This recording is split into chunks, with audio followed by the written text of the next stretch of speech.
Today, we are gonna see. What if Harry Potter was young dragonborn son triplets? Join Patreon for early ACESS of Super Op stories, also adult and steamy Harry Potter stories too. Please subscribe this channel, because definitely I will try my best to provide a valuable content for you all. Also check the description to support the original author for this beautiful creation. It had been 14 years since he had last seen his manor. He had finally regained his body after so long. A ritual that should have only lasted a few days ended up costing seeing his sons grow into wizards that they were. Yet, something was wrong. They had set up a formal breakfast that should have housed all three of his sons, but the youngest by mere minutes was missing. His oldest, Damien, said, rubbing his eyes tiredly, "I'm sure he's still in training." Bellatrix shot the boy a withering glare, but he just shrugged. Apparently something more was going on than he believed. He was about to reply when he felt the outlying wards signal someone coming up upon the manor. The magical signature was recognized to be that of Harrison, his youngest. He waited, feeling the boy come closer to the manor. He could feel the sense of foreboding in the magic. It was as if magic itself was trying to warn him of something. When the door to the formal dining room opened, it revealed a young man with midnight black hair and vibrant green eyes. The boy was about 5'5" in height and was quite slim in his build. The air he gave off was one of exhaustion. Harrison gave a nod to his brothers and a sneer to his mother before taking his seat. As he sat down, he noticed Marvolo, and his eyes widened. He said softly, "Father, I did not realize you had returned." Marvolo said in an even tone, "You are late, Harrison. Breakfast was supposed to start half an hour ago." Harrison rubbed his eyes as he said, "I'm sorry, Father, but I do have other things to do. I had not realized the reason I was called home was for your return." Marvolo noticed the subtle look Bellatrix shot their son. She was hiding something. He asked, watching his son much more carefully now, "And where were you, Harrison?" His son looked nervous as he said, "Out with an old friend." Marvolo could tell his son was lying. He would not force the issue for the moment. He noticed as the boy winced when he overreached for some of the food. So his son was hurt. His eyes narrowed as he saw the faint magic lines of glamours on the boy. What was he hiding? Harrison's pav. He had just returned from running in the hills outside his school when he received a letter from his mother. It asked him to return to England and have breakfast with them. He quickly calculated the time difference and realized he was already late. He changed from his running clothes and wrote out a letter to his adopted mother. He apparated to Riddle Manor and felt the wards acknowledge him. He made his way inside, nodding to his brothers. He sneered at his mother, ignoring Gabriel's own sneer. Gabriel was the one they thought would be the heir. Damien was smarter but not quite as magically powerful. Gabriel was an idiot in his opinion. Harrison, though had very little control over his magic, was more powerful than both of his brother combined. He had health issues though. According to Shiho, he had 3 blockages, making it hard for him to exercise. This also had a hand in his lack of magical control. At least that's what he suspected. He took his usual seat, but something felt off. He felt an extra pair of eyes on him. Looking up, he saw a face that he had not seen since he was a year old. His father sat right across from him. For a moment they just sat there analyzing each other. He had no doubt the man was taking stock of his bruises that were glamored. The perks of being the head house. He said softly, "Father, I did not realize you had returned." His father said in an even tone, "You are late, Harrison. Breakfast was supposed to start half an hour ago." Harrison rubbed his eyes as he said, "I'm sorry, Father, but I do have other things to do. I had not realized the reason I was called home was for your return."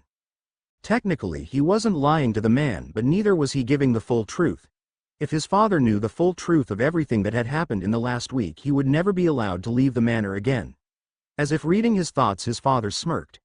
It was days like this he wished his teacher had just let him drown. He shivered at the thought. Mr. Han Chun-woo was the strangest person he had ever met, wizard or otherwise.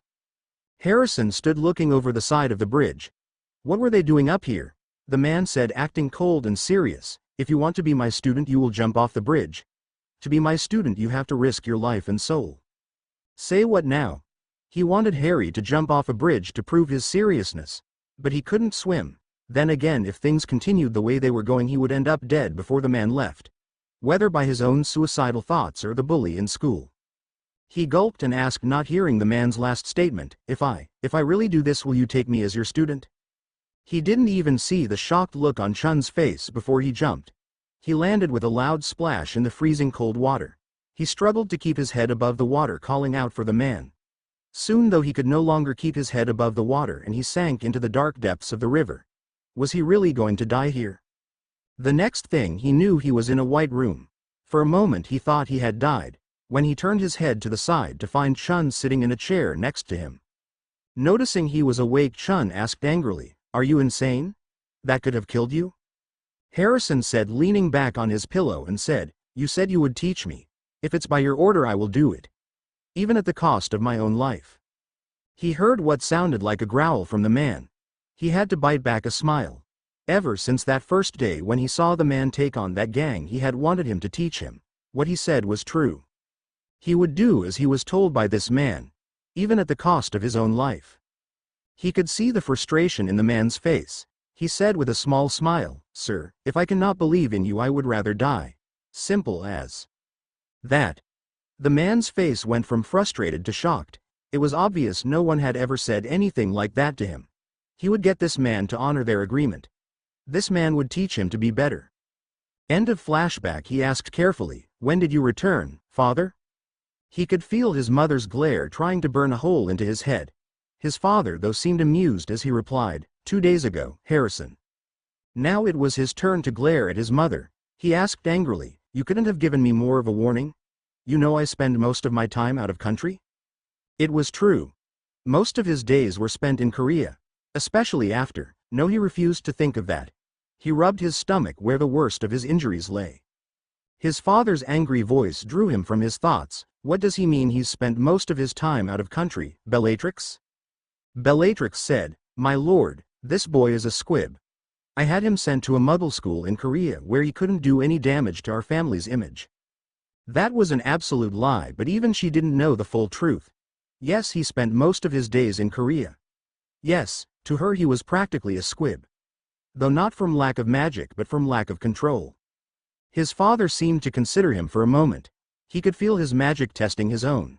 Tentatively he reached out and their magics touched. His father's magic was warm and comforting in a way he never felt before. He minutely relaxed as he withdrew his magic. His father said, staring at him intently now, "That is where you are wrong, Bella. Harrison is no squib. If I had to guess, I would have to say he has trouble controlling his magic." Harrison said, shocked that his father figured it out so quickly. "Yes, sir." His father nodded and he slowly began to pile food onto his plate. He ate slowly so not to overwhelm his stomach. The food was rich, just like he thought it would be. He would have to be careful how much he ate. He still had training to do if he wanted to run 50 laps around the track. When his father was finished, he dismissed them. But when Harrison got to his feet, his father stopped him. Damn, he couldn't catch a break. He sat back down but was ready to run if needed. He watched as his father closed and locked the door with a wordless, wandless spell. Damn. His father asked, considering him, "Where have you been going to school? Do you have a wand? Why are you considered a squib?" He wanted to bang his head into the table, but instead he said, "No wand. I have no idea. And 9 dragons high." His father asked, "What is 9 dragons high?" Well, he couldn't very tell him it was a muggle school. His father would raise hell if he found out. His father, though, knew would not accept silence as an answer. He knew the man wasn't above using mind arts on him either. Or Veterserum for that matter. His father said, "I won't ask again, Harrison. What is 9 dragons high?" He avoided his father's gaze as he replied, "It's a high school, sir." The man's eyes widened in anger. He knew he should have just kept his damn mouth shut. His father knew the muggle world as well as he did. Guardian's activation Marvolo's Pav. He could see the terror in his son's face. Terror that the boy was desperately trying to hide from him. He didn't know exactly what the 9 dragons high was, but he suspected it was a muggle school. The fear in his son's eyes only escalated the suspicions. He decided to try a different approach. He asked softly, "Where did you get those bruises?" Harrison said, looking away, "There are bullies at the school. I am fine though." Again he felt anger course through him. When he felt his son's magic reaching out tentatively to him, he realized just how powerful the boy was. Neither of his older were anywhere that powerful. He had a feeling that the boy would be his heir. If only he could learn to control his magic. He said, staring at the boy, "You won't have to return to that place again. I will teach you how to control your magic." His son shook his head and said, "I can't. I have to keep going back." Marvolo felt a sense of irritation at the blatant disrespect. His son should be jumping at the chance to learn to control his magic. Then again, he had been gone for 14 years. There it was. He spied the mistrust in his son's eyes. His son didn't trust him, and so he would rather not take the chance. He understood that better than many. It had taken him a long time to trust anyone when he was younger. He was going to reach for the boy when he looked confused then. Fearful again. With a pop he was gone. He stared at the chair where he had been just seconds before. Marvolo cursed loudly before undoing all the lock charms on the door. Accidental magic at such an age was unheard of. Now he had to figure out where his son had apparated to. Harrison's paw, he landed white painful on something metal. He apparated? He must have had a bout of accidental magic again. He looked around, realizing he had apparated to his room in Korea. He had landed on the treadmill. That explained the rough landing. At least it would save him from his father's questions. With any luck, his father wouldn't be able to find him. Unlikely, but one could hope. When he opened his door that led to the living room, he saw the woman that had taken care of him. He asked, worried that she was home so early, "Mother, what are you doing back so early?" She indicated for him to move closer. He couldn't see any injuries on her, so that abated some of his fears. She said, "I got a call from your school this morning." Oh, that explained why she was back so early. That also explained the uneasy feeling in the out of his stomach. She knew he had been skipping classes. She asked angrily, shocking him, "How could you skip school? Don't you know much you need your education?" Harrison could feel the muscle just above his eye twitch. He said, trying to keep his temper under control, "Yes, I do. But I need to do this. You know what, just forget it." He knew it was useless to talk to the woman before she calmed down. He left the apartment, ignoring her yelling for him to come back. He was halfway down the street when he ran into someone. Looking up, he was surprised to see Shiho there. She held out her hand to him, and after a moment he took it. She asked as they continued down the street, "What are you doing out here, Shion? Practicing running still?" He said, feeling a blush go up his face. "No, I was tired of nagging from certain adults in my life. I want to learn martial arts, but I can't until I can run those 50 laps. I refuse to face teacher until then." She said with a sigh, "I know what prevents you from using your ki. Why it is so hard for you to exercise. It's because you have a blockage in 3 of the main key points. If you continue how you are, it will right itself by the time you're 30. By then, though, it would be too late for him to learn the martial arts." He put his head into his hands, wondering how this had happened. Why couldn't he have a normal life? It was now more than ever he wished he had control over his magic. Shiho said, bringing him out of his thoughts, "I do have something that might help you though. If you're interested, follow me." She stood walking off in the direction of her apartment. He hesitated for half a second before following. It took them only a few minutes to reach her apartment. It was on the nicer side, and the building itself was huge. She indicated for him to sit on the couch when they went inside. After a moment she came back with a box. He could feel the power radiating off of something inside. He also could feel a strange sense of excitement and foreboding. She said, looking him in the eye with deadly seriousness, "This could fix your blockages. Then again, it only works for 20% of the Murim population. Worst case scenario, end in death. This is called the Moon Dan pill, and there are only 2 in existence. You can take this here and now or walk away. The choice is yours." She opened the box, revealing what could have been a large white pearl. The power radiating off of it was calling to him. It somewhat reminded him of his father's magic. Powerful but calming. He knew before she had opened the box what his choice would be. Whether it killed him or not, he had to try. With a nervous gulp, he picked it and swallowed it whole. The effects were nearly instantaneous. His body tensed and collapsed. He felt his body going cold and pain shooting through him. Was this it? Would he die here? Would he never gain control? Marvolo's pav? He was surprised when the flow flared green. Severus and Lucius stepped through, both looking ruffled. Marvolo asked, concerned, "Lucius, Severus, what can I do for you both?" Severus said, looking at Lucius, "Lucius' son Draco is in St. Mungo's, along with 2 other children. They're showing the same symptoms." Marvolo sat forward trying to hide his worry. Could this be an epidemic? Why only 3 children? He asked. Who were the other 2 children? Lucius said, trying to fight his own worry, Luna Lovegood and Theodore Knott. He knew only a little about the Lovegood girl. The Knott boy, though, was a pureblood heir, one of his Death Eater's children. Benjamin Knott was also one of the few people he considered his friend. He asked, what are their symptoms? How long has it been since they began? Are we sure they're the only ones? Severus was the one who answered this time. So far it's just been them.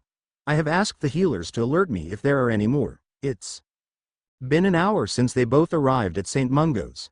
The symptoms started half an hour before that. The symptoms are high body temperature and a coma-like state. We can't tell much even with spells. Marvolo gained his feet and said, I'm no healer, but I'll see what I can do. Severus, you may use the Slytherin library for whatever you need. His potions master bowed in thanks before leaving for the library. Lucius was understandably worried about his son. They had to find out what was ailing the children quickly. 2 powerful heirs were taken down by an unknown illness. He left immediately for the hospital. They were surprised when a red-haired man was taken right past them. The healers were yelling something about ice packs and charms. Another one? What is going on? Internal Energy Transference Part 1. Chun Wu's Pav. He was waiting for his date to return. He couldn't believe how well the night was going. He finally convinced his fellow teacher to give him a second chance. He honestly hadn't meant to stand her up the first time. If it hadn't been for that brat, he wouldn't have. He took a sip of his wine. Li Xiun, no one had seen the brat in over a week. Not since the boy had promised he wouldn't return until he could run 50 laps. The boy had 3 blockages in key parts of his key network. By the time they righted themselves, it would be too late. He was surprised at the boy's determination, though. He had expected the boy to give up after a few days. Instead, he still stayed away. Why was it so important for the boy to learn? What was he hiding? He messed up his hair trying to get rid of the thoughts of his strange student. He picked up his phone to call for more flowers. Instead, the phone began to ring. He recognized the number as Shiho's. What did she want now? He answered and said, this had better be good. I have something important going on. She said, sounding quite proud of herself, I have the kid over at my apartment. I was wondering what would happen if you gave a normal person the Moon Dan pill. He said, feeling a headache come on, only someone with suicidal tendencies, you didn't. He could hear her laughing from over the phone. It made him want to strangle the woman. Only she would give the brat one of the most valuable medicines in Murrum. She said, sounding almost surprised. I did try to warn him, but he was insistent. He wanted to learn martial arts so bad that he swallowed the entire pill whole. Oh well, I guess he will die. She hung up on him before he could reply. He stared at the phone in shock. Good riddance, I will finally get some peace, he thought viciously. Then his thoughts turned to the boy's personality. While it annoyed him to no end, the boy always seemed to see him in a good light. The only person since his master who had. He sipped at the wine again before making his decision. He rushed out of the room heading towards Shiho's apartment. Hopefully he would make it in time. When he made it, the boy was barely breathing on her floor. He checked the boys to find it flighty and fast. Much too fast. There was only one technique that would save him now. He picked the boy up and sat him up on the nearby bed. He began the process for the Black Heaven and Earth technique. This could be the worst mistake of his life, but he had to try. Marvolo's Pav, he was doing more diagnostic charms on the only adult so far that had been afflicted. It was a Weasley boy to his surprise.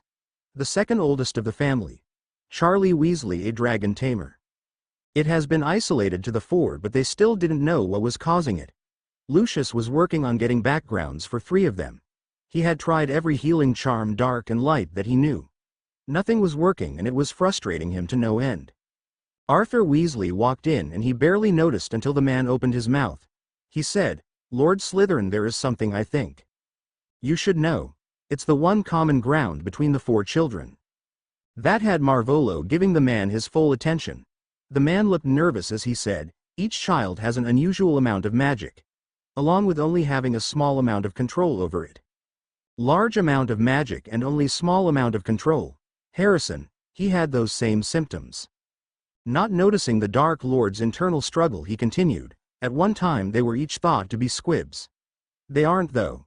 They can use wands, but it's much harder for them. He now knew there were 5 victims, not 4. He had to find his youngest son. He said, pointing to one of his Death Eaters, I need you to get a team together and find my youngest son. I believe there are 5 victims, not 4. The man left immediately to carry out his orders. What the hell was going on?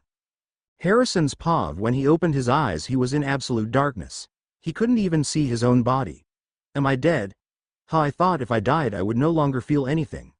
Oh well, at least no one can hurt me anymore. A resonating chuckle sounded somewhere close to his ear. A voice said, You are not dead, brat. I could never allow it. Though if you keep fighting against your teacher you will die. He asked, trying to look around but seeing nothing but darkness. Who's there? Where am I? Why is it so dark? The voice said, You are in your mindscape. As for who I am the guardian of the forest. One of the 5 guardians of our world. You are my vessel. You need to focus on your teacher trying to help you. That will save you and it will brighten your mindscape. Now focus on the place just below your belly button. For reasons he couldn't explain, he knew it was right to listen. He focused on the point just below his belly button. He could feel warmth there. Vaguely he remembered reading about magical cores in the library at one point. It said that was where they were at, but it didn't feel like magic. So what was it? He focused on allowing the warmth to spread through him. When it did, his mindscape began to brighten. He stared in shock at the large wolf that lay in front of him. It was all black with piercing blue eyes. He asked carefully, so not to anger the creature that could likely eat him whole, What should I call you? It cocked its head to the side lazily, considering him for a moment. Finally it said, Cian. He considered Cian carefully. The guardian of the forest gave off a presence that was terrifying. How did it end up in him? As if hearing his thoughts, Cian said, I come from your bloodline, boy. Not many remember the story of the guardians nowadays. Harrison cocked his head to the side and asked, Guardians? There's more than one of you? Cian said, sounding amused. Yes, in fact there are 5 of us in total. The wolf, the dragon, the fish, the eagle, and the bear. As there are 5 guardians, there are 5 vessels that we reside within. Years ago a curse was placed on myself that my vessels would not be able to use my power. In turn it affected the other 4 to a lesser degree. You are the first in over 100 years to get access to my powers. Thinking on it, he shouted in surprise, The blockages. They prevented me from accessing your power and my magic. He could see the lift in the wolf's lips as he came to the realization. Cian said, Yes, boy. There are 4 others like you to a lesser degree had the same limitations. When you took that pill you unblocked yours and theirs. As long as you survive, so will they. Now be gone with you. We will speak again when you've had some training. Don't underestimate your teacher, boy, he is more than he seems. Harrison considered it for a moment before nodding. He knew his teacher was more than he seemed. The man had a darkness about him that he hid behind his perverted ways. He wondered often why no one else could sense it. He said calmly, I know. Something hurts him, but he hides behind his perverted mask. I can see good in him though. Cian said with a snort of amusement, That fool is almost as good as your father, boy. Harrison blinked, but he didn't have anything to retort with. He didn't know much about either man. The wolf said, Go. You've been out of it for too long. His mindscape slowly disintegrated and he realized that he was laying on something soft. He opened his eyes and looked around. He realized once again he was in his health teacher's apartment. Cian may have warned him of his teacher, but he had a feeling she was more dangerous. Shiho said from across the room, Oh good, you are awake. He pushed himself up onto his elbows, feeling the pull of something just below his belly button. He turned his head to the side to see his teacher sitting cross-legged. He could feel the power radiating off of him. It was different than anything he had ever felt before. It was as if he was seeing the man for the first time. He was about to say something to the man when Shiho said, Don't bother him right now. He needs to recuperate. Most people can only do the energy transference for a few minutes at best. He used it for 3 hours in order to save you. Teacher, the man in question said with a growl, Don't tell him that. It will give him a swelled head. And you? Harrison almost jumped when the man's furious eyes met his. What the hell were you thinking? Do you have a death wish? He looked down slightly ashamed. It was the only way to fix my problem. The man blinked at him for several moments before turning away. He said over his shoulder, "Go to school tomorrow. We will talk in the afternoon." Marvolo's pav, there had been no sign of his son since the boy had disapparated from his house. On top of that, the children weren't getting any better. It was as if something inside them was causing their condition. It had already been. A sharp intake of breath and a groan drew his attention.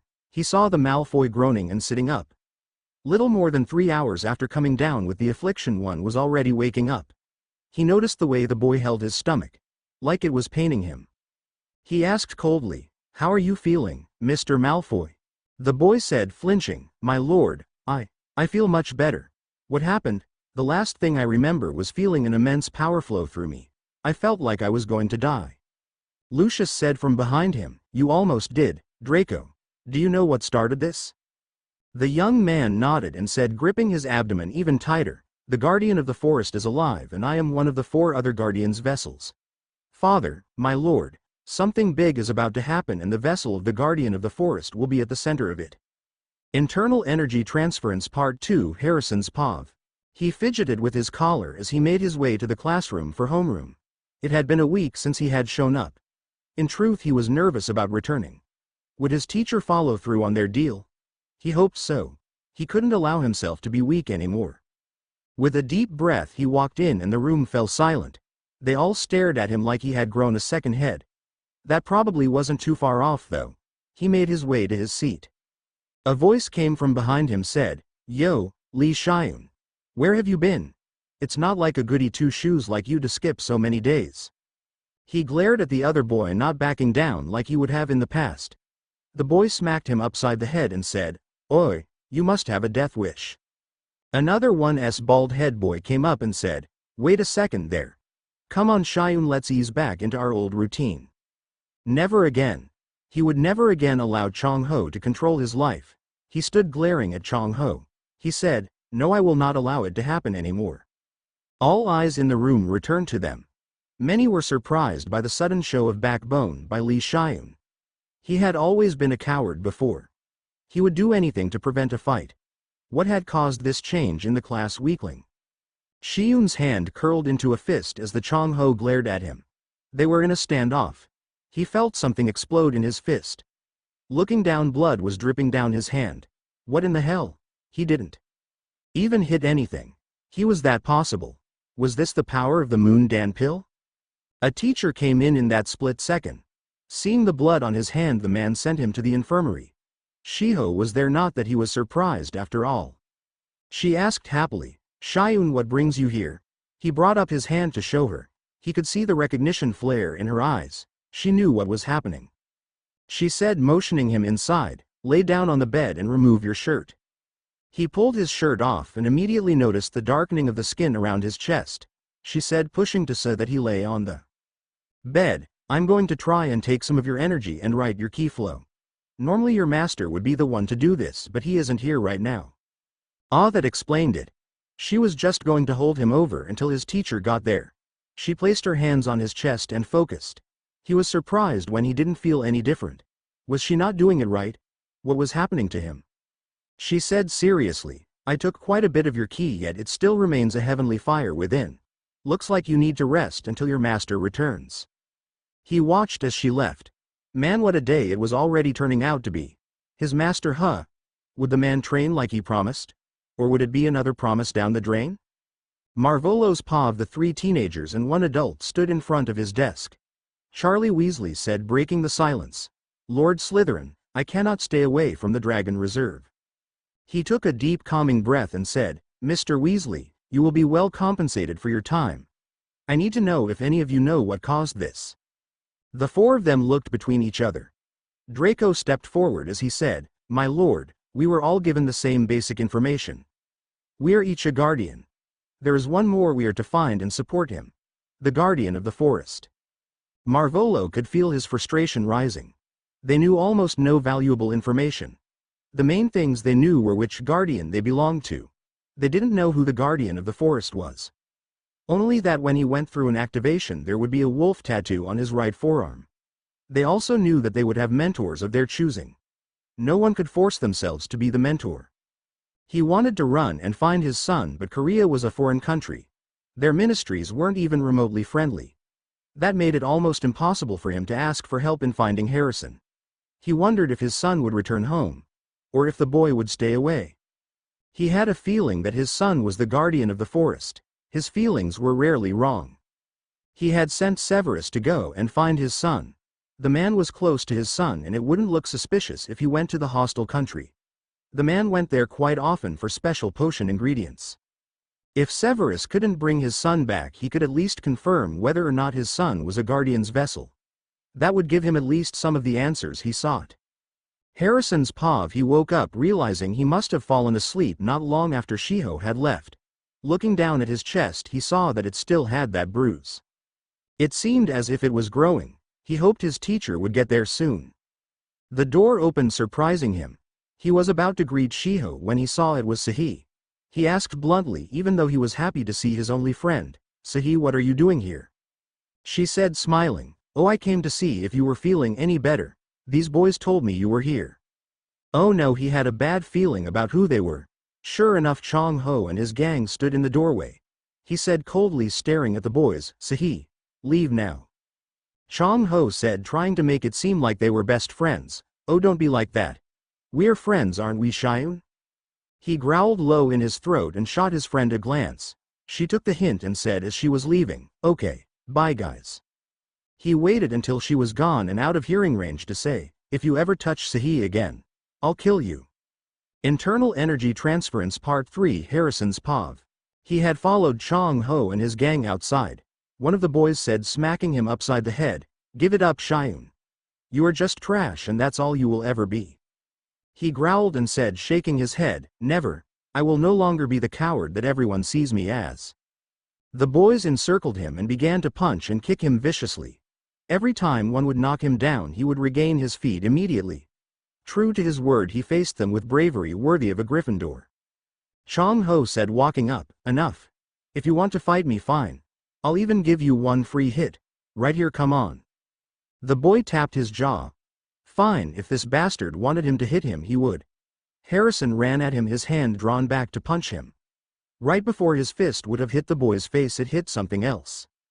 Looking up, he saw the furious face of his teacher. The man said angrily, causing him to flinch and cower slightly, "You idiot. Do you want to spend the rest of your life as a cripple?" Harrison instinctively stepped back, giving the man some space. There was something about the way he said that. He could have ended up a cripple from a single punch. How?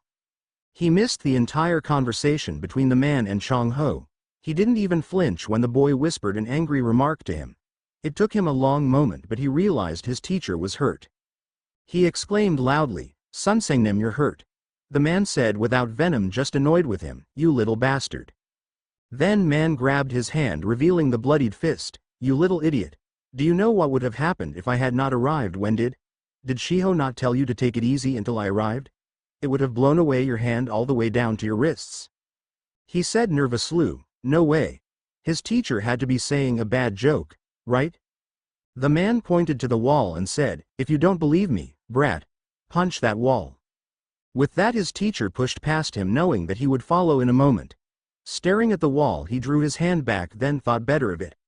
There was nothing wrong with being cautious. He then followed his teacher back inside. They went back to the infirmary, where he was told to stay put.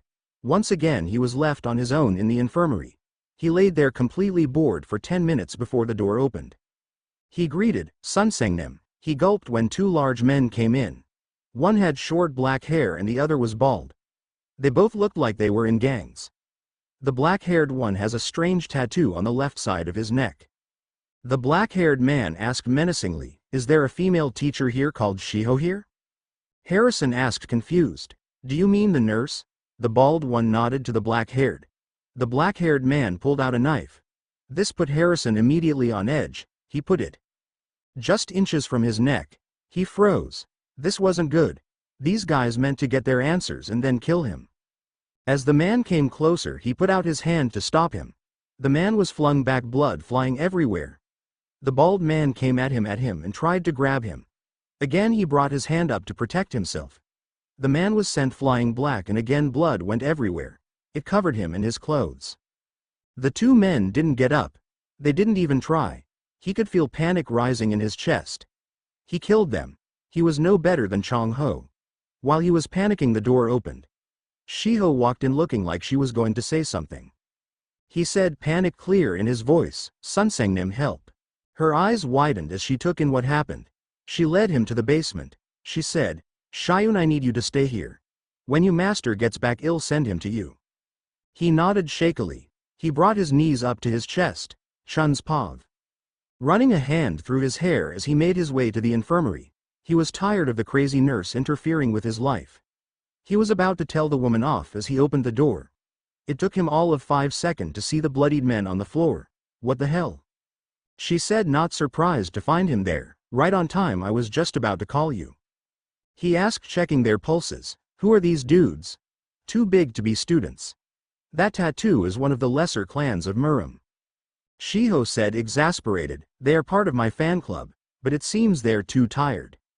He rolled his eyes as he pulled out a cigarette. He asked, annoyed, couldn't you have finished them off a bit more neatly? She asked, equally as annoyed, does it look like I did this? He stopped and took a closer look at the men. She was right. The wounds were from key attacks. The blood that was on the floor wasn't all theirs either. The attacks were of someone that lacked control and experience. Shiho said, drawing his attention back to her, the Moon Dan pill seems to be more powerful than we thought. He sighed and asked, where is he? Student and Teacher Part 1. Harrison's pav. He couldn't stop his shaking as he waited for his teacher to arrive. He killed those men. He never wanted to hurt anyone. The reason why he wanted the power was to protect those close to him. The door to the basement opened, revealing his teacher. The man tossed a bag at him and said, change into these. Looks like you had fun. Show me your hands. Harrison raised his hands to show his teacher. The man lifted the bandages and said with a soft whistle, it's badly damaged. You won't be able to use your hands for a while. He asked unsurely, are they okay? The men, they aren't dead, right? The man gave him an honestly surprised look. He said, no, don't worry, they were just caught by surprise. He let out a sigh of relief as he said, that's good. The man said incredulously, your hands are useless and you were covered in blood. How is that a good thing? He said with a far-off look, I never wanted this power to hurt people. If you get power only to use it to hurt others, it would make me no better than Chong Ho. He looked up to see his teacher have a far-off look in his eyes. The man said coldly, you lose because you think like a coward. If you are strong, then you are right. That's the way of this world. If you are stronger, that's it. What kind of kindness is that? It's not bad to think like that. If you don't forget that fear and determination, you will never lose yourself by being drunk in your own power. Teacher. It seemed the man was finally accepting him as more than just a burden. The man said, exiting the room, get changed and come out already. For the first time all day he felt sure of himself. His teacher was right. As long as he remembered where he came from, he would never lose himself. The clothes that his teacher had brought him were a simple white dress shirt with black pants. Once changed, he left the room. Chun was waiting just outside for him. He said, come, we are going to my apartment. We need to get your inner fire under control before it burns you alive. He was apprehensive about the inner fire Chun kept speaking of. It sounded like it only affected him, but by the look on the man's face it was obvious that that was wrong. They had to walk to Chun's apartment due to the fact the man didn't have a car. Harrison was amazed at the size of the apartment. The man stayed in a bloody penthouse. It confirmed what he already knew. The man was not an English teacher. He pointed to a spot on the floor and said, sit there, cross-legged, hands in a half circle below your navel. He did as he was told, sitting on the dark carpet. He felt the man come up behind him and sit down. A cold hand was placed just behind his heart. The man said, his voice slow and hypnotic, relax, I'm going to try and force your key flow to right itself. I want you to feel the place just below your navel where the key should be at its greatest. That is your key center. With it we can perform martial arts. If it is ever broken, our key will slowly poison us. Harrison took a slow breath in as he felt a foreign pressure on the spot indicated. It was uncomfortable but not unbearable. The man continued in the same tone, that's it, relax you abdominal muscles. Allow me to help you. He felt his key start flowing in the correct direction at the instance of the man. It burned fiercely before calming slightly. The cold hand was lifted and the man said, that's it. Just focus on your breathing. Good. Following his teacher's directions, he focused on the flow like the man said. He slowly breathed in and out, relaxing into the meditation. It didn't last long though. The fire returned as his ki began to move backwards again. The cold hand was back in its original spot. He went the foreign pressure returned with it. The pressure helped right his ki flow once more. It did not leave until he was regulating on his own. He didn't even notice when the hand lifted from his back. After a while he noticed a new sensation and said, "Sunsengnim, my hands are itchy." Chun said, rolling his eyes, "Show them to me." He turned and held out his hands to his teacher. Watching his teacher, he saw surprise and confusion flicker through the man's eyes. It was confusing for the boy, at least until he saw his hands. With the bandages removed, he saw that the wounds were healed. Harrison asked, "What's wrong, Sunsengnim?" The man shook himself from his thoughts and said, "Nothing. I'm tired, let's call it a day. Take the couch." Before Harrison could say anything else, a pillow hit him in the face. Chun was already moving to his bedroom. With a frustrated sigh, Harrison lay on the couch. The next morning found him sitting like his teacher had shown him the night before. The man was still asleep, but it didn't hurt to learn how to feel his ki alone. He kept his entire focus on the ki flow, keeping it flowing correctly. A nudge to his leg drew his attention back to the real world. Looking up, he saw Chun staring at him. He said, "Get up. We're going for a run." Harrison asked cautiously, so not to make the man angry, "Why, Sunsengnim?" Instead of being angry, the man seemed to be annoyed but patient. He said, "We have to build your muscles before we can start on martial arts. Normally the amount of ki reflects the strength of your body. Thanks to the pill you took, that isn't the case for you." So that led to him running laps around the school and through the surrounding hills. It was at a slow but steady pace, so not to overwhelm his body. By evening he was exhausted but had to once again do ki exercises. A nudge brought him back to reality. He looked up to see Chun standing there. The man said, "Listen, go home for the night. You need to rest and I have things to do.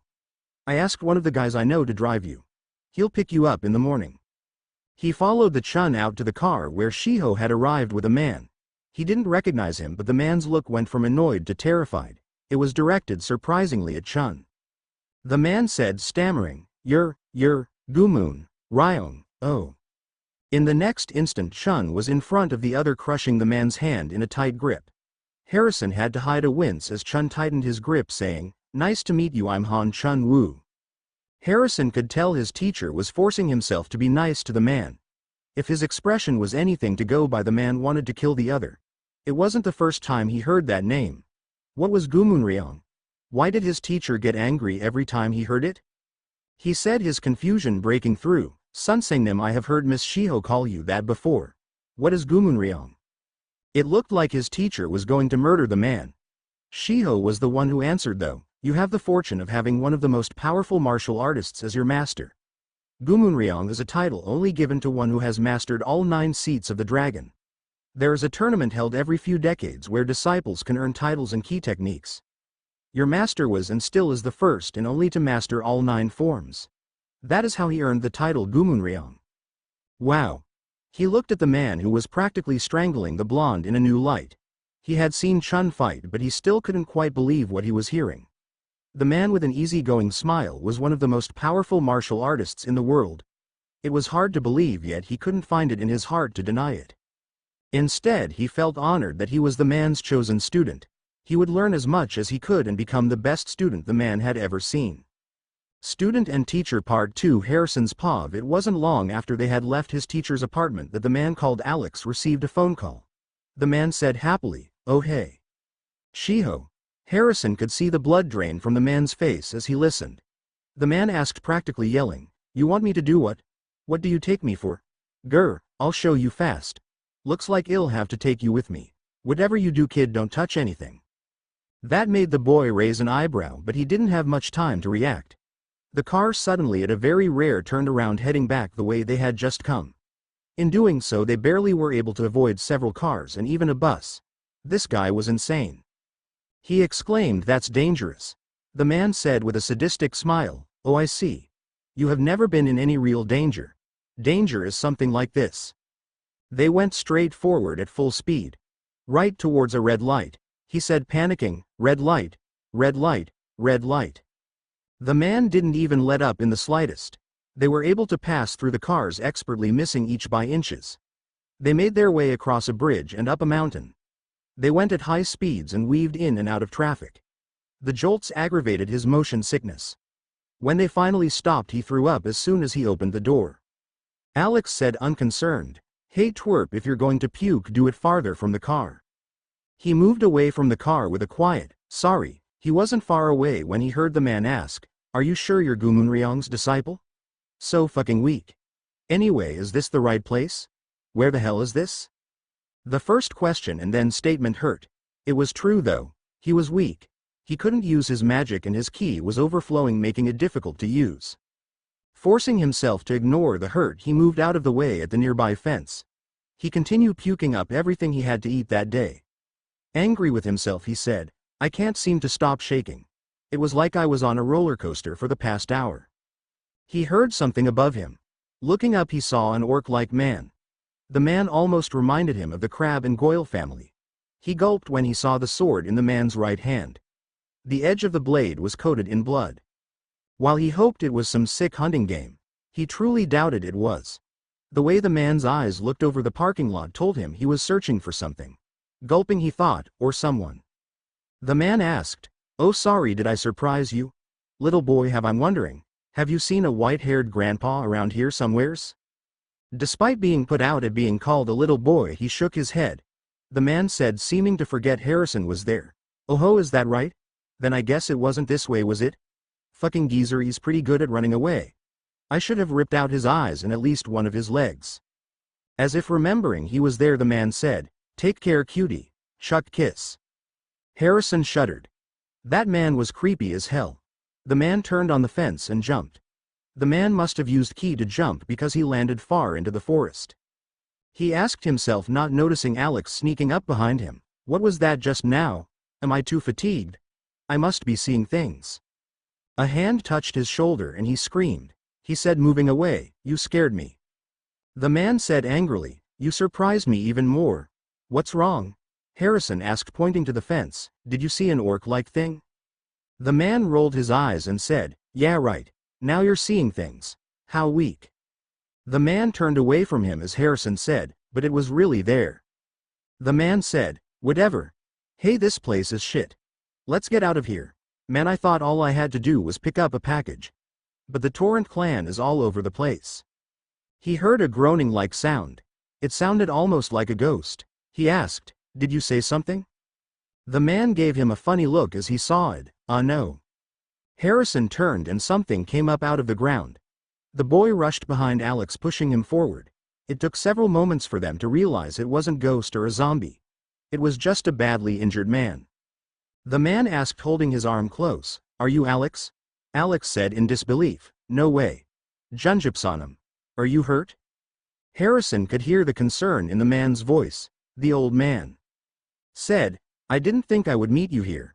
I waited for a while. Here I hid her in the trunk of this car. I leave the rest to you." The old man held out a pair of car keys. Alex said, "For crying out loud. It's difficult in a situation like this. I'm just a porter. A delivery boy. If I knew it would be dangerous like this, I wouldn't have come." Harrison said, gathering his courage, "Alex, you see, we can't just leave him. He's hurt." Alex pointed at him and said, "You, stay out of this. You think this is kid stuff? No, this is pro stuff." The old man said, "Right you are. But it shouldn't be too hard. I switched my car while they weren't looking. So if you ride that one out of the rest, they won't notice it. And while you're getting out of the rest stop, I'll create a diversion. Will you still refuse?" Alex sighed as he said, "I understand the situation.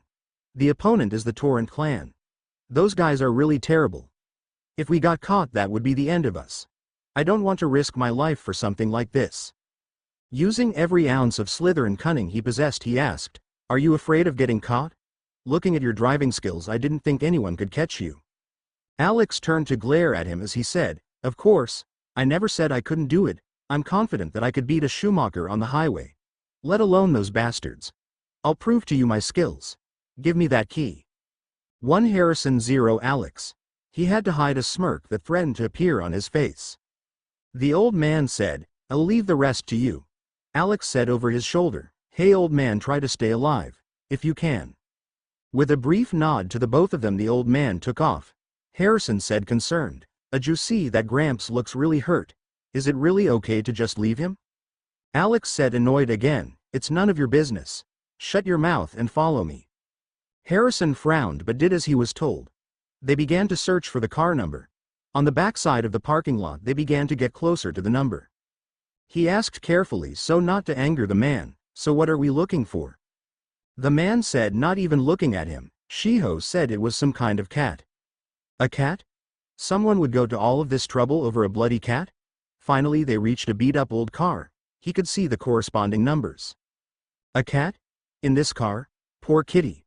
Alex seemed like he was in denial about the car being a pony. He said, annoyed at the man, put the key in the trunk.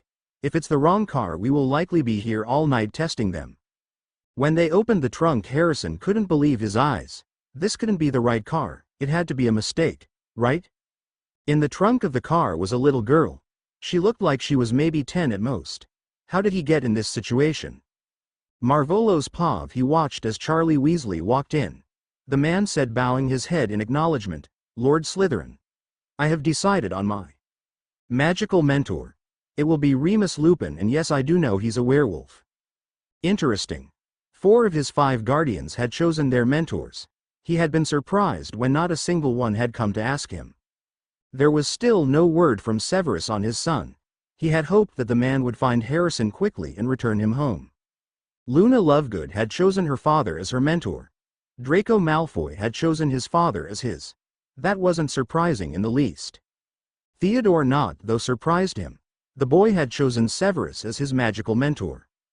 As the man hadn't returned yet, they had yet to ask him.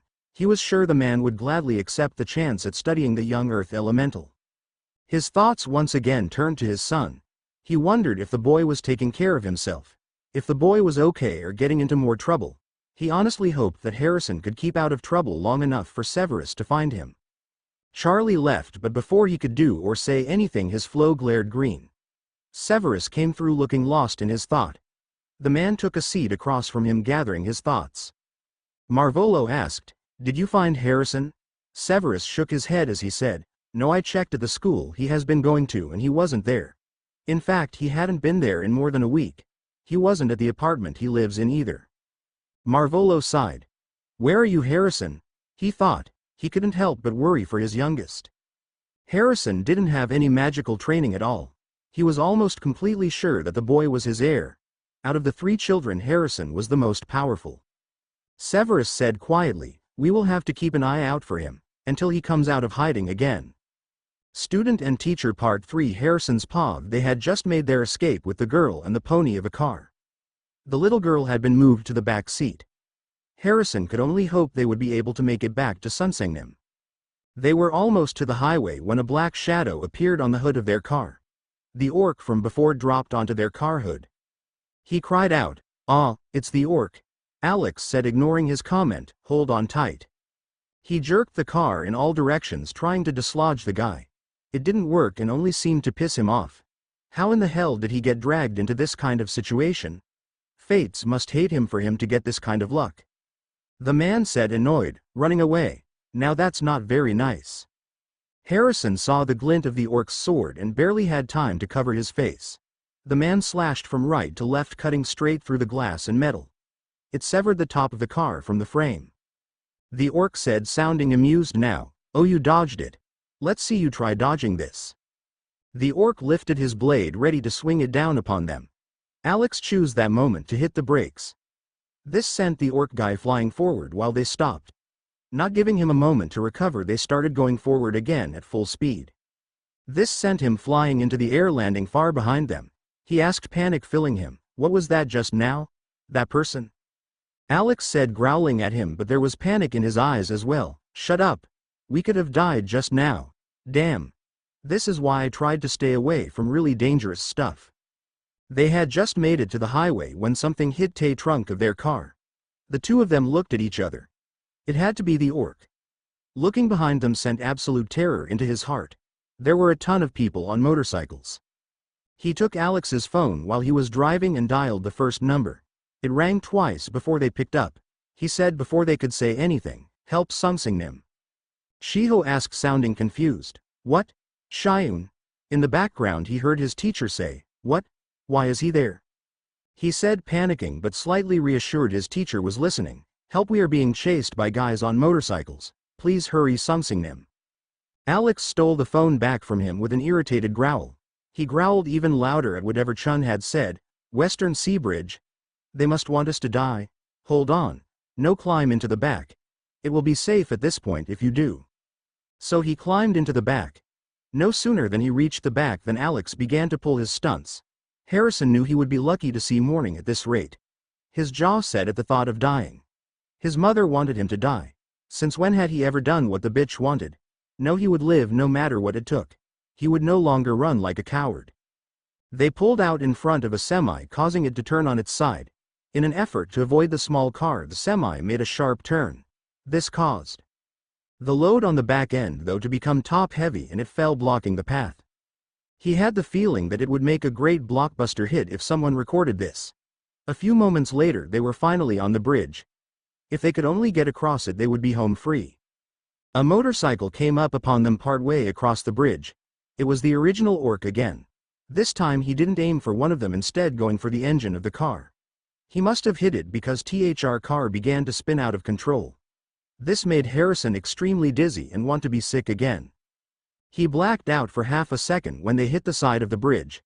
The girl's side of the car was pinned against the bridge, so he placed himself in between her and attackers.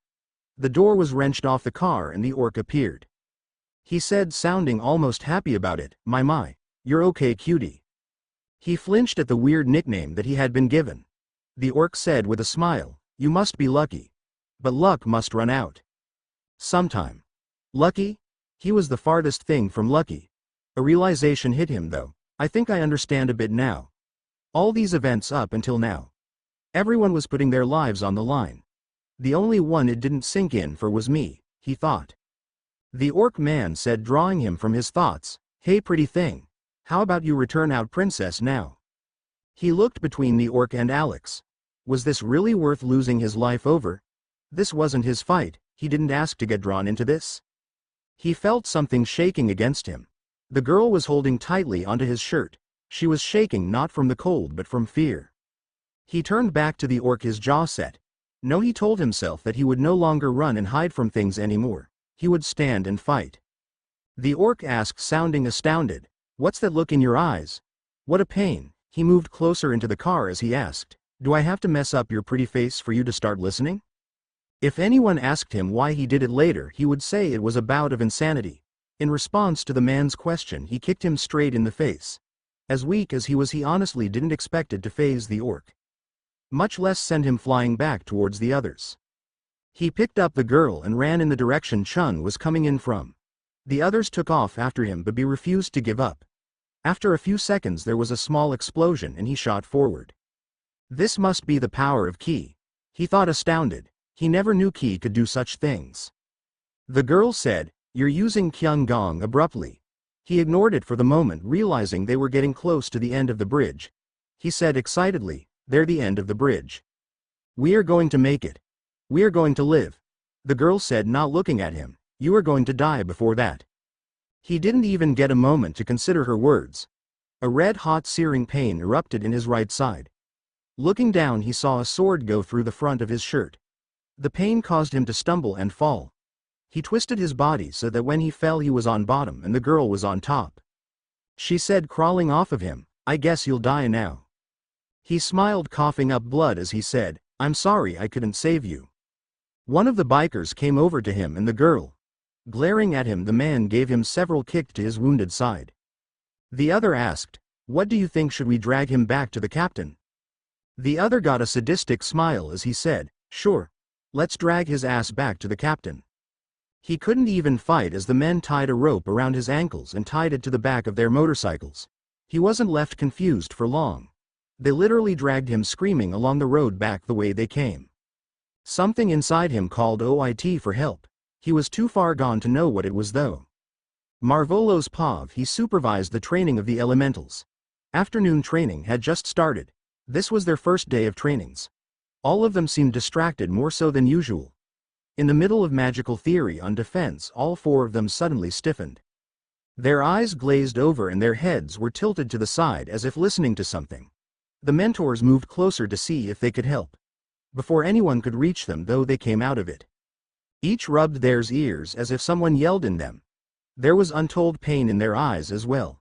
Draco was the first to recover.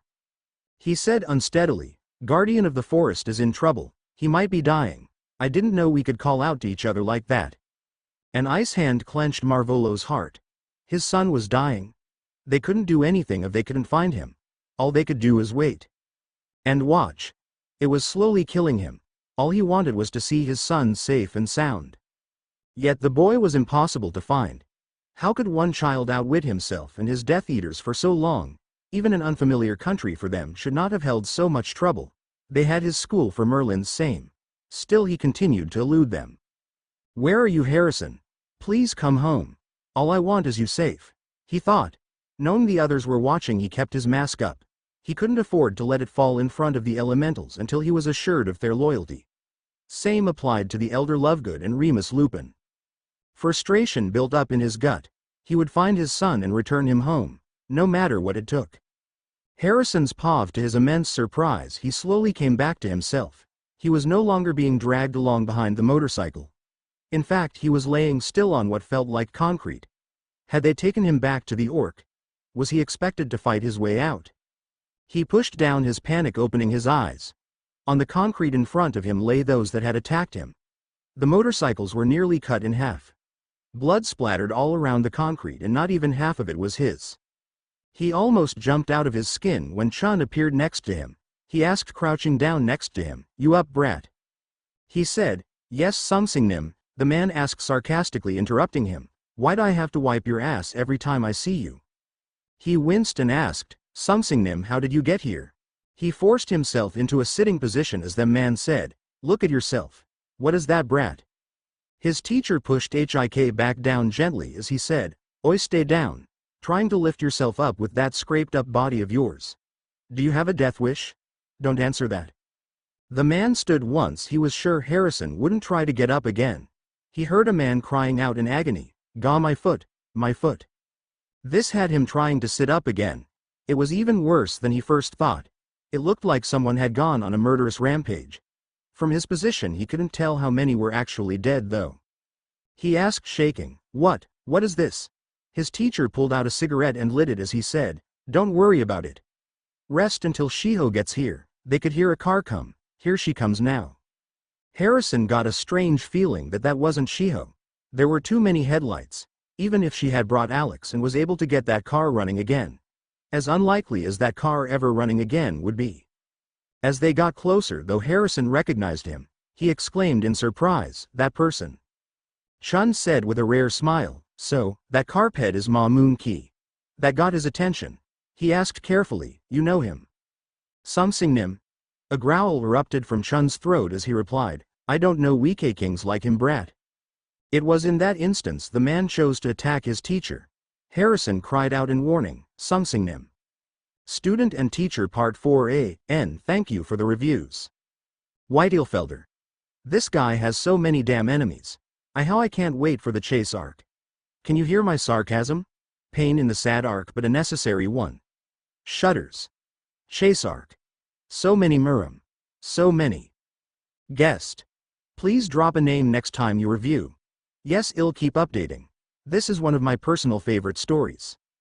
Harrison's paw, he had to shield his face as the two men attacked each other.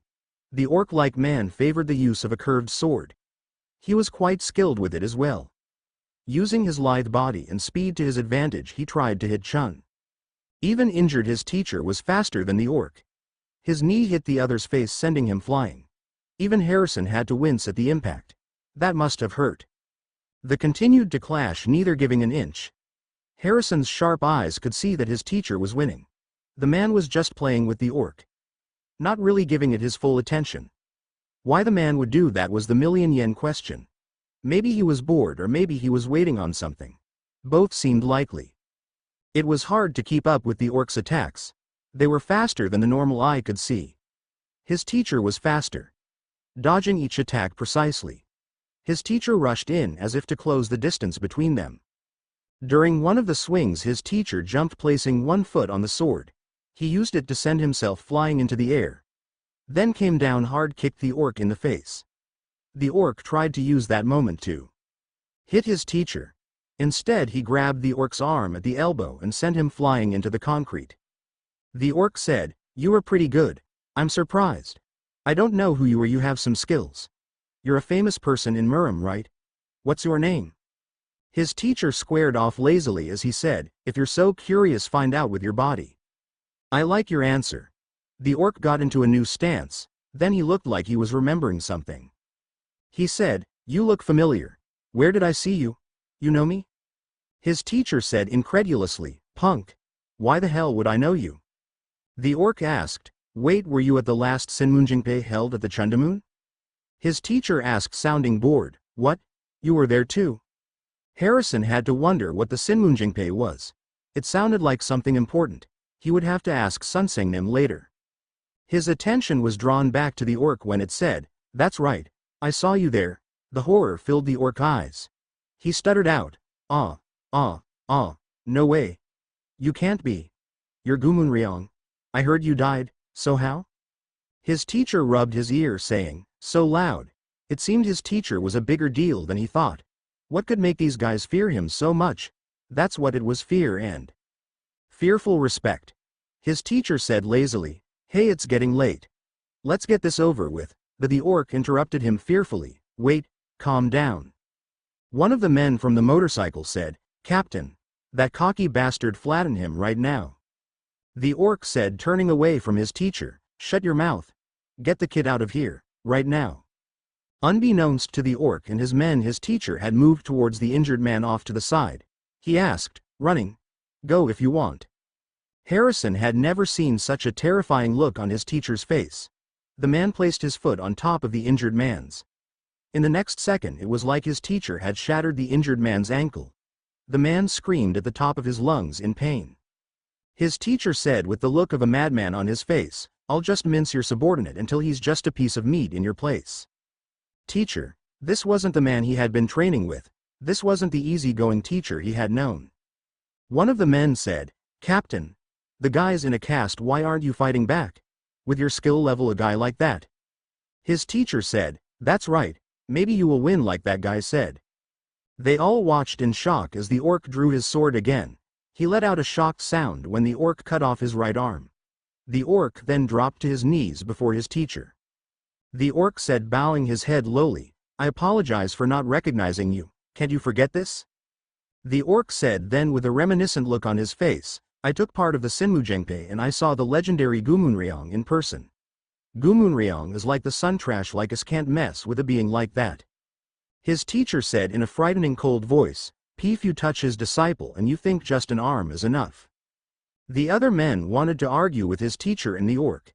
The orc said in a strange calm tone, "I'll give you my life. Let these kids go. They only came this far because of their trust in me." Harrison had enough. There had been enough bloodshed for one night. Pushing himself all the way to his feet, he got between his teacher and TJE orc. He said, looking his teacher in the eyes, "No, stop, please Sunsengnim.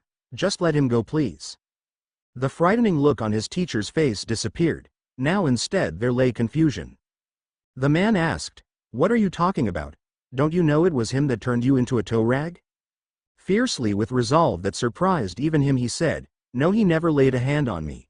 It was his subordinates that attacked me because I kicked him in the face. I'm okay now. Please just forget it."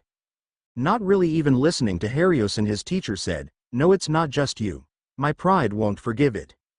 Now it was his turn to be confused as he asked, "What kind of pride is it that you need to kill people for it?" "That is Murim," his teacher said. It left him more confused than ever. "Sir?" he asked, trying to gain more information. His teacher said harshly, causing him to flinch back, "Idiot, you still don't get it, do you? This is a completely different world from what you know. Understand? The rule of Murim belongs to the strong. The strong own everything, including the lives of others. Listen closely, no matter whether you live or not, you are a part of Murim. Understand? Then you must follow the rule of Murim." This shocked Harrison. He hated that once again the strong controlled everything. Why? Why was it always this way? He said, his hand clenching into a fist, if that's the rule then destroy it. His teacher looked at him shocked, so he continued, get rid of it. I don't know what Muram is. Or what you said, the rule belongs to the strong. Sunsengnim, you are strong so you can destroy that rule. What? His teacher looked now like he had the first time they met. There was no anger in those eyes anymore.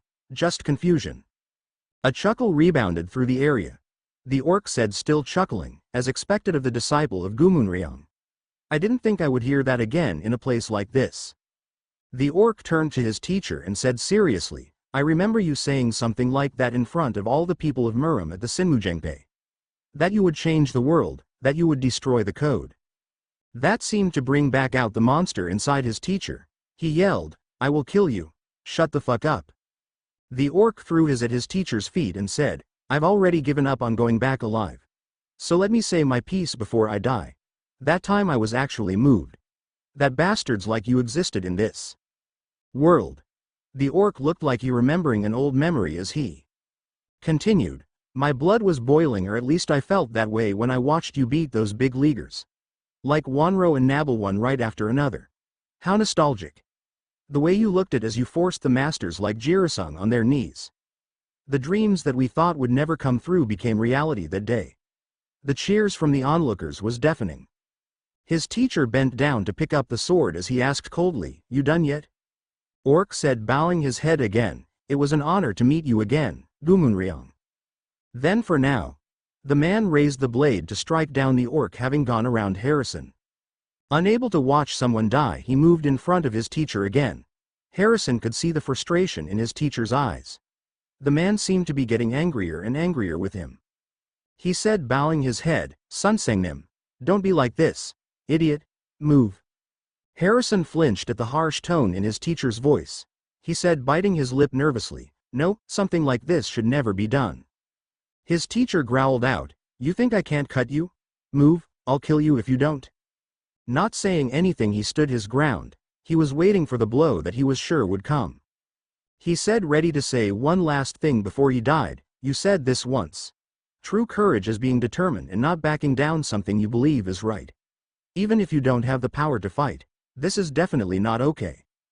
His teacher said angrily, you little fuck. His teacher raised the sword again and Harrison met the man's eyes determinedly. He would not back down on this issue. Even if it cost him his life. The sword was thrown, it going right past his ear. His teacher said finally, you were lucky. With that he began to walk away. Harrison breathed a sigh of relief. His teacher wasn't such a bad person. Harrison said to the orc, he's letting you go, as you see. Hurry up and go to the hospital. If you hurry they might be able to reattach your arm. The orc said, getting to his feet, I'm in your debt, boy. I'm Mamungi of the Torrent clan.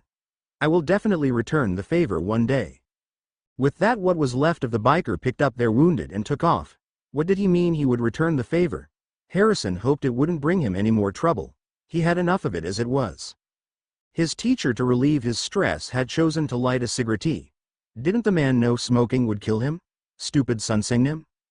Approaching lights set both him and his teacher on edge.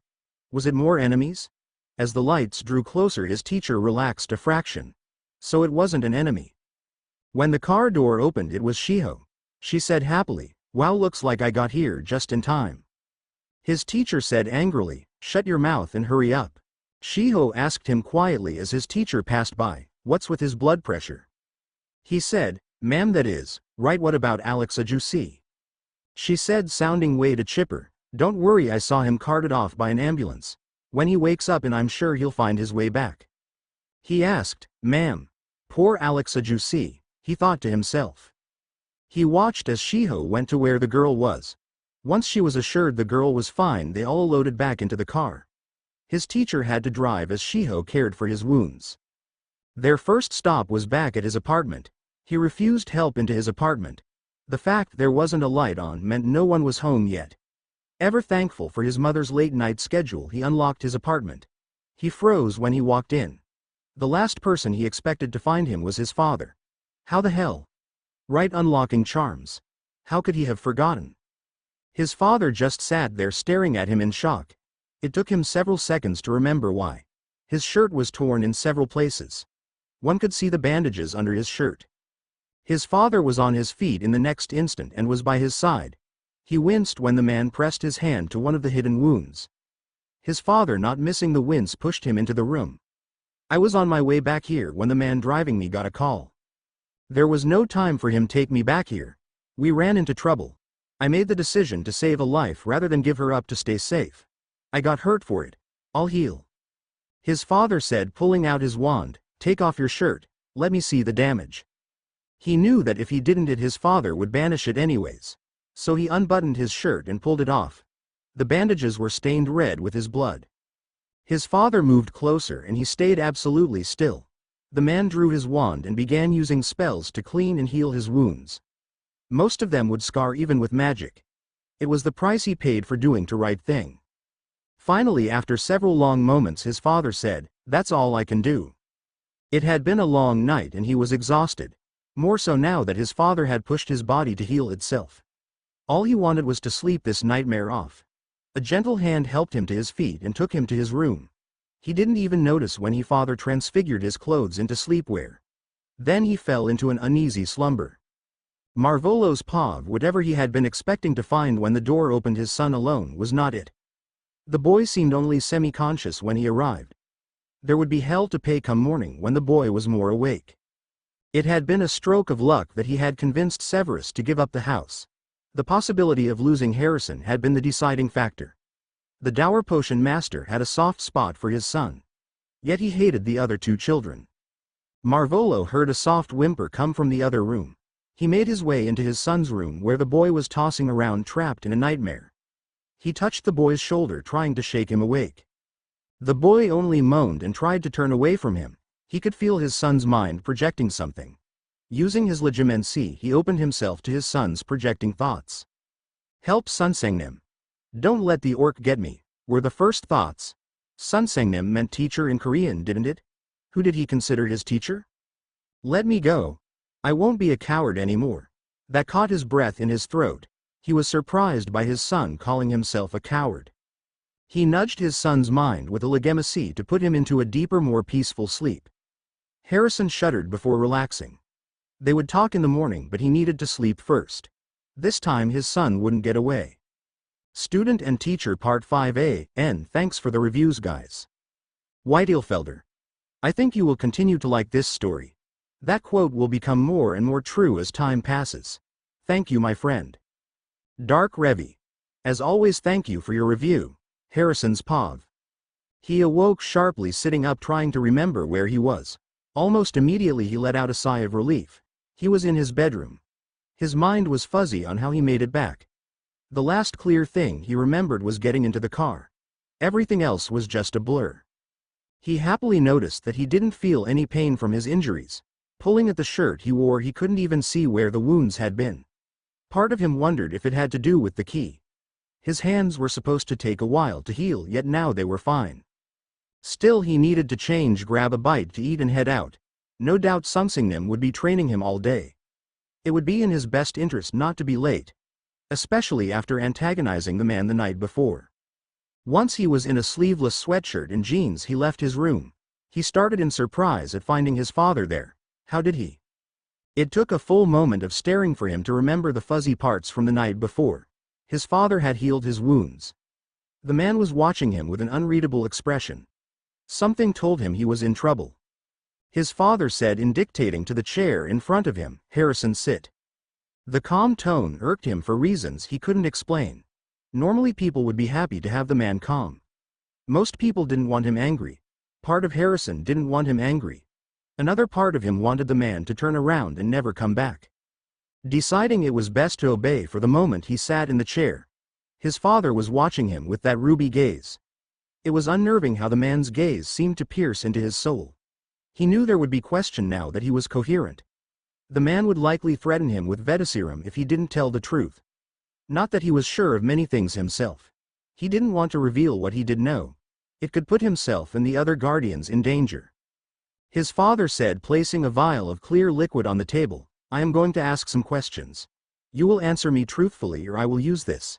Do you understand?" He growled low in his throat. He understood perfectly. The man wanted answers and he wasn't going to allow Harrison to get away, not this time. His eyes traveled to the clock. It was only 8 in the morning. Shiho wasn't supposed to pick him up until 10. That gave his father 2 hours to ask any questions he wanted. This was either going to go really well or really terrible.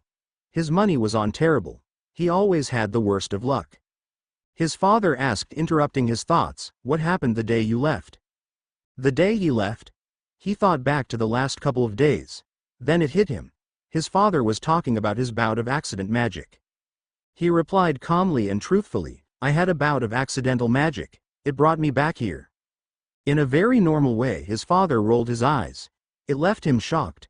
Most heads of house avoided such displays. He had enough interactions with the Malfoys to know that. Still the man said, "I meant after that, Harrison." After that, what had? Oh. He remembered. It wasn't very long after that he had the Moon Dan pill. The very same pill that has nearly killed him.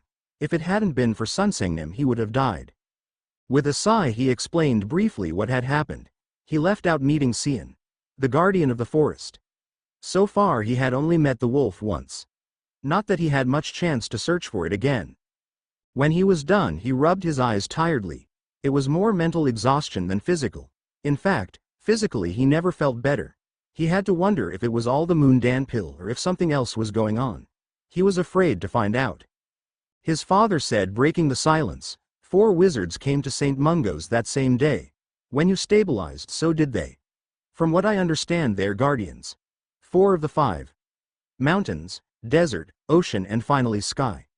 So by elimination that would make you the guardian of the forest. The most powerful of the 5. Damn, so they told him. If he tried to deny it, his father would just use the truth potion. Then he wouldn't be able to hide anything from the man. He also couldn't risk giving everything away that he knew. Especially about what he learned the previous night. No doubt his father would take up the challenge of Murim. After all, only the strong made the rules and could change them. He replied with a cold glare, "Yes, I am the guardian of the forest vessel. I did not find out until that night. I have things to do here, father. So if you will excuse me." He had known that would be a long shot. What he wasn't expecting was for his father to grab him. The man grabbed his arm and pulled him around the table so that he was standing before the man. Tension was clear in his body. Mistrust born from years with his mother burned in his eyes. If this was her, she would have slapped him for such bad manners. He was the outcast in the family. Always had been, always will be. His father only lifted his shirt and examined the bandages. Harrison could feel his surprise when he found every wound had healed. Even with magic it shouldn't have been possible. Sadly, he didn't have the answers to the questions they both had. Maybe Sunsangnim did, but not him. He gave a quick glance at the clock and swore internally. He still had another hour before Shiho arrived. It was going to be a long hour. Unsurprisingly, his father noticed the glance and asked, "Waiting for someone?" "My teacher. I have key exercises to do today." He had seen Shiho fight Sunsangnim. If it came down to it, he could count on her for help. For some reason she took a liking to him. After all, she had given him the Moon Dan pill. Something worth more than his entire family's vaults combined. His father tapped his fingers on the table in thought as he said, "There is more to this than you're saying. Why are you learning from this muggle?" It took all of his self-control not to lash out when he replied, "Like magic, Ki is a part of us. Without it many would be dead. Ki allows us to do things that not even magic could. You couldn't heal all my wounds last night. This morning I woke up completely healed because of my Ki. I have to learn how to control it, otherwise it will burn me alive. That is why I choose to learn from Mr. Han Chun-Wu." Chun-Wu was a rare sort of person. He had drawn Harrison from his suicidal state and gave him a purpose. Although reluctantly, he honestly looked forward to his lessons and what could happen in the future. It would take time, but he would heal mentally. His father asked, "What about you, magic? You still need to learn to control it." That was true. He did need to learn to control his magic. Still, his teacher would only be around for a month. 2 if he was lucky. Magic could wait until the man left. He said, meeting his father's eyes, "My teacher will only be around for maybe 2 more months. Maybe I can come home for a short while after he leaves." It was his attempt at fixing his relationship with his father. He didn't know anything about the man. Well beyond what his mother told him, he wanted to see for himself what kind of man his father was. If his mother was right, he could always disappear back into the Muram world. But he would give the man a chance. Everyone deserved a chance. Before his father could reply, a knock came at his door. A familiar voice called out, "Shayun, open the door. I'm here to collect you for training." He looked at the clock. It had only been 15 minutes from his last check. The lady was early. Knowing his teacher the way he did, he doubted it was the man's choice. After his father released his arm, he went to open the door. In a flurry of movement, a black-haired woman entered his apartment. Yeah, that was his crazy health teacher. Sometimes he wondered how she became a teacher. Still, he smiled as he said, "Sunsengnim, you're early." She smiled in a way that sent shivers down as she replied, "Good morning to you too, Shayun. Your master sent me to get you early. Something about learning techniques today." Excitement bubbled in his chest. All he had done was try and build up his strength. He wondered what he would be learning as his first technique. She asked, finally noticing his father, "Who's that?" "A new teacher. Your master is not one who likes to share. You should know that." He blushed heavily. Chun was certainly passive, even to someone like Harrison who he barely tolerated. He replied, "Sunsengnim, please don't say things like that. That's my father." The dark-haired woman's eyes widened with surprise. They had only known each other for a short time, yet he never mentioned a father. Neither had the woman who looked after him. To them she was his mother, if only. She turned towards his father and said coldly, "If you hurt this boy, I will kill you. He is of Muram now and we look after our own." If his father was surprised by the declaration, he didn't show it. Instead he said, "If you hurt him, I promise torture and a long road to your own demise. He is my son and I care for him deeply." Apparently his master wasn't the only possessive one. He got between them and said firmly, "Enough. There will be no killing each other." Both adults startled at his declaration. His green eyes flared with a fire that told his seriousness. Both adults took a step away from each other in a sign of peace. With that done, he turned to his father and said, "I have to go. I'll contact you when they leave. If all goes well, I will have learned some key techniques. You are welcome to stay, I just don't know how often I'll be back."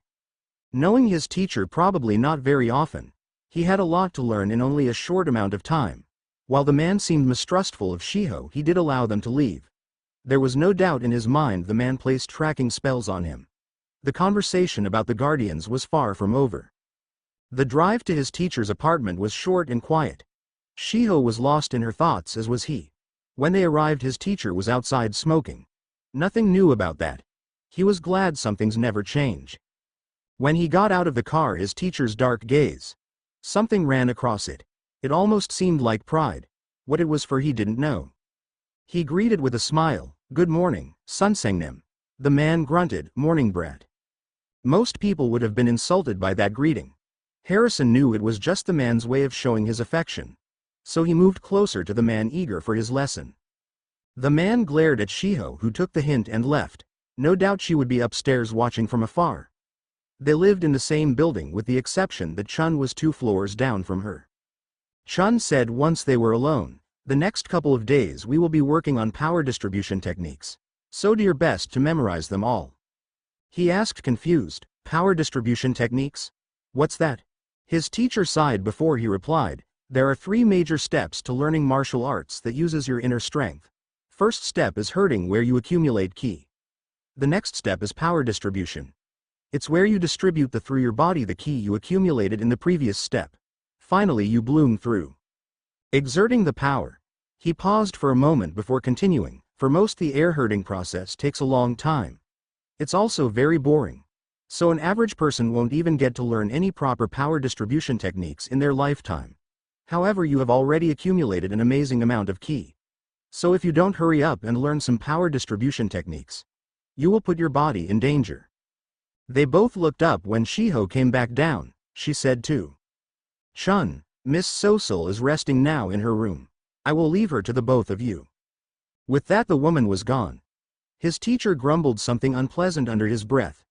A small smile appeared on his face. Chun may act like he didn't like the woman, but in truth he did. Harrison could see it. Still, he knew better than to say anything. If he did, it would only bring his teacher's anger. When they went up through the building, they went to Shiho's apartment. When he gave his teacher a questioning glance, the man glared at him.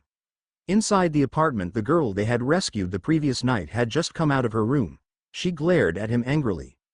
He asked, "Why is she like that? She must not like you. Stop wasting time on unrelated things and get ready to train. Handstand against the wall, focus on your ki flow and keeping it flowing in the right direction." With that, the man turned to move across the room. With a sigh, Harrison did as he was told. Student and Teacher Part 6a, and thank you for your support and the reviews.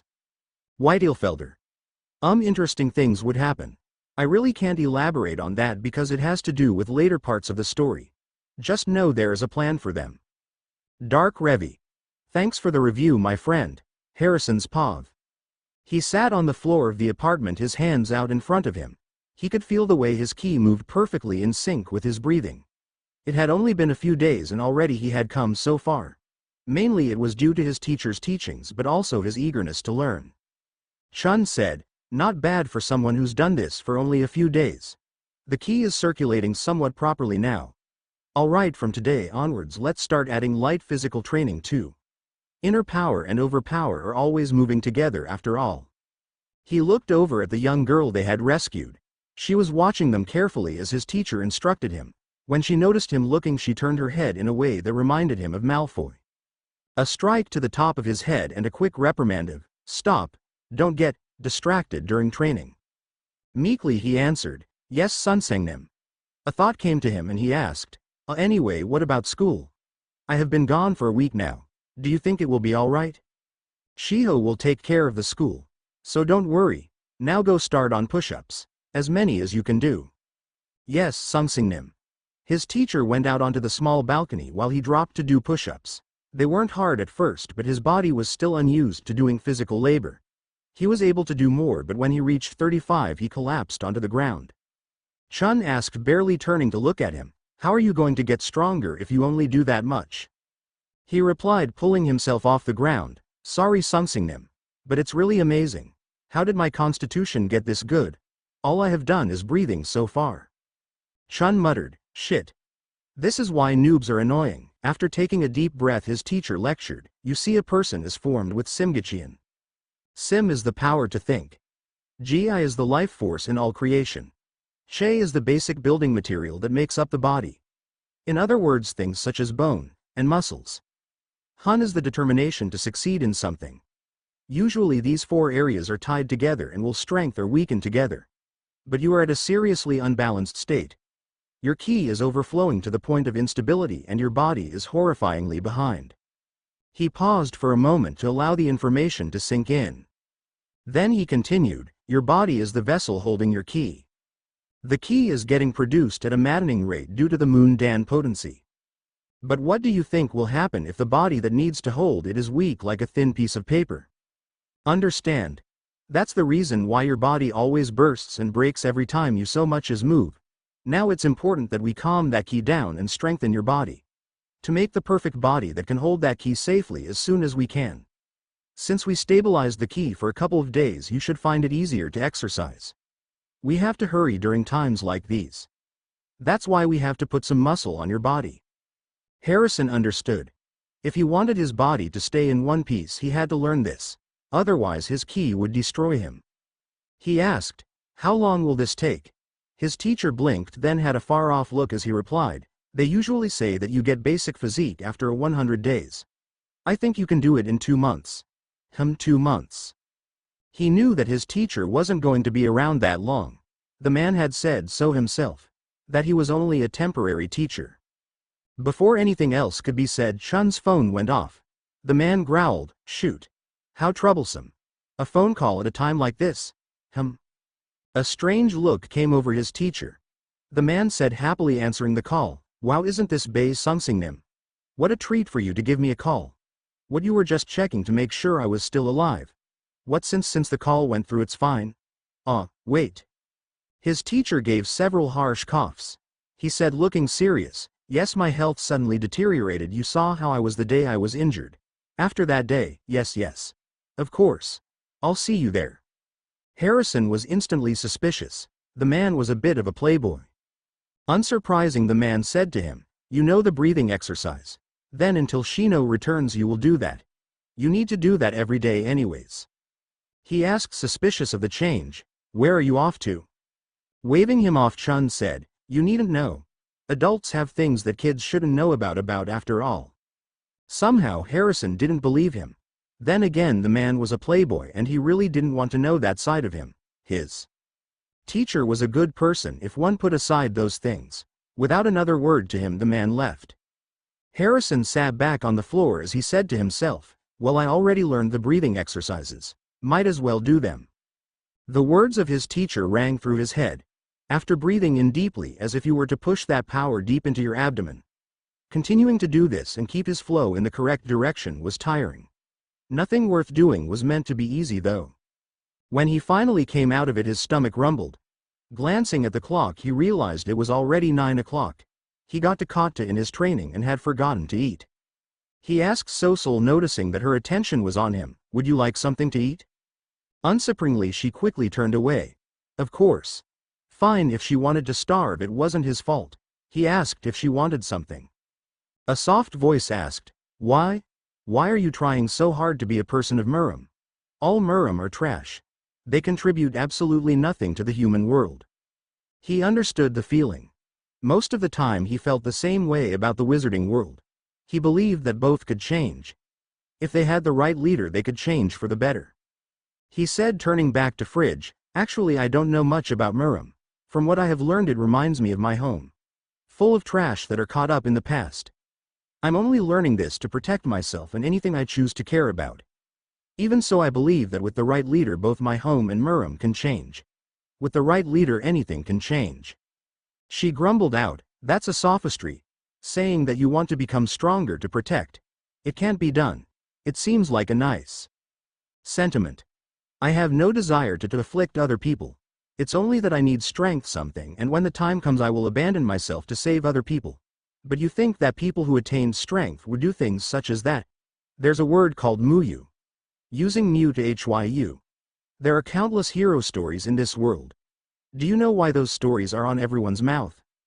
This was the most he had seen her talk since she arrived. More than all the other times combined. To keep the conversation going he shook his head. She continued quietly, "Because such things as never occur. Humans are selfish beings. Those who put more import on the thorn under one's own nail than on the countless dying others. That's a human being." By the end of it she was having trouble breathing. He was worried about her. In an effort to calm her he said, "You're pretty smart, but let's calm down for a moment. You are having trouble breathing, I can tell." She snapped at him, not really listening. "Be more serious when someone's talking to you, after all the pain to say all." She let out a gasp. Then she began to cough harshly. A second later she collapsed. He rushed to her side and tried to wake her. When nothing worked he tried calling Chun. The man unsurprisingly didn't pick up the phone. The next person he tried was Shiho. Thankfully she picked up. When she answered he practically shouted in panic, "Sungsingnim, it's an emergency." She asked, not sounding the least bit concerned, "Shiun, what's wrong?" He said, trying to bury his panic, "It's Sosul. Just now she talked a whole lot. Now she can't breathe properly. I think she may die like this. She can't even answer when I call her name." He could hear the worry in Shiho's voice when she asked, "She talked a lot, you say? As a child she has a key deficiency. She shouldn't be talking a lot. She should know this. What about Chun Wu? Where is he?" Rubbing his cheek he said, About that, he left to run some errands. He said that he might not be back until tomorrow. I don't think he has a signal right now." She said, exasperated, "What a useless human being. At a time like this for something like that. Listen carefully, Shiun. There's still one method left. Your blood that flows through your body. The Moon Dan pill has melted and flies through your blood. To a child with such low energy that might be more effective than feeding her a huandan. Once she's ingested the blood, massage her body until she regains consciousness. So that the key can circulate throughout the body properly. I'll be there soon." The phone clicked, ending their call. So he had to force feed her his blood. Just great. How in the hell was he supposed to do that? Looking around the kitchen he spied knife block. That would do for the moment. After grabbing the smallest knife and a towel he went back to Sosul. He cut out the palm of his hand and force-fed her some of his blood. When some color returned to her face, he began to massage her abdomen. After several minutes she opened her eyes and he nearly fainted in relief. When she realized their positions, she punched him in the face. That caused him to lose his balance and fall off the bed. She asked angrily, "What were you doing?" He replied, holding his hands up, "I was just doing what Shiho said." "You collapsed. Oh right, I need to get you something to drink." He gained his feet, still keeping a wary eye on Sosul. She looked small, but she packed one hell of punch. The sting of his cheek reminded him of such. He got her milk and handed it to her. She said snootily, "HMPH. Don't think I have a good opinion of you just because of one good deed. You think this has happened once or twice? This kind of thing. I'm not grateful at all." Yep, she was just like Malfoy. A stuck-up little brat. He said, knowing how to deal with this and giving her a pat on the head, "Dummy. Such a big pride for such a little kid. I get it. So just take care of your health and don't scare me like that again." They were startled when the door burst open and a call-out resounded the apartment. "Is she okay, little miss?" He replied, seeing it was Shiho. "Ah, Sungsingnim. Yes, I followed your instructions and she's a lot better." Relief passed over her face. She said, "You did well, Shiun. What about that human? Has Chun-Woo called yet?" Before he could answer a no, the phone rang. His teacher must have finally gotten in an area with cell signal. Or he was done with whatever he had been doing. For the man's sake, he hoped it was the latter. Instead of allowing him to pick up the phone, Shiho grabbed it. When he picked up, she screamed. The sound made him cover his ears. A moment later she was shouting, "Save me, don't do that, please." Then with all the force of someone from Murim, she slammed the phone down. Then proceeded to yank it from the wall. He was beginning to find out that Shiho, as laid back as she was, had a scary side. She said almost to herself, "There, that should worry him. How dare he go and abandon his post to go fool around?"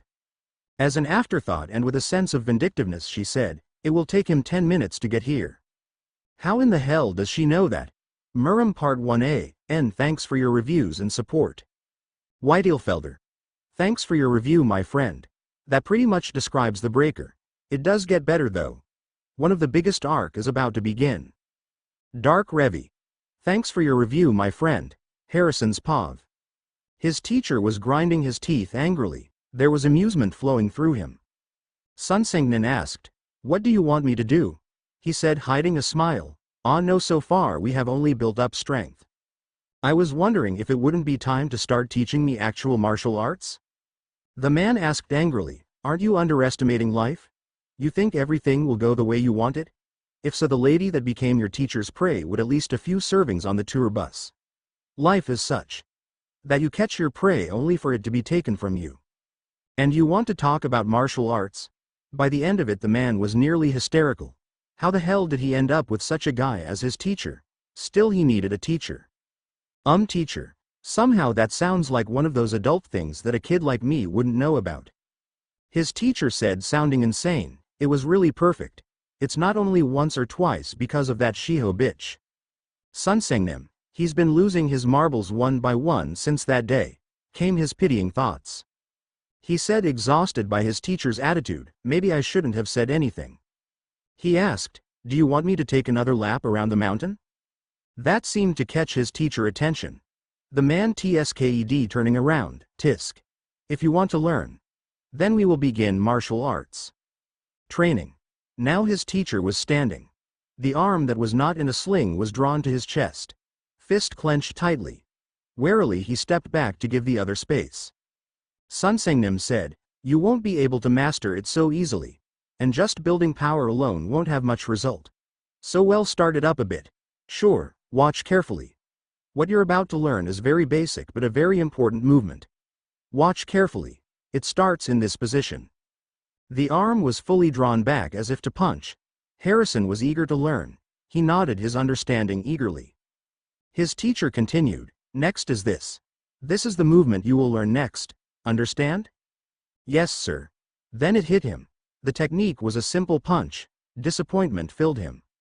Ignorant of his thoughts, his teacher said, "It might seem difficult at first. Someone like you should be able to get the gist of it in about a week." Confused, he asked, "What? Swinging your fist? That's the technique? I am supposed to spend a week learning this? His teacher grinned as he said, is that what it looked like I did? Follow me. Suspicious but not wanting to anger his teacher, Harrison did as he was told. They came to a large rock in the middle of the park. It was huge and most certainly real. Sun Sangnim patted the rock as he said cheerfully, "This looks good enough. Watch carefully. I'll be mad if you want me to do it again." His hand clenched just like before. Arm drawn back so close to his chest, as if ready to strike. Then like a snake catching its prey, his arm shot out. When his hand connected against the rock, it exploded, sending smaller pebbles flying through the air. Magic. Sun Sangnim asked, "What did you think? Magic?" Though it didn't seem possible, he knew magic somewhat. Even though he was a squib, he still read books. The books was in his father's library. "Are you kidding me?" His teacher's eyes shone with annoyance. Part of him understood. The magic he knew could not do such a thing.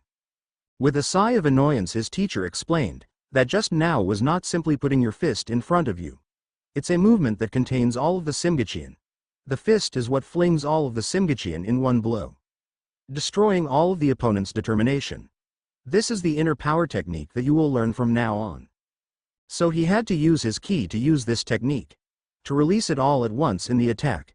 Fine, that's what he would do. So he began to practice. Trying to gather his ki into his fist was a lot more difficult than he first imagined. It was like trying to get it to flow correctly. Every time he thought he had it, it would slip through his grasp. So instead of throwing a ki-filled punch, it would a regular punch. His teacher said, sounding frustrated, "That's not right. Inner power techniques are about the timing. The timing between ki and body. To get that synchronized, you must be able to move your ki like you use your own body." That made sense now. It took a lot of control over one's ki for this to work. Control was something he did not have at the moment. Sun Sangnim continued to lecture. Think of it as circulating the ki you pulled from your abdomen, according to the movement of the body. Then you release it through your hand at the same time as extending your hand. Once more before I leave you to self-study. "Yes, sir," came his tired reply. "Pull the ki from your abdomen and..." As he finished the thought, he extended his hand. It wasn't quite right as he did it, though he did feel something explode in front of his hand. His hand was burning now. Chun Wu's paw of this brat had been a pain in his ass from day one. First he tried to blackmail him into teaching him. After giving the little shit a tongue lashing, he left it. That was what he had hoped would be their final interaction. Alas, it was not meant to be. Over the last month or so he had wormed his way into learning martial arts. Thing was, Chun didn't have much time left to teach him. Kaiser was no doubt getting antsy about him being gone for so long. This assignment was only supposed to last a month, just until they got Lady So Sul.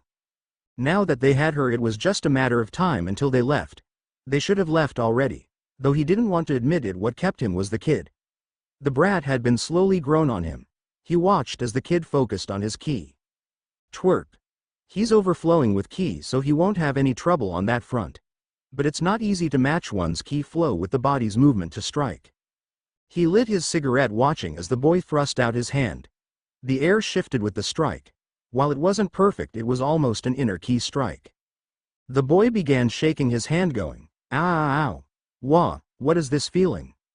Chun got to his feet and moved closer. He was hard on the boy. Not hard enough that he wanted the other injured. The boy said, "Ah, I think I got a cramp in my hand." Chun replied absent-mindedly, "Ah, okay." While he sounded unimpressed, his mind was in fact racing. It shouldn't have been possible. Yet he had seen it with his own 2 eyes. Grimly he thought, that punk almost managed to get his timing down. He couldn't release the ki and it burst on the back of his hand instead. To get to that level in such a short time. This kid, he's more talented than I thought. He ordered with less anger than he had been using, "Come, let's go back." Even as they walked back, he couldn't take his mind off of what he had just seen. It just should not have been possible for a kid to have that kind of power. Even with the medicine he had taken. "No matter how I think he's a fascinating kid," the cheeky brat said. "Sun Sangnim, I am going by Shiho Sun Sangnim's apartment tomorrow. Would you like to come with me?" Annoyance flared up once again. Why in the hell would he want to do that? He snarled, "Why would I want to do that? Don't you like Shiho?" "Who the hell would like someone like her?" Stupid kid. Shayun asked confused. Then why did you come so quickly at her scream the other day? Well shit, the kid had him there. There really wasn't a good excuse he had for that behavior. He just had to get the observant little bastard for a disciple. Instead he chose to snarl out a reply of, crap if I know. Anyway, if you keep talking about useless things I'll kill you. With that he walked off. It wasn't late but he already needed a drink. That brat was exhausting. Harrison's pav, he watched his teacher stalk off in anger. Part of him wondered if he pushed too hard for answers. Another part of him was amused by the entire thing. He asked himself, really, Sunsengnim? I can't tell if you honestly don't like her. Or if you just can't be honest. Speaking of people that they couldn't be honest with, he hadn't spoken with Sihi in a while. Maybe he should call her. Prating his pockets looking for his phone, he remembered his teacher destroyed. Damn it, all he had in his pockets were some change. It would be enough for him to make a single phone call. It took him a little while to find a payphone that worked. In this part of the city it wasn't an easy task. Half of the time they didn't work. After finding one he had to wait his turn to use it. When it was finally his turn he dialed Sihi's number. It rang 3 times before she picked up. Hello? A small smile appeared on his face as he said, Hi Sihi, it's Shayun. She greeted happily, Hey, Shayun. Where are you? He said kindly, I'm at a payphone at an intersection in front of the train station. I got your number from Shiho Sunsengnim a few days ago. I couldn't get any time to call before now. She asked, Are you okay? I heard you were getting some kind of checkup. That must be his cover story. Thank Merlin for a quick thinking Sunsengnim. He replied, I'm alright. Let's not talk about this over the phone. How about we meet face to face? I can be at the train station in a few minutes. He tried to convince her otherwise but she already hung up. To himself he said, That's Sihi as usual. She would never accept that he was fine. Not unless she saw it for herself. It had been a while since he had seen her. It would be good to see Sihi again after all this time. While he waited he tried drawing his ki from his abdomen. Every punch he tried to throw didn't feel right. It wasn't like that last one with his teacher. Harrison knew he had to focus. To draw the power from my abdomen. Release it through the hand at the same time as extending my hand. As he punched he felt something explode in front of his hand. This time there wasn't any muscle cramps in his hand. Did he do it? It couldn't be that easy, right? Any thoughts of continuing were stopped when he looked across the street. Sihi was coming down the street. She was on the other side of the road but it wouldn't take long for her to get there. Someone else caught his eye. Coming up next to her was Chong Ho. Harrison moved to cross the street when the older boy grabbed her. He and his friends dragged her into the building. He was delayed momentarily by a bus. The second it passed him he was chasing after them. Murim Part 2a, N. Thanks for your reviews and support. White Elf Elder. Thanks for your review my friend. When I read your review I couldn't stop laughing. Let's put it this way. Both. Hope you like the new chapter. Dark Revi. Thanks for your review my friend. Finally some action. I was so bored waiting to set this up. Enjoy guys. This will definitely be interesting. Harrison's pav, without thinking he dashed across the street. Twice he almost got run over by a truck before he made it across. He followed them into the building trying to catch up. When he stopped to catch his breath he asked quietly, where did they go? Listening he followed the sounds of voices. One of which he recognized immediately as his tormentor. Scream if you want. It won't be heard outside. Even if it was, this is our turf. He followed the voices to the back part of the building. If he hadn't heard them he would have never found this place. It was secluded to the point of invisibility. When he came up on them he was just in time to see Chong Ho hit Sihi. His blood build. That was the final straw. The bully could beat on him all he liked. But he would never allow him to attack his friends. One of the bullies stuttered, Wah, what the? That punk. How did he get here? Chong Ho growled angrily, what are you doing? Someone grabbed that bastard. Without waiting for them to do anything he stepped into the middle of the group. As he got closer to the red-haired girl he pulled his jacket off. Laying it on her shoulders he soothed kindly, you were really scared weren't you? It's okay now. She sobbed grabbing the front of his white undershirt, Shayun. Chong Ho snarled, what a riot this guy. You must be itching to die. When you wouldn't have been in danger you would have been safe. If only had run away. Well, good for us. We were gonna work on you a little anyway. After all, I'll show you, you little bastard. What your girlfriend is going to look like after we're done with her, of course. He stood. His ki and magic were fluctuating with his anger. He brought his hand back, the back of it hitting the beam concrete next to him. To his surprise, it exploded.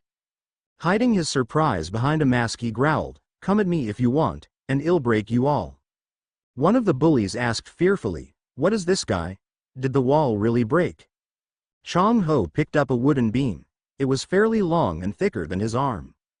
The black-haired bully said, "Hey Chong Ho, shut up. Stop being so scared. Did you come here with just that? That was pretty flashy." Harrison growled coldly, "I can make you like the wall too." "Oh really? Then come on, tough guy. Hit me. Right here." Chong Ho tapped his jaw. This wasn't the first time he had been provoked. Just like before, he hesitated. Chong Ho laughed coldly, "Just as I thought. It was a fake. You can't hit me." Without warning, he struck out with the beam. It hit him hard across the side of the head. He saw stars as it knocked him to the ground.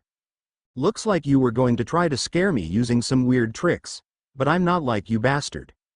As he was trying to regain his feet, another strike hit him in the chin. This one sent him flying into Sei. At least make some sense. How can a person smash concrete barehanded?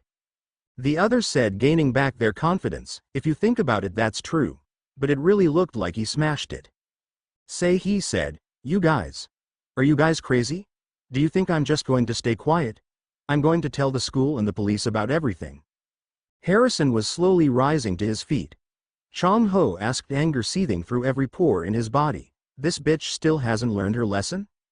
The older boy swung the beam at her. That's when he reacted. Not caring what happened to him, he jumped in front of her. The beam hit him on the top of the head. With cold green eyes, he stared at the other despite the pain. "Oh, you didn't faint?" Harrison growled, "I'm gonna smash it." "What?" Just as his teacher taught him, he drew his hand back, yelling, "I'm gonna smash it." Chong Ho said, disbelieving, "What an idiot." Just as he had practiced, he timed his ki to explode at the point where his hand hit the beam. There was a small explosion in front of his fist. More than half the beam went flying. The surprise was clear on the other's face. "What's this?" Harrison didn't give the other time to contemplate. He kept swinging. Keeping the other on his toes wasn't hard. Even though he had no real practice, Chong Ho was wary of his fist now. As one of his attacks passed by, he asked, "Pissed, who would get hurt by that kind of punch?" Surprise crossed the other's face when he heard the explosion of ki. He asked, "What's this?" He was about to strike the other. An attack that would have landed given that the other was posed to block. To his surprise, though, someone caught his punch. A black-haired, hazel-eyed boy stood before him. They seemed about the same age. His eyes were serious, though. Much like his own teacher's eyes. The boy said, "If he gets hit with that punch, he will die." Harrison jumped back, instantly weary of the other. He asked, Who are you?" The other stepped back, responding calmly, "I happened to be watching and intervened when it seemed to get dangerous." Chong Ho asked, overly confident, "Who are you? You should leave, should you want to preserve your life." It was official. The bully had a death wish. Even with his tiny bit of experience in the world of Murim, Harrison could tell this guy was one of them. "You bastards. What the hell are you doing? Are you conspiring together? You Basguards totally underestimated me. Do you think with just that?" A blonde that he didn't notice before said, Hey, leave while we are still being polite. If you bother him, I can't be responsible for your lives." Chong Ho asked, picking up another beam, "Who are you? Ha, look at these bastards. Do you think that I am a pushover? Fine, I'll kill you and see what happens." What happened next, Harrison couldn't explain. One moment Chong Ho was advancing on the other. The next he was sent back by an explosion of ki. It appeared his instincts were correct on the fact that this kid was dangerous. The boy picked up the beam in his hands and said, "This is your only warning. If you still want to fight, I won't refuse." The beam that the other held began to split. It was like someone picking apart string cheese. The bullies ran out after picking up Chong Ho. Harrison, for his part, was left speechless. His teacher had only begun to show him techniques. Nothing along those lines, though. He suddenly grabbed his sweatshirt. She buried her head in it and began to sob. Slowly he pat her back in comfort. Due to his own abuse, he wasn't sure exactly how to comfort his friend. The boy walked up to them and asked, "Can I ask you something?" He cocked his head to the side in curiosity. The other had kept him from killing Chong Ho. If it was in his power to answer, he would. With a serious look he asked, "Do you know a Gumunirang?" Harrison froze. Unsure how to answer, he kept his mouth shut. Of course he knew Gumunirang. That was his teacher. Sun Sengnem's warning rang in his head though. Those that called him that were not their allies. The blonde said unsurely, "Hey, if you say Gumunirang, it can't be." I still didn't hear a response. I'll ask once more. Do you know a Gumunirang? After another brief moment of hesitation he said, "I don't know. I'm sorry, but I've never heard that name before." The blonde said cheerfully, "Aha. Of course. I was surprised for a second there when you suddenly mentioned Gumunirang. Sorry for being so upfront. This is Hyuk Sochin from the Chundamun. If you're Muram, you've heard of him before, right?" "Shit. He really is Muram. That means he needs to get them out of there." "I'm Yang Juho from Baeksuk Dojang. White Rock. Which one are you from?" Harrison said confused, "I'm not sure what you're talking about. I don't know what Muram is. Thank you for helping me." He began to push Se-hee towards the door, hoping against hope that they wouldn't find the inconsistencies in his story. Luck though was not on his side. The one called Hyuk asked, "If you're not from Muram, how did you know that Gumunirang was a name?" "I never mentioned that it was a name." "How do you know Gumunirang? Oh crap." Without so much as thinking he began to pull Se-hee. They had to get out of here now. He had to get a warning to his teacher that someone was looking for him. Then lead Hyuk away from his teacher. "Hold on. We have been looking for Gumunirang all this time? Are you out of your mind? He's the best fighter in Muram right now." 5 blocks down he was forced to stop. Se-hee said out of breath, "Shayun, wait, I can't go on like this." Looking at her he realized how much she must have been struggling. The amount of training he had put in was paying off. She asked concerned, "Why are we running from them? They didn't seem like bad people." They didn't, but he didn't want to take the chance. They were looking for his teacher. Using the name that pissed him off. Better safe than sorry. If he was wrong, he was wrong. So he said, seriousness shining his green eyes, "Those aren't normal people. They have no qualms about killing others." "What are you talking about? Please just trust me, we need to keep going." A tisk came from behind them. The blonde from earlier said, "Only made it this far. We shouldn't have rushed." His eyes caught the sight of a yellow cab. He could lead them away while Se-hee escaped. Rushing into the street he hailed the cab. He pushed Se-hee into the back seat and said, "Call Shiho Sunsengnim. Tell her what happened. Don't look back, Se-hee." The blonde tried to grab him. Quickly he shut the door using his leg. Then stepped away from the cab, allowing it to speed off. As the other reached to grab him he drew his fist back. Harrison must have caught him by surprise with the attack, for it landed. The blonde was set into a ball flip in the air. Even as he righted himself he looked at Harrison shocked. With space between them he took off. Using only the back alleys he tried to lead them away from Se-hee and his safety. He would not allow them to find his teacher. Not while he was still breathing. Hyuk's pav. So Chun stepped up next to Johu. The blonde asked surprised, "What kind of punch was that?" He responded calmly, though he was just as surprised. "How amazing. He still has enough stamina to use Sui Hun Guan. Sound of mind and spirit." Sui Hun Guan? One of Gumunirang's special techniques? He could understand the surprise and disbelief. At first he thought maybe they met a collaborator. Now it seemed more likely that they stumbled upon his disciple. Chun's pav babysitting was such a boring job. Why did he get stuck with the brat while Shiho was gone? It wasn't fair. Looking at the clock he frowned. The kid should have been back by now. The brat couldn't have gotten himself in more trouble, right? In that moment Shiho burst through the door. Panic was written across her face. She said, "I just got a call from Se-hee Shiun's friend. She said some weird people attacked them. That he led them away so that she could get away. That he specifically said Muram." Chun's blood ran cold. So the Muram had caught up with them. If the brat was caught, there was no telling what he would tell them. They had to move now. "Sorry kid, but the mission is too important." Muram Part 3. Thanks for the reviews and support. White Elf Elder. Thanks for your review, my friend. Lol, you will just have to see. Dark Ravi. Thanks for your review, my friend. Harrison's Pov. Their talk only lasted a short time. The boy about his age had said terrible things about his teacher. Still, he didn't believe anything he had said about his teacher. The man had saved him from himself, even going as far to save him from killing himself. Hyuk said with a sigh, then I have no choice. We will have to go to the Federation of Martial Arts. We will talk there. Harrison snarled, do you think I will go without a fight? Another side reply, I will caution you now. If you resist, you will get hurt. No matter if he got hurt or not, he would not allow this boy to question him. He entered a basic stance that his teacher had shown him. He replied coldly, if you're going to overpower me, then go ahead and try. Both of the other Murim gave him looks like he was crazy, almost as if he was missing something.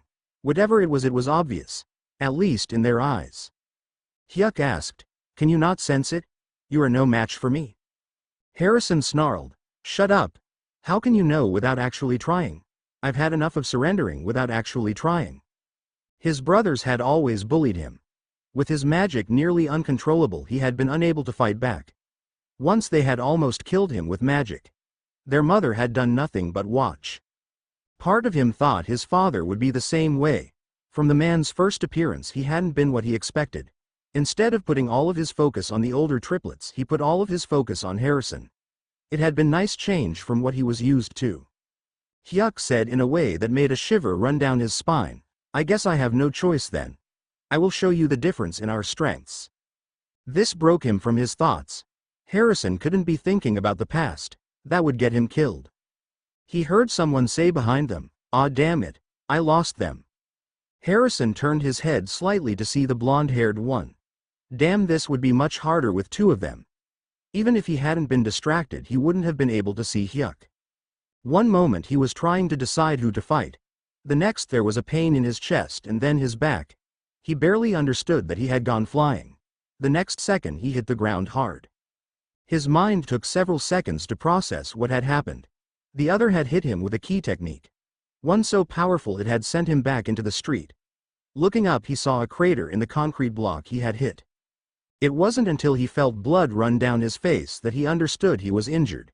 His body was a whole new kind of numb. Hyuk asked coldly, do you understand now? This is the difference in our power. Although I doubt you can comprehend that you just lost. This bastard was looking down upon him. Looking down upon his teacher. That was not something he could allow. He forced his arms to work, pushing himself up onto his hands and knees. Even as he heard the other say something on his phone.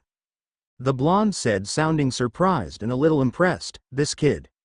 From his knees he pushed himself to his feet.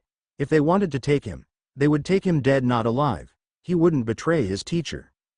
Something inside him howled in response. He felt an energy go through him, much like when he gained access to his key not so long ago. He asked with a snarl, what are you doing? Why did you stop attacking? He raised his hands back into the first stance. It was all he knew, but it would have to work. He had to win. Come on, attack me. The blonde practically shouted back, are you crazy? This is the Chundamoon, lower your fists. He didn't care who this guy was. That name meant nothing to him. All he was a threat to him and his teacher. He growled like a dog, I don't care, I won't be taken so easily. If you want to take me, you will have to defeat me first. Hyuk sighed, then said in a serious tone, please don't do anything so excessive. At your skill level you won't even be able to touch me. This is a fight where you can seriously get injured. Back down now, never. For a long moment they just stared at each other. Part of Harrison's attention, however, was drawn to his center. Something was happening with his key. It felt unfamiliar but at the same time like an old friend. What was happening? Hyuk stepped forward with a somewhat creepy smile as he said, this is the first time someone has been willing to fight me after hearing my name in school. The blonde asked incredulously, are you actually going to fight him? Samowonju Nim? Please calm down.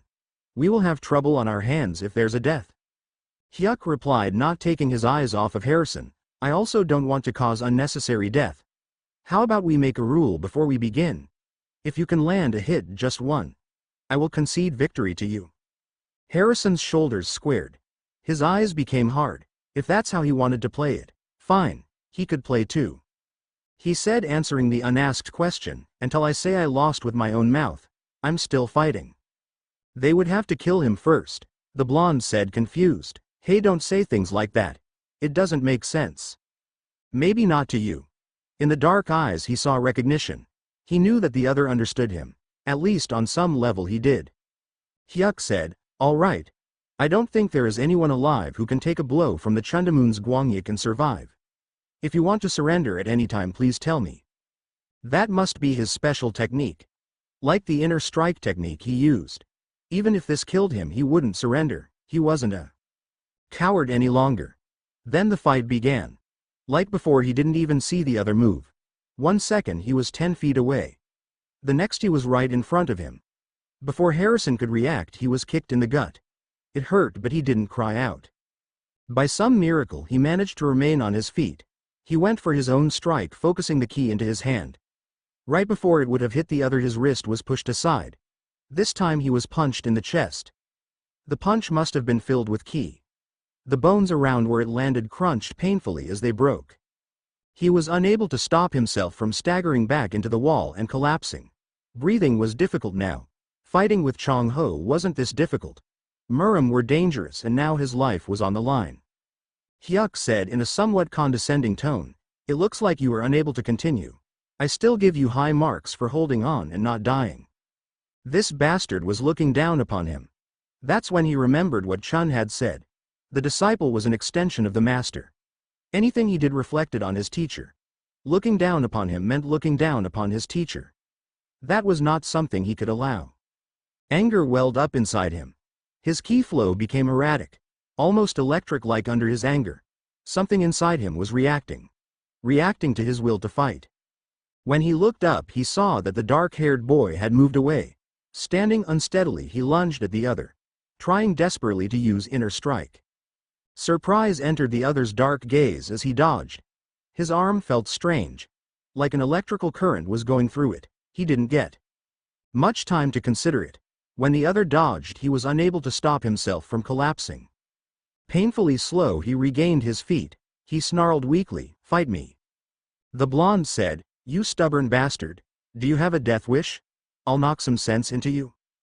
Hyuk moved closer to him. His hand extended to him. For a moment Harrison stared at it, uncomprehending. Then he said, let's stop this. You held on well. Any more, however, and you will die. The blonde said, making him twitch in anger, yeah, stop it. There's no point to anything if you're dead. That's when all of his self-control snapped. Sounding more wolf than human, he growled, there's no point to living if you abandon your ideals. I will not let you take me. I am Lee Shyun, son of Marvolo Slytherin. You will not take me. The air crackled with what he at first thought was magic. It had a similar. Then he realized it was not just magic. It was both magic and ki. Yuchun's Pav Tiger's sanctuary had been his sanctuary for almost 15 years. It was Garden House in Korea, out in the mountains where few venture to travel. Yuchun was 35 years old with black hair and lightning blue eyes. 20 years prior he had been a regular Murim student. On his 10th birthday his abilities as the Heavenly Path's mastery activated. As the protector of the mountains he stood proud. A white tiger shrouded by lightning. From then on he had been an outside. Seen only as a weapon should the guardians arise once more. In his 20 years as a Heavenly Ways master, nothing. He had perfected calling his beast and even met the other 4 masters. They were all around the same age as himself. Like himself, though none had felt the telltale signs of a guardian's arrival. All thoughts of their enemies had faded into something of legend. Given his age, he knew he should be looking at getting a disciple. Whether guardian or of the heavens, they of Murim didn't live long. Old for them was in their 40s. His thoughts kept returning to just a few days ago. The massive ki influx he had felt was worrying. If it was the guardians, more than one activated at once. Then again it could be the dragon playing around again. That was happening more than he would have liked. He was pouring a glass of water when he felt it. A ki influx like he had never felt before. The kind that could not have come from a Heavenly Ways master. It was coming from in the country. Before it had been scattered over the world. There was no way it could have come from person. That was too much ki and power. Yet he knew deep down that it had to come from one person. There was only one guardian that could have that kind of power. The guardian of the forest had risen again, Chun's Pav. He had been fighting with himself. Part of him wanted to save his disciple. The boy didn't deserve to be tortured by the Muram. He was just that, a boy. Yet he knew he couldn't. If he did, the whole alliance would descend upon him. The mission came first. Then why? Why did it hurt so much to leave the brat behind? It should have been easy. The brat had been a pain in his ass since they met. Still, he had seen the boy become a true fighter. Leaving him to die wasn't an option, he decided. If he did that, he would be a terrible master. It would tarnish his own master's death. As he turned to leave, he felt something. A key presence so large and powerful it rivaled his own when he was under the Black Origin threshold technique. This couldn't be good. There was only one person he could think of that had that much key, was the kid. That made his decision for him. Muram Part 4a, N. Thanks for your reviews and support. White Elf Elder. Thanks for your review, my friend. We will just have to wait and see. Dark Ravi. Thanks for your review, my friend. Hard to believe it has been over a year since I started this FIC. Thank you to everyone who reads it. Harrison's Pav. It took all of his concentration to keep his ki flowing in the correct direction. It felt like when he first awakened as a ki user. The sheer power flowing through his veins was immense. This time there was no Chun to come and help him, however, given that he had sent his friend to warn his teacher. The man was likely long gone, back to wherever he had come from. Not that Harrison blamed him. He was a lousy disciple. He didn't deserve his teacher's time. He would, however, make the best use of what he had learned. Since he could not leave here under his own power, he would die taking his teacher's secrets to his grave. Hyuk was trying to convince him to stop again. There was a loud roar in his ears prevented him from hearing. Instead of stopping, he tried to spring at the man. Harrison didn't land a strike on the older boy. A strike hit the top of his head. He saw stars again. However, this time he was able to stay on his feet. Another strike was coming for his face. It was almost as if the other was moving in slow motion. Harrison was able to dodge the strike and move into the opening. He brought his hand back to strike. In the corner of his eye as he threw the punch, he saw blue streaks going up his arm. It was almost like lightning was encasing his arm. Hyuk dodged the strike with a movement that made him blur. He was barely able to keep up with the movement. Hyuk was now across the alley, well out of range. His dark eyes watched Harrison with a new wariness that wasn't there before. He said darkly, "Elemental Ki. So you are even more dangerous than I thought. I can no longer hold back." Elemental? Wasn't that what his father was talking about? This was something to think about later. He didn't get to think again. This time when Hyuk moved, Harrison wasn't able to follow it at all. One moment he was standing ready to defend himself. The next pain exploded from his chin and the world went black. So Chun Hyuk's Pav, it was over. The boy would not be returning to his feet after such a strike. Yang Juho looked like he was going to pass out. Yang said, "Oh man, the council is going to have my head." He was probably our only lead on Gumunryang. Hyuk looked down at the boy. "You brought this upon yourself. You should have taken my hand when I gave you the chance. Rest in peace, disciple of Gumunryang. Don't blame anyone but yourself." That was no reason to kill him. While his annoying guide was right, there was another reason this boy had to be killed. He said coldly, "But that gaze, it had to be eliminated." His thoughts turned to the wild but powerful gaze. I've never seen that kind of gaze before. How could someone so weak have such a powerful gaze? Once more he felt a presence behind him. One that couldn't have been Yang. It was too powerful for the blonde. He whispered breathlessly, "It can't be." Turning, he saw the younger boy rising to his feet. His head was back, looking up at the skyline. There was blood running down his face and neck. The wounds that Hyuk had caused. Lightning was still coming off of him. The erratic use of ki was astounding. No one should have that much ki in them. It wasn't natural. Yang asked, voicing his own thoughts, "What the fuck? What the hell is this kid? Some kind of zombie? How can he still get up? No, how is he even still alive? His stamina should be used up. Impossible, his body functions should be all disabled by now." The boy growled, "Come on. Fight me." His mind went to something his mentor once said. He sat in front of Master Chun. He was held the title of the Four Arts Dragons. Even at his age, his teacher could still hold his own against many of the younger Murim. Today they were discussing the different kinds of people in Murim. Master Chun said, "There are some very rare people. People who do not possess purity, ki or physical prowess. Just spirit alone. Among them sometimes someone appears that has the power to mold the world." Hyuk said, parroting what he had been taught, martial arts are based on the union of purity, ki, and physical prowess. The fact that just anyone can be proficient with just spirit is fallacy. His teacher asked playfully, the first thing you learned is disrespect? Chastised, he replied, I'm only speaking logically, master. How impudent that a 10-year-old boy to tell a man approaching 90 what is logical. Hyuk said, knowing he was right, logic and truth remain constant whether you are 10 or 100. End of flashback. Was this what his master spoke of?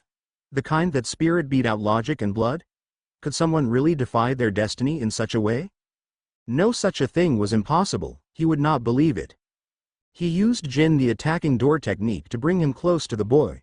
It didn't even give him a chance to react before Hyuk struck him in the chest. If he was a lesser man, the sound of the boy hitting the wall would have made him wince. Instead he watched stoically as the boy collapsed again. It was impossible to get up from such a strike. Absolutely impossible. Once again he was proved wrong when the boy regained his feet. He got up again. Is this even possible? What is this feeling of nervousness? Came his disjointed thoughts. His heart was racing. It felt like it was going to explode out of his chest. A rare feeling of nervousness encased him. It was caused by the boy in front of him. Something that logically shouldn't have been possible. The boy lifted his head, their eyes met. In the green was a light he had never seen before. Hyuk asked himself, why? Why does he continue when he knows he cannot win? But why does he still continue this pointless fight? The boy said, as if speaking to someone only he could see, that's right. Yang shouted, Samo Wonju, what are you doing? Send him flying. Instead of attacking the boy as he came closer, Hyuk found himself taking steps back. There was something not natural about this boy, something that he never came across before. It frightened him. Look carefully, Hyuk commanded as the boy came closer. Street, stop, even if I'm weak. Hyuk shouted, stop this instant. I will never run away again. Hyuk had not even noticed how close the other got. Before he could react, the boy lunged. A single fist hit his chest. There was no ki behind the attack. It seemed the boy had finally hit the end of his stamina. Still, it had been the single strike that they had agreed on. The lightning no longer encased his arm, so any damage that it could have done no longer existed. A world I did not see. A world I did not know. So this is what Master once talked about. He felt emotions he never felt before came off of the boy. Passion and agony. A lesson that he would have to learn. Apathy was not true strength. Just maybe strength lay in having unpredictable emotions. Yang asked, hey, are you alright, Samo Wonju? When he nodded, the other continued, this kid was sticking on like a leech. Did you see that lightning? I thought he was Gumunryong's brat. Don't tell me he is training with the elemental masters too? Yang had a point. Elemental ki was not just something that one could pick up on their own. Most of the time one had to be taught at a young age, first to find their elemental, then levels of purification. He knew that side of Murim was better about picking up strays than this side, so it wasn't unheard of. The only thing that didn't match up was the age and level of skill. If he had been trained by an elemental master, there was no way he would be allowed out at his level. It was too much of a liability. His thoughts were interrupted by the feeling of killing intent and ki presence.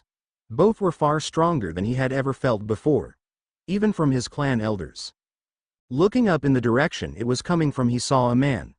The man was wearing a tropical shirt like he had just gone to the beach. In one hand was a cigarette that was lit. However, the dark smile on his face was worrying. When the man shifted his weight forward, Hyuk used Tway to retreat away from the boy. He was strong, but he wasn't suicidal. This man was ready to kill. The man landed in the spot he was just a moment before, asking, aren't good kids supposed to go to sleep early? Yang asked, snapping back at the man, who the hell are you? We aren't kids, you bastard. Stop trying to involve yourself in other people's business. Hyuk wanted to tell Yang to shut up, not to anger this man any more than he already was. This man wasn't normal even by Murim standards. If Yang kept speaking, they would both end up dead. The man ignored them in favor of checking the boy. He pressed his index and middle finger into the side of the boy's neck. After a moment he nodded. He said almost absent-mindedly, "Damn, the kid looks like a rag again. Was this your doing?" The last part was directed at him. Carefully he nodded. His body tensed, ready to defend himself from this man. The man took a long breath from his cigarette as he asked, "Is that so? You're the Hyuk-so-chun, right? I've heard rumors about you. How you're supposed to be this genius that come once every couple hundred years. If you're such a genius, what are you doing picking on a kid who has been learning martial arts for less than 1 month? 1 month? That was impossible. There was no way this kid could have only been learning for a month. Before he could do anything, he was blown back into a wall. One of the many he had hurled the boy into. It had been a key attack, and by the way the man was standing, he had only used a finger. What the hell was this guy? The man said, "I ask the questions. You answer them. Understand?" Yang was carrying on again. Hyuk asked to divert the attention back to him. "Aren't you Gumunryong?" That made Yang pale even further. He was no longer worried about Hyuk. Now he was worried about his own life. Few crossed paths with Gumunryong and lived. Gumunryong said, giving them a feral grin, "So you know who I am and you still choose to attack MG disciple." This man wasn't human. He was an entirely new entity. Before anything else could be said, sirens sounded. Hyuk felt relief. This meant they could get away. Gumunryong wouldn't risk the life of his disciple. Not for them at least. Hyuk said, "It seems the guards have arrived. They tracked our cellular signal from when we called earlier. I will take my leave now." Gumunryong snapped, "What? Do you think I will let you go after what you did to my disciple? Then do you want to fight? I do not think your power is inferior to mine and my guards combined. But what will you do with the boy? If the fighting escalates, then people like the Songhek may join in." It was a long shot, but he hoped they would get away with their lives. This man was far out of their league. It seemed that he was much more powerful than he originally thought. Hyuk had not realized how far out of his league Gumunryong was until now. Gumunryong asked with a snarl, "Do you think you can threaten me, little puppy? I'll turn you to dust." Of that he had no doubt, but he still had to play his hand. He stated evenly, "This is not a threat. I am merely stating facts." With more confidence than he felt, he stated, "If you are willing to sacrifice the boy, we can have our final clash right here. Take the bait. Let us go for tonight," came his thoughts. For a long moment Gumunryong was silent. Then he snapped, "Get out of here. Go before I change my mind." Relief went through him and he turned to leave. Then a question hit him. "That boy. What is his name?" For a moment he thought the man wouldn't answer. Then an almost silent answer was given. "Shayun. Lee Shayun. Why do you care?" Hyuk answered truthfully, "I wanted to know his name.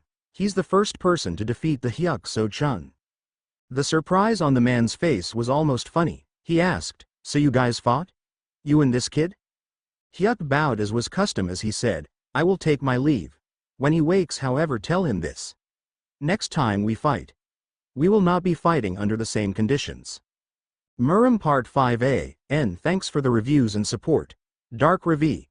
Thanks for your review, my friend. White Elf Elder. Thanks for your review, my friend.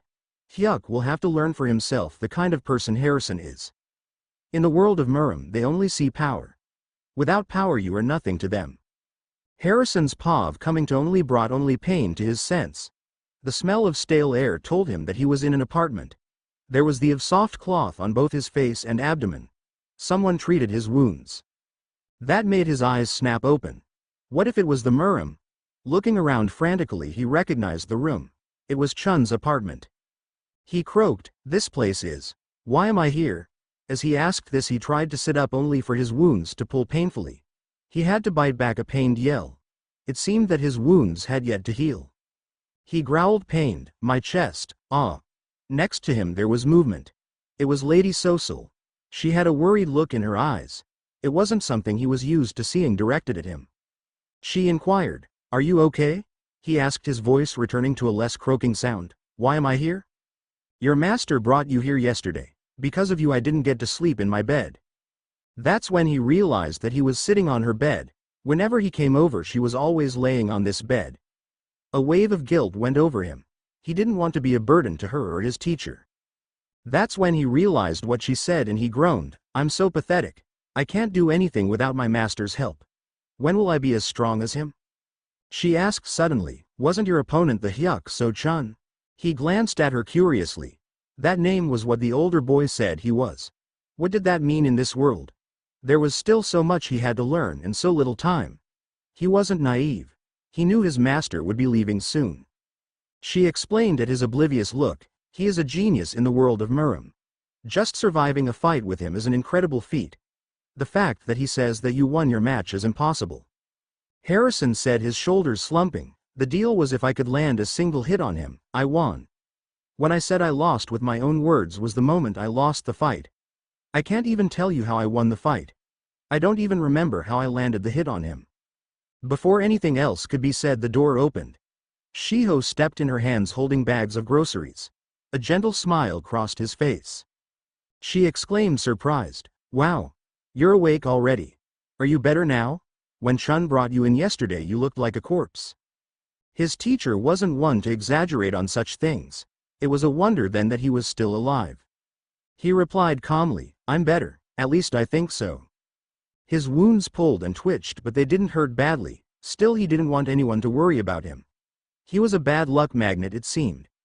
The only reason why these people even knew him was because of his teacher. Like Chun, they would abandon him soon. Then once again he would be all alone. Shiho said, accepting his words, "Thank goodness. When I saw you yesterday I was really worried." He joked, "Well, you know I heal quickly, so it's not that big of a deal." Shiho gave him a strange look but didn't comment. Instead she began to make something for them to eat. When he tried to stand, his legs gave out from under him. He collapsed in a heap back into the bed. Shiho said with a grin, "It seems that you aren't fully healed yet. Rest, Shiun. Your master left you these books to read. He will be back later to check on you." The book title read Black Heaven and Earth Technique. Harrison cocked his head to the side. That sounded familiar to him but he couldn't place it. So he began to read, starting with the inside cover. "To whom this may concern. If you are reading this, that means you are the chosen disciple of a master of this technique. Only once per master will this book be passed on. Once you have learned all the techniques in this book, it will disappear, and only reappear when you choose a disciple of your own. Know this, the techniques in this book are more dangerous than any one person can handle. Every master and disciple are chosen carefully. The book can only be read and seen by the current master and student. If you cannot handle the power, it will consume you." Harrison gulped. The power of the book was immense. Even someone as insensitive to ki like him could tell. His master was placing a lot of trust in him, giving him this book. It was a trust he would not betray. So he began reading it again. The Black Heaven and Earth Technique starts as a power distribution technique. That was what had first begun to teach him. If he couldn't distribute the power, he would burn up from it. It then branched off into technique variations. Inner Ki Strike was elevated to Soul Crushing Strike if one had enough ki. Something called the walking techniques moved up to Ghost Steps as its highest form. By what the book said, any technique could have a more powerful form if it was combined with the Black Heaven and Earth. There were some techniques penned in his teacher's hand, while others were in an unfamiliar one. There were descriptions of how to do each technique. Shiun knew that Chun would likely have to show him each technique. He was someone who could learn just by reading. When the food was ready, he set aside his book. Shiho said with a smile, "You should be proud. Not many have seen that book and lived to tell the tale. It was a gift from your master's master. There is a story about how he received it." A voice said from the doorway, causing all of them to start in surprise, "Enough. He does not need to know that story." Looking up, he saw his teacher standing in the doorway. His eyes were a frosty blue that made Harrison flinch. He could count on one hand the times he had seen his teacher's eyes like that. Seeing the books next to him made Chun's gaze soften slightly. They were still angry, but now not as much. Nor was the anger directed at him. It was directed at Shiho, who met his gaze without a flinch. Chun asked, directing his full attention to Harrison, "How are your wounds? You look better than when I left you here yesterday." He grinned up at his teacher as he replied, "I'm better now. Thanks, Sungsingnim. What happened?" Before he could react, the man was beside the bed. His fist hit the top of Harrison's head. This made him bite his tongue so hard that he could taste blood in his mouth. Chun growled, "You idiot. You shouldn't have risked your life in that fight." "Why?" It took him several seconds to realize what the other was asking. He replied, his shoulders slumping, "I didn't want to let you down. You have done so much for me, I couldn't let myself be captured and put you at risk. So I fought him and was prepared to die if needed. He gave me several chances to back down, but I couldn't. You were the one who taught me. If you don't fight, then you will never know what could have been." Chun sighed as he replied, "That was stupid and reckless." Harrison's head lowered with each word only to perk up again, "and something I would expect from my disciple. Well done, kid." Chun's hand landed on the top of his head. This time it was softer than the last strike he received. His fingers carted briefly through Harrison's hair before he turned back towards Shiho. It was the first time anyone had touched him like that. He wasn't used to kind touch, just beatings. Turning back to his food, he ate it, and food Shiho was a surprisingly good cook. By the time he finished eating, he could feel his eyelids getting heavy. The feeling of a warm belly lulled him to sleep. Chun's pav, he frowned when the boy's eyes closed. Shiun couldn't have been awake for more than a few minutes. His ki levels must be low if he went back to sleep that fast. Shiho said, answering his unasked question, "I put a sleeping pill in his food. He still needs more time to heal, and just before you arrived he tried to stand. It's better this way. He won't try to get out of bed again until he's healed." Somehow he was pretty sure that was wishful thinking. From what he learned about Shiun over the last few weeks, he knew that the boy wouldn't stop if he didn't want to. Sosol asked, looking at him, "Will he be okay?" Chun replied calmly, "He'll be fine. The kid's like a cockroach. It will take more than that to kill him." As cruel as the words sounded, they were true. He was just as hard to kill as he was to get rid of. Maybe it was a good thing. The kid was learning about the world of Murim. Even with everything the kid was learning, he still stuck by Chun. If that wasn't surprising, he didn't know what was. Shiho said, breaking through his thoughts, "Chun, there is something you should know." He looked at her. "We may have to leave the area sooner than we expected. Rumors are circulating around that the supernovas are on the move. All 4 of them are said to be in the area. All 4 supernovas. 1 would be little more than a nuisance. 2 would be a bit of a challenge. 3 was when his blood would boil ready for a fight. 4 would be much even for him." She was right. If all 4 supernovas were going to be in one spot, they would need to move, and soon. However, he couldn't just up and leave Shiun. The kid barely understood martial arts. It would take weeks for him to learn the walking foot techniques, if not months.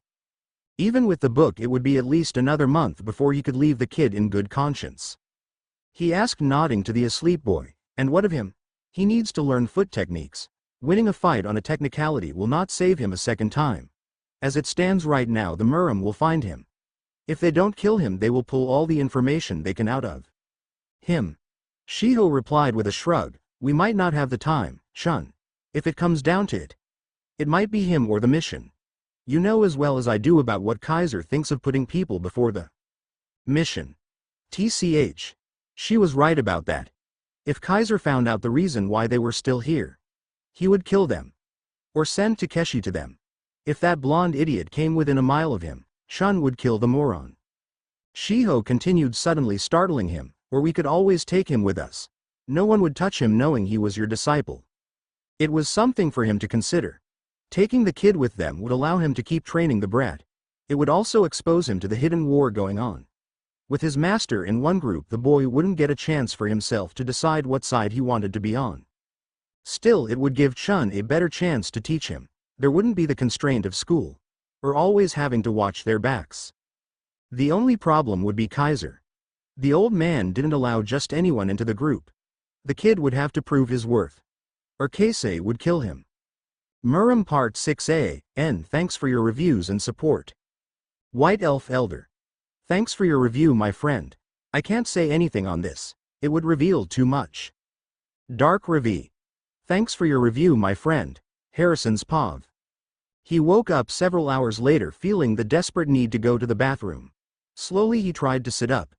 There was a slight twinge in his side but no pain. When he stood, however, the world swayed dangerously. He almost fell back onto the bed. When it passed, he walked slowly to the bathroom. Once his business was done, he found himself too full of energy to go back to bed. Looking around, he spied Sosol asleep on a mattress and his teacher on the couch. Despite what the man thought, he didn't really have a death wish. So he moved towards the door. If he wanted to go back to sleep, he would need to burn off some of his energy.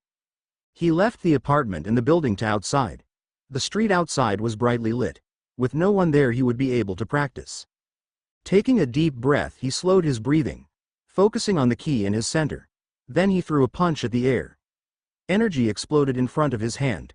It didn't feel like it had before, but it was similar. He tried again and had the same result. His body, however, was shaking with the effort. Despite his nervous energy, he still wasn't recovered enough to be doing this. He asked himself with a frown, "Is it really impossible? My whole body is shaking." A voice exclaimed from the apartment building, "Hey, what are you doing here? You are still recovering from your injuries." He turned to see his teacher standing there. The man looked ragged, like he just woke up. Harrison gave the other a sheepish, "Sumsingnim." The man snapped, "Are you crazy? You are still laid up with those injuries. What do you think you doing letting your energy out like that? Do you want to die?" "I'm sorry, Sumsingnim. I couldn't go back to sleep, so I thought I would practice some. Thank you for saving me again."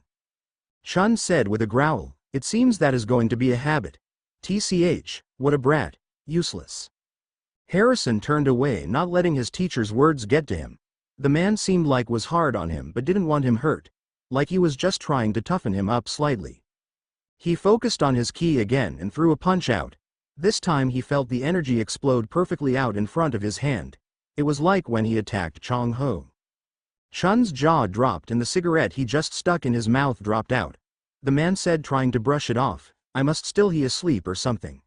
It looks like you're using the inner key strike rather naturally."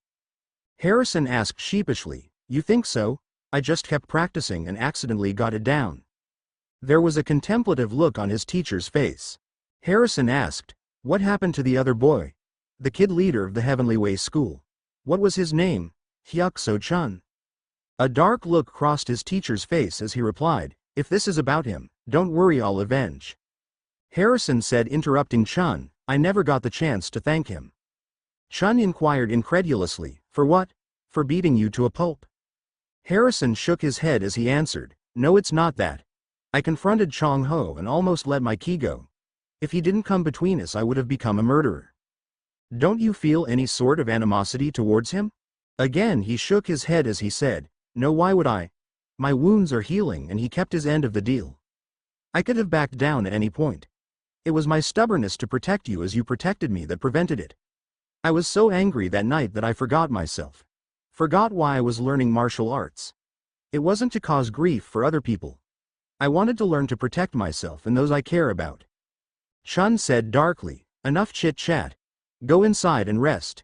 It's a bit premature for this, but when your body heals I'll teach you foot techniques."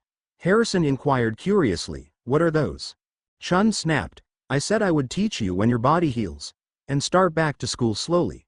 Since you've been gone so long, even Shiho is starting to worry." His teacher turned to leave. Harrison couldn't stop himself from asking, "Sumsingnim isn't a bad person, right?" "What?" his teacher asked, confused. Harrison's eyes brightened with determination. "I believe it. You are absolutely not a bad person. I'll go back inside now." He didn't allow his teacher the chance to reply. Instead he went back inside and stealthily went back to the bed. His teacher was right. If he wanted to keep up his training, he would need to rest. It took 4 days for his wounds and body to heal completely. In that time he returned for a short time to school. Chong Ho wasn't there, but his friends were. They left him along, however. Without their leader they were cowards. When he was healed, though, Chun pulled him out again. They were going to the beach. While he didn't understand why, he didn't argue either. Harrison wore a pair of black swim trunks and a white shirt. The sand felt amazing on his bare feet. The salty scent filled nostrils. He relaxed at the scent in a way he hadn't before. Chun said from behind him, "Foot techniques are fundamental movements. They are ways to evade an attack, or put yourself in a better position to attack. No matter how strong an attack is, if it cannot connect, it is useless. That is why foot techniques can be seen as some of the most fundamental techniques. First you will the 5 foot techniques. The first is Jin, which brings you into attack. The second is Twei, to retreat and attack. Wei is to evade. The fourth is Gyuk. This is a foot technique that attacks the other's foot techniques. The final one is, what the hell are you doing? Harrison was staring at the ocean. He hadn't ever been to the ocean before. It was extraordinary to see and smell for him. He said shamefully, sorry, Sungsingnim. Chun said, waving off his apology, it's fine. Just don't let it happen again. Harrison nodded, but Shiho's arrival stopped any further conversation. She was wearing a very revealing bathing suit. It had Chun, who constantly denied his feelings for her nosebleed. She said suddenly, Miss Sosol needs a playmate. I think young Shiun should go over and play with her. Huh? She wanted him to entertain the little girl. That didn't make any sense to him. However, if it gave those two a moment to work out their differences, he was all for it. Chun pointed to him, annoyed, don't even think about it, brat. You are here to learn foot techniques, not play in the sand. He was already retreating across the hot sand. Getting between those two was suicide. It didn't matter who you were. Lady Sosol was under an umbrella a few yards away. If Harrison didn't see that look in his own eyes almost every day, he would have missed the sadness. It was a kind of sadness that was deep-rooted. For someone so young, she had a deep hurt. While he didn't have much experience in childish things himself, he would do his best to make her feel like she belonged with that. That's what Chun had done for him. Even when the man tried to push him away from it, he opened the door to a new world that was more accepting than the one he left. Here he had found a family with people who weren't his blood. They didn't care if he had magic or was a squib. That's what he would try to share with her. He greeted cheerfully, hey, Shiho sent me to come play with you. Do you want to make sandcastles? The glare he received rivaled that of his father's. She was scary when she thought you were making fun of her. He wasn't trying to make fun of her. Just show her a little bit of kindness. He said with a small smile, hey, I just want to show you how to build them. You don't have to if you don't want to. Never mind. Her amber eyes looked at him curiously as she asked, you? He blushed a red as he said, I never got to do this when I was younger. My real mother doesn't exactly approve of me. She pampers my brothers but hates me. I didn't even know my father. Until recently. If I was honest, with Sungsingnim is the closest thing I've had to a father. He only recently came into my life as well. I don't know how things are going to go when he leaves. I'll be left alone in the world again. Her amber eyes softened as she took in his words. He knew she had very little of a childhood. Despite his attitude, he wasn't exactly the happiest person in the world. After a few moments of silence, he began to pack sand into the plastic molds that Shiho brought with her. If she didn't want to play, he wouldn't force her to. Instead, he would enjoy the sun while they could. After all, they would have to go back before too long. To his surprise, after a brief moment's hesitation, she joined him. She began to help him pack sand into the plastic molds. The silence between them was comfortable. Neither wanted to break it and begin more awkward small talk. The first time he turned his mold over, the castle fell apart. He wasn't discouraged by it, but Sosol was laughing so hard that she was bright red in the face. When she started coughing, he moved to help her. She then glared at him, making him back off. Despite his sand castles falling apart, he had fun with making them. They didn't get bothered by his teacher either. He felt slightly bad about not learning the foot techniques. However, it was good for them to have a moment to relax. All things considered, they were lucky for this moment. When they were done with sand castles, Harrison and Sosol waded out into the water. Having never learned to swim, he stayed where the water was just below his waist. Sosol was like a fish. Water, it seemed, was her natural element. By the time they left the salty water, Chun was waiting for them. His blue eyes seemed to show that he was lost in thought. It was often that someone caught that look on his face. Then, just like that, it was gone again, like it was never there. Chun said, jerking his chin towards where they parked, it's time to go. Sosol led the way, but Harrison fell into step beside Chun. They walked in silence to the car. Like when they arrived, he was in the back with Sosol. Chun was up front, his eyes scanning the landscape. Once they were on the highway, he complained, in the end we wasted a whole day. Now we will be left to play catch up on our return. Don't go complaining to me when you don't learn the foot techniques. Shiho said diplomatically, well, it can be helped. After all, he did after to look after our princess. Chun let out another annoyed sound but didn't comment. Sosol asked, annoyed, so what if he falls behind a day or two? It's not that big of a deal. It was a big deal. Much more so than either Shiho or Chun wanted to admit. They would be leaving soon and had to make every day count. Chun said with a sigh, Seems to me like you're expressing resentment. How long do you think it will take a newbie like him to learn foot techniques? Even if he trained himself to death, he wouldn't be able to learn it in a few months. If we leave, he will be alone. However, if he learns foot techniques, at least he could protect his own body. Harrison whispered to Sosul, "Don't pay too much attention to Sungsingnim. He worries too much." Then he said louder, "I had a lot of fun today. We should definitely do this again." Sosul blushed bright red, causing Shiho to comment, "Looks like the princess is blushing." Sosul replied angrily, "Shut up." That had all of them chuckling quietly. It was good to have company like this. They were all good friends, and it made him wonder how long it would last. Sosul suddenly pushed something into his hands. She said, "Here, have this. It's payment for playing with me." When he looked at it, he saw that it was a medallion. It was made out of gold and had a phoenix etched into it. He could feel the power from it. Whatever this was, it was important. Shiho exclaimed suddenly, "Princess, you can't just give that away." Sosul glared at her before she replied, "It's my family's problem. I can give it to whoever I want, including him." Chun interrupted the argument about to start. "Kid, you just something important. Make sure to take real good care of it." All he could do was nod. Whatever this was, it was important. While he didn't understand it then, he would soon realize that it would change his life. For good or for ill, his life would never be the same again. Muram Part 7a, and thanks for your reviews and support. Finally, we are finally getting to the fun part.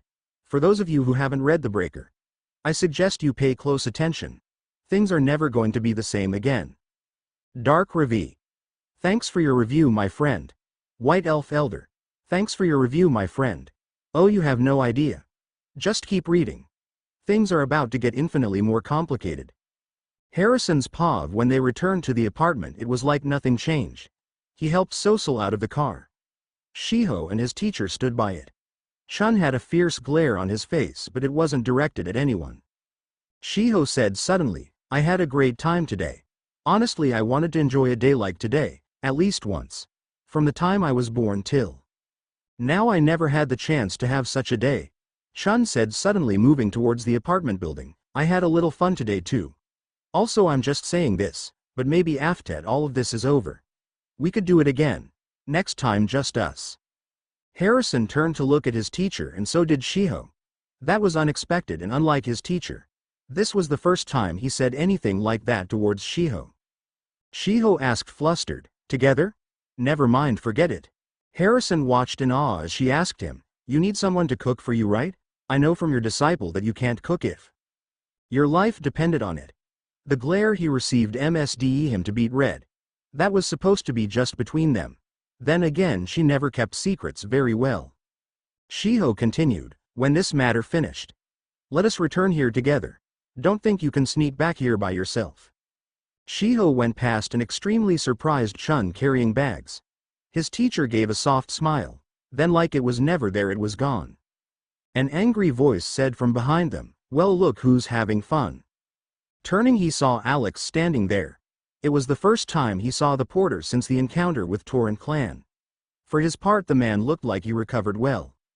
Alex continued to ramble on, "You guys put me in the hospital and you run off somewhere." Harrison said, relief coating his tone, "Alex, you see, you're safe." The man snarled, "Don't pretend you're my buddy. I was in the hospital for a week. While I was in the hospital, you didn't even visit me once. Just what do you guys think of me, huh?" Shiho chastised the other. "What's this? Invading others' homes as you please?" Alex turned away to snap at the woman, "And you? What's with you not calling me, huh?" Shiho shrugged indifferently, "I had to toss my phone not long ago. Had a stalker." A voice asked from behind Harrison, "What the hell are you guys doing being so loud out front?" Chun stood there with another cigarette in his mouth. It was unlit, but it was obvious how annoyed the other was. Alex asked, his fear coming through, "You came too, 9 Arts, Chun Woo?" His teacher was about to answer when his attention was diverted. On the street, a small car was driving by slowly. A man with dirty blonde hair was going by. A phone was in his hand and a nasty smile on his face. It set Harrison on edge. That man meant them harm. Chun snapped sarcastically as he went after it, "Idiot, can't you tell when you are being followed?" Seeing Chun coming, the car suddenly sped up. It was definitely after them. Chun was faster, however. Like his fight with the orc-like man, he disappeared. Then it was as if he reappeared on the car. Was that what it was like using foot techniques? That you could move at inhuman speeds? Chun drew his arm back and Harrison recognized the movement. Inner key strike. It was different from when he used it though. There was a lot more power behind it. It went straight through the car roof. Not once but 4 different times. Then they were out of sight. Shiho said to him, "Come on, Shiun, we have to go after them. We don't know if that man is a master or not. Alex, stay here with the princess." As they tried to catch up with the 2 men, Harrison saw them go down an alley. They had to be using their ki like crazy and foot techniques to move that fast. There was no way anyone could move that fast. His teacher's arm was still in a cast on top of everything. Shiho said when they reached the alley, "They definitely came down this alley. Did they climb up to the roofs? Or did they go inside?" Before he could answer, something fell from the roof. With a loud crash and a painful crunch, it hit the concrete. Harrison, without thinking, ran over to the landing spot. It was the man from the car that his teacher was chasing. The man was groaning in pain, but he was alive. They had to move him and get him to a hospital. Otherwise there was no way he would live. A voice said from behind him, Why did you come here?" He asked, "Sungsingnim, did you do this? Did you hurt him like this?" It was a stupid question and he knew it. Chun almost killed someone during the fight on the bridge. It was only his stubbornness that kept the other alive. Chun asked with a growl, "Is that bastard not dead yet? Move aside, I'll make sure he stops breathing." Once again Harrison stood his ground. He could not abide by senseless slaughter. That was why he didn't trust his father. As the Dark Lord, he did senseless slaughter for a living. Until that changed, there would be no trust between father and son. That was something that could be dealt with later. This, however, could not wait. Harrison said, determined, "Sungsingnim, don't be like this. I may not know what the martial arts world is exactly like. I do know that you don't have to be like this." Chun yelled at him angrily, "You idiot! Are you trying to save him again? Don't you know what will happen if you let him go now? He'll reveal our location to our enemies. We won't be able to stay here any longer." He knew that. Honestly, he knew that if they let him go, that was it. His teacher would have to leave. That he would be left alone again. Despite that, he could not allow this. He could not allow this evil to happen, knowing that he could have stopped it. He was no longer the scared coward that he was when Chun took him in. Instead, he would stand up for his principles, even if it meant going against the one who meant everything to him. He whispered, "Then you need to leave. Please leave here. If you do, then everything will be done with." Shiho shouted in surprise, "Shiun." He barely heard her as Chun asked with a growl, "And if I go? When are you going to learn foot techniques? You think these guys are playing around? You think you will be able to survive in this world without knowing a single foot technique? Your skill level would increase several times if you just learn them. And yet you're saying you're not going to?" Harrison could see the logic in what his teacher was saying. Then again, at one time, he could see the logic in not fighting back. In being a coward who gave in to bullies. He wasn't that person anymore. His teacher made him a better person. Despite their conflicting views on how things should be handled. Harrison admitted with a sigh, "I want to learn. See, I just need to take care of that fucker over there." With determination in his voice, he said louder, "However, only after all of this is over with. Sungsingnim, despite this not being the time. You have been staying anyway. I'm not as stupid as you think I am. You came here because of Sosul. However, you are staying because of me. So go back. When everything's over, then come back and teach me." It was like someone had used a silencing charm on the world. It went dead silent. His teacher had a dark look on his face as the words were considered. Without warning, however, his teacher said, turning to leave the alley, "Shiho, get Alex. Tell him to toss that guy in front of a hospital." Surprise filled Harrison. Part of him thought that Chun would kill the man regardless, so it was surprising when instead he chose a different path. Shiho inquired, looking between them, "What about that other thing?" Chun shook his head as he replied, "No, Lee, Shiun, follow me." Without questioning the other, he did as he was told. Chun led them across the street where they went up to the rooftop. It was large enough to hold a gathering on. It was also higher than most of the other roofs. They could feel a decent breeze there. On it was the scent of the city. Harrison stayed close to the middle of the roof. Chun, for his part, stood close to the edge of the south side. There he stamped out his cigarette butt. They locked eyes. Blue upon green. There was an untold sadness in those blue eyes. It made Harrison want to ask what was wrong. He knew though that he would never get a real answer. His teacher wasn't one for sharing such things. He asked carefully, "Why are we here, Sungsingnim?" Chun said, taking a deep breath, "This is your final lesson. Watch carefully, I'm only going to show you this once. The foot techniques you will be learning are the 5 basic ones. Jin will draw you towards your opponent." Harrison watched the other. At first it only looked like the other was walking. Closer attention to Chun's ankle showed it not to be true. He was angling his foot straight to the ground, then rolling it into the movement of his body. He must keep the ankle from breaking. Then there was a flicker of the other's legs and he disappeared. Only for Chun to reappear less than a foot in front of him. It seemed he was right earlier. The movements were foot techniques. Chun tapped his chest with his fist as he said, "This is Jin." It was incredible to see it right up close. Before he could really consider it, however, the man was moving again. This time he leaned back and it was more of a sliding motion with his legs. Chun said with a soft look, "The second is Twei. To retreat from your opponent." It was incredible. His teacher was back across the roof. Almost like he had never moved to begin with. Then once again the other was moving. It was a sliding sideways motion. The man said, "The third is Wei. It allows you to avoid your opponent's attack and gaze." The man disappeared. No matter where he looked on the roof he couldn't see Chun. It gave him perspective on the technique. A voice said from behind him even as a hand grabbed him by his shirt, "The fourth is Kyuk. It attacks your opponents. You can't use it however you want. It's a skill that allows you to read your opponent's foot technique and change its movements to neutralize your opponent." Chun knocked his feet out from under him as example. From the ground he watched the final one. This allowed him to see the techniques up close. The way the ankle moved. Chun said, "The final one is Wan. It affects the opponent's mind and willpower." It was no wonder why it was shown last. Otherwise Harrison might not have believed it, despite seeing it with his own 2 eyes. The footsteps were almost too fast for him to follow. Even though he was able to see some, he wasn't able to see others. However, he was able to see 5 of his teachers. That scared him. One of Chun was bad enough not to mention 5 of him.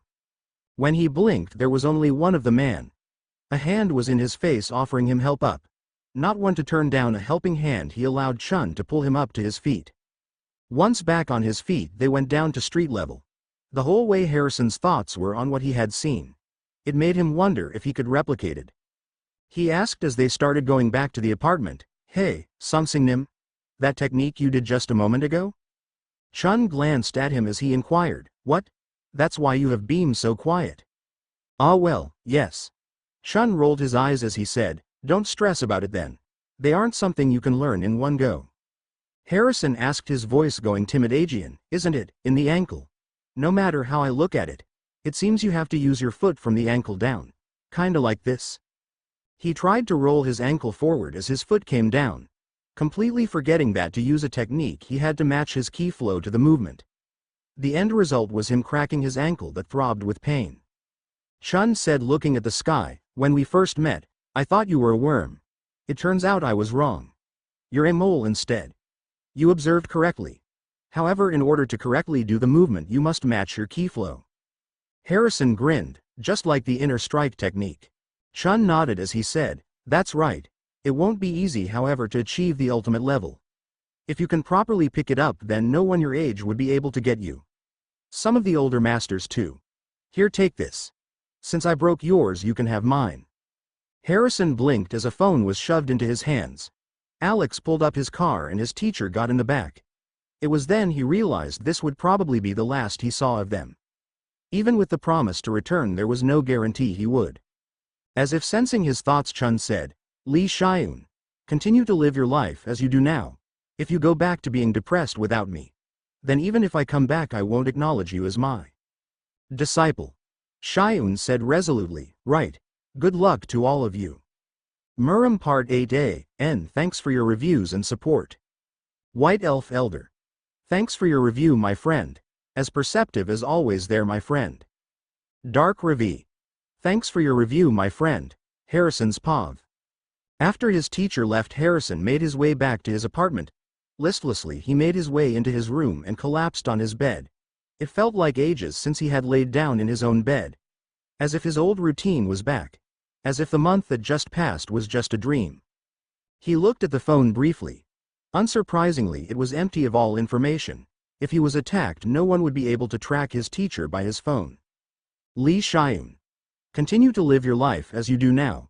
If you go back to being depressed without me, then even if I come back, I won't acknowledge you as my disciple. His teacher wouldn't have to worry. He wouldn't return to how he was before. He would have to use his teacher's techniques to improve. So that way, when Chun returned, he could make the man proud. That's when it hit him. He shouted, angry with himself, I forgot to do my key exercises today. If I start now, would I even be able to complete them? It took him most of the night to finish his exercises. When he did, however, a sense of accomplishment filled him. He could do this without his mentor. Hold his own until Chun returned. Before he left the apartment, he sent a message to his father. The Dark Lord kept his word and stayed away. Now he would keep his own promise. For the first time since it all started, he went to school. This time it was with the intent to stay. Not to meet with his teacher and learn what he could learn. As he walked into the courtyard, he practiced the foot technique Jin. Focusing on his key into his ankle, he tried to match it with his walk. There was a burst of speed forward before pain. Was that what his teacher meant? A voice behind him startled him from his thoughts. Shyun, what are you doing? Startled, he turned to see Se-hee walking up behind him. She looked happy to see him. She said with a kind smile, I've been following you for a while, didn't you notice? He shook his head as he replied, my bad. I was thinking of something else. Never mind, are you all right? She seemed startled by the question. It was followed by a look of fear that was quickly hidden. She smacked him on the back as she said, don't worry about it. I've already forgotten about it. If you want to live, you have to keep moving forward. He returned her smile. She was truly strong. How someone could go through so much and stay like that was beyond him. As they walked into the school, a voice said, well, look who we have here. Are you returning to school again, Shyun? Pretty girl? I haven't seen you in a few days. It's not nice for you to avoid us like that. Se-hee hid behind him. It was obvious that she had not forgotten what happened. That Chong-ho still scared her. He glared at the other boy, his fists clenching and unclenching at his side. Hatred, unlike anything he ever felt before, filled him. Chong-ho would not touch his friend. Chong-ho seemed surprised but said, look at that shit. Are you going to try something? Then how about you come over here then? Well, get your ass over here. With a cold demeanor, Harrison made his way over. It was not made in fear but in anger. Chong-ho seemed happy about it as he said, that's right. You are just a retard in the end. If we catch that fucker from before, we will kill. If you try that again, no, if you try to bother Se-hee again, I will kill you. He turned away and held out his hand to Se-hee. She immediately took it with a smile. Then together they passed Chong-ho. The boy seemed to be frozen with fear. Good. Then maybe he wouldn't bother them again. Students let them pass with looks of admiration and fear. It was the first time anyone stood up to Chong-ho. When they were away from the prying eyes, Se-hee collapsed into his arms. She sobbed, I'm sorry, Shyun. I was so scared of those boys. Gently he turned her around as he said gently, it's okay. You have to worry. No matter what happens now. I swear that I will protect you from everyone. That is what Sung-sing-nim taught me. Slowly she nodded into his chest. He walked her to her class and then made his way to his own. He sat towards the front of the class. There was a lot he had to catch up on. His attention was drawn to a ringing in his bag. The phone that his teacher gave him. Maybe it was Chun. He pulled it out and answered, hello? Chunwoo Sii? Not his teacher or Shiho. Must be the person that his teacher was always chasing after. Why was she calling him? Didn't she hate Sung-sing-nim after all the dates of being left suddenly? He replied as he moved out of the classroom, Sung-sing-nim can't answer the phone right now. Sung-sing-nim? Who is this? Oops, he replied, this is Sung-sing-nim's student. Student? Then you are a student at 9 Dragons High? Are you there now? He said, his suspicion rising as an uneasy feeling entered the pit of his stomach. Yes. How did you know that? Harrison didn't hear the answer. A powerful strike hit the back of his head and he fell face forward. Without turning around he knew exactly who hit him. More blows rained down upon him. He curled into himself waiting for the moment to strike back. There was questions coming from his phone. Then one of the gang members said something and the blows stopped. A gentle touch on his shoulder brought him back to reality. Sei-hee shouted right in his ear, helping him up to his knees. Xion, you have to get up. You have to wake up. Chong-ho said dementedly, I said if you interfered I would kill you. Xion didn't hesitate. He spun on his heel. Using the momentum he pushed off. Using his ki he punched the other straight into his jaw. The force of the strike sent Chong-ho flying. The older boy crashed painfully onto the ground. All of the students who gathered to watch stared at him. Surprise filled their eyes. Harrison, who was known as the soft-spoken boy who didn't cause trouble, had hit Chong-ho. Not only that, but it seemed the other was out cold. Harrison snarled, didn't I tell you, if you ever touched Sei-hee again, I would kill you? Get up, you coward. Get up and fight me. One of the gang members said, not meeting his eyes, Xion, he really has fainted. I'm going to take him to the infirmary. With a deep breath he nodded. He wasn't a bully.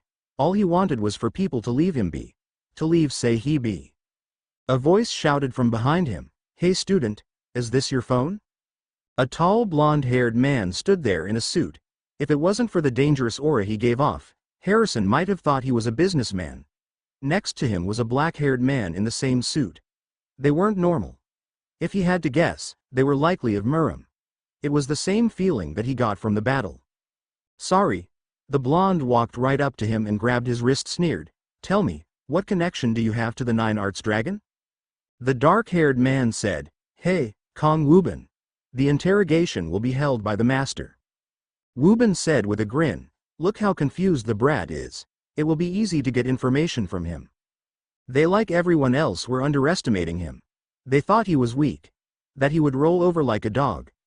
If it had been a few weeks ago he would have avoided confrontation at all costs. Now he would protect his teacher just as his teacher had protected him. He said with a growl, let me go. Wubin said, looking down at him with a sneer, I can't do that. You see, we don't know if you can be used as a hostage. Luring out the Nine Arts Dragon is a priority. No, he wouldn't let them use him as a hostage. He would not be the reason why his teacher got captured. Even if it cost him his life, he would protect the man. Harrison shifted his weight forward and threw a right book. Behind it was ki that he had been waiting to use. It was just beneath the surface, ready to fight with. It almost felt like a caged beast wanting free. It was only by the about of the dark-haired man that Wubin avoided his attack. Surprise filled both men's eyes and they were too shocked to react as he took off running. The shock soon wore off, however, and they chased after him. The blonde, while bulkier than the dark-haired man, was much faster. He soon caught up to Harrison, who was making his way through the students. He asked, sounding almost happy, where do you think you're going? The other one shouted just as Harrison turned ready to strike out again, be careful. That kid knows how to use Breaking Spirit Strike. The warning came too late. Similar to with Chong-ho, the attack hit the man in the arm as he tried to block. It didn't make him go flying, but he did stumble back quite a ways. The sound of bones crunching was sickening, but he didn't stick around to think on it, instead choosing to take a more deserted hallway. Using back hallways, he made his way to the emergency stairwell. It seemed he was home free, only to take a step back as a giant of a man came through. Harrison had never seen someone so big. It was like staring at a wall. The man held a smirk as he reached for Harrison. The boy knew that if he was going to use foot techniques, it had to be now. Otherwise he would be the reason his teacher was caught. Focusing his ki into his ankle, he dodged under and around the other's arm. When he was in line with the window and side of the man, he struck. Using inner ki strike, he struck the man in his ribs. The man went down briefly but didn't stay down. Harrison used the distraction to keep running. He had to make it out of the school. After all, he was a sitting duck here. In only a few moments he was outside and off school grounds. Without hesitation he ran into the city where he could hide easier. Chun's paw rain had started. It would make cover easier to obtain. Still, it made him uneasy. Something was going on away from there. Shiho asked, her eyes soft. Are you perhaps hung up on leaving your disciple? It's not too late to take him with us, you know. Chun shook his head and said, if that kid learned what we were really doing, he would immediately faint. She laughed. He would, wouldn't he? Do you really think he could return to a normal life after this, though? Somehow all that happens feels like it was all a dream. He knew exactly what she meant. He sighed, same here. You know, when my master died, I lived in a fog. Even when I messed things up I couldn't feel it in my heart. Just like the truth. Then I met that kid. And somehow he changed something in me. I don't know how to put it. Also, my feelings for you I have come to realize. Shiho practically collapsed against him. Tears were running down her face and he could feel them wetting his shirt. She whispered into his shirt so that he barely heard her, I know of your painful past. You have to realize that you're not alone in that. One cannot have a happy past and be a Muram. However, right now you have told me directly. Shiho. The door slammed open and like a pair of teenagers they split. Both of them were red in the face. Unsurprisingly, it was only Alex and his usual loudness. It made Chun want to strangle the man.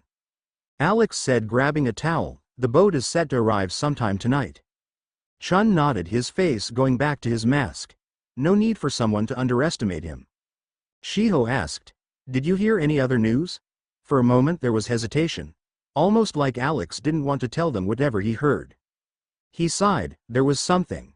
Apparently a summons has been issued, for the entire Muram Alliance. The entire alliance? Were they onto them?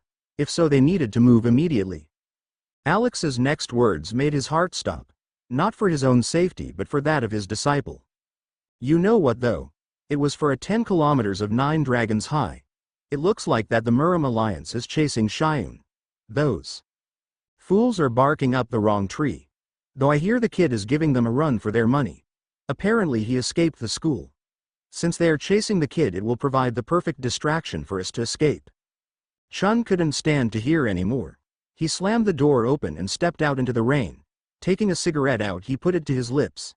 Then he hesitated, instead choosing to stare up at the dark sky. Was he right in leaving the kid? Should he go after Shiun and bring him with them? What was he to do? Muram Part 9a, N. Thanks for your reviews and support. White Elf Elder. Thanks for your review, my friend. You're right. Then again, help can come from the most unexpected sources. Dark Ravi. Thanks for your review, my friend. Harrison's Pav. Rain mixed with sweat and drenched his clothes. Hours passed since he escaped 9 dragons high. In that time he broke through 3 perimeters that were set up to catch him. If it had been back before the pill, he would have passed out long ago. Thanks to Chun, he had increased stamina. A man in a black hoodie stood in front of him. Harrison didn't hesitate. Using his ki, he attacked the man. The sound of crunching bones filled the air. It no longer made him sick to hear it. At this point it was him or them. If he wanted to survive this fight, he would have to put aside his morals. The man was thrown back into his compatriots. They shouted, shit, he got him, run. Behind him another voice, older, shouted, then blew into a whistle, he's over here, get this fucker. Despite his exhaustion, Harrison continued to run. He pushed himself farther than he ever went before. Did they think he would let them catch him? He wouldn't be captured. Never again would he be a burden to his teacher. Not a chance in hell. As he turned a corner, he hid himself in a shadowed doorway. Nearby he heard voices shouting as he tried to catch his questioning. Did you see him over there? No, he's not over here. Let's try searching above. Leaning against the doorway, he gulped down air. It was the first time he had the chance to catch him breath. It seemed every time he turned around there was 4 more of these guys. He didn't even know who they were. Just that they would use him to get back at his teacher. God damn it. Where is the little bastard hiding? He's probably just as worked out as we are. He's been running for hours. The voices were fading as they moved away from him. He would take a few minutes to catch his breath. Then he would have to get moving again. He was cold. The rain had frozen him to the bone. He had no strength left. All he wanted to do was to lie down and sleep. Still, he could not stay there. Harrison left the doorway. Several moments of silence told him that the men were gone. He had only gone a few feet when a man stepped out in front of him. The man had graying brown hair and kind brown eyes. He asked sternly, "Are you the 9 Arts Dragon's disciple?" Harrison's shoulders slumped. It was another person of Muram. Pushing aside his exhaustion, he entered an open fighting stance. Surprise filled the brown eyes. The man said, trying to reason with him, "Just give up already. I know your stamina is at its breaking point. Harrison didn't answer. Instead he leapt forward, focusing his ki into the inner strike movement. The man, despite his surprise, dodged to the side. Stumbling slightly, Harrison retook his stance. There wasn't even enough energy in his body to use a foot tekkenchu. Brown eyes clashed with green as the man said, entering his own stance, "You deserve to be called the Nine Arts Dragon's disciple. Come, I, Gangsung from Songhek Dojang, will face you." Xiayun watched him warily. Those words meant nothing to him. However, they sounded like that boy's title. Could it be similar? If so, he was in trouble. His last win was based on a technicality. He didn't even remember most of the fight. At the start of that fight he had full ki reserves too. Now he was down to the last vestiges of his reserves. Never had he felt this drained before. Before he could blink, he was flat on his back. The wind had been knocked out of him and the world went gray for a brief moment. The man stood where Harrison had just a moment prior. It didn't even look like he had struck him. Realizing his position, Harrison regained his feet.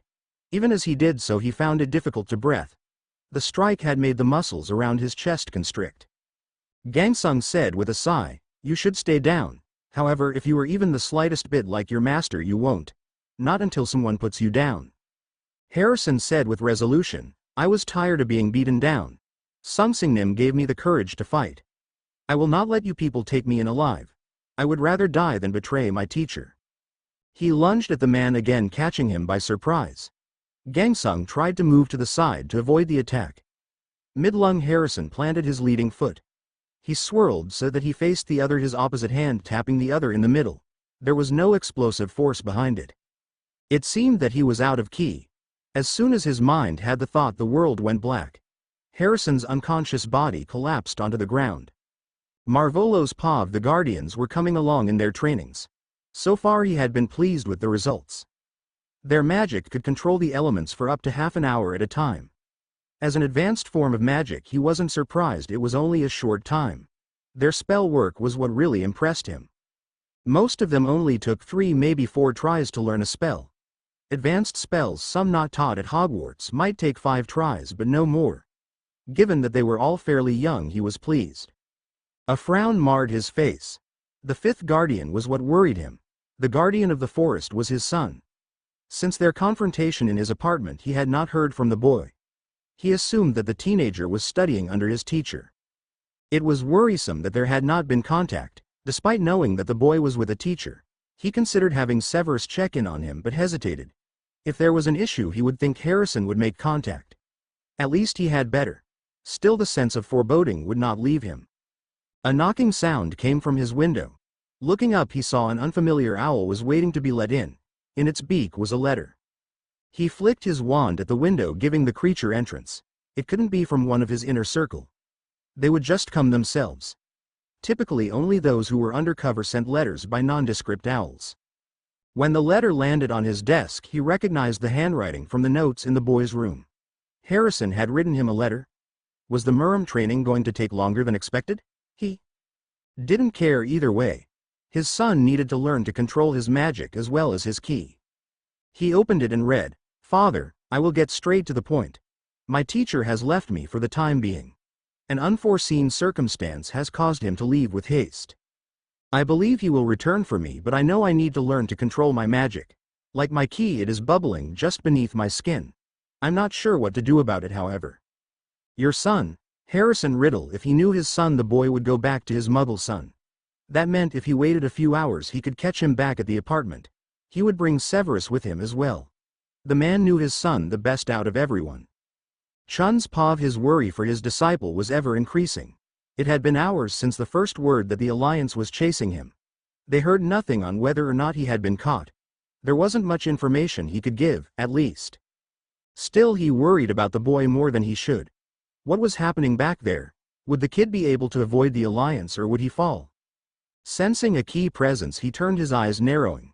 2 men were walking alongside Alex. He knew them, but he didn't understand why they were there. They should be on their own missions. The blonde one said with a smirk, "Yo, lower your shields." "Oi, Nine Arts Dragon, how you been?" The bald one complained under his breath, "This weather is terrible." Shiho questioned, just as confused as he was, "Takeshi, Dmitri? Why are you two here? Alex snapped back angrily. Why is it my fault? All I did was request a boat and they showed up. Chun moved to start on something else. He had to take his mind off of the kid. Takeshi seemed to take it as a sign to keep talking. Damn, for us to be dispatched to save some kid that still smells of his mother's milk. The boss is so uptight. Yo, I heard you made a kick was. Disciple. What? They heard about Shiun. How? He inquired, hiding his interest behind a mask. What are you talking about? Takeshi pushed his blonde locks out of his eyes as he replied, don't act like you don't know. 9 Arts Dragon. All of Muram is in an uproar because of your kid. Now even Kaiser wants him. Shiho questioned angrily, what is he talking about, Alex? What does he mean Shiun is causing an uproar? Chun saw the Sunwoo clan princess poke her head in. She must have heard Shiun's name and grew curious. Alex snarled, sounding like a member of Muram for the first time. Stop blaming me for this shit. Shiho. I thought we weren't talking about the kid. You know, to keep the princess from worrying about him. The little girl asked, worry clear in voice, making her presence known. What happened to him? I thought you said he would be safe. Chun winced at the accusation. He thought his disciple would be safe. He hoped that the boy would be able to keep his head down. It never occurred to him that they would track him down to the school. Now Kaiser was interested in the boy. Takeshi answered, breaking him from his thoughts. What's this? You actually don't know. The whole city has gone apeshit trying to catch that kid. Apparently he is using high-level techniques like crushing spirit strike and lightning steps.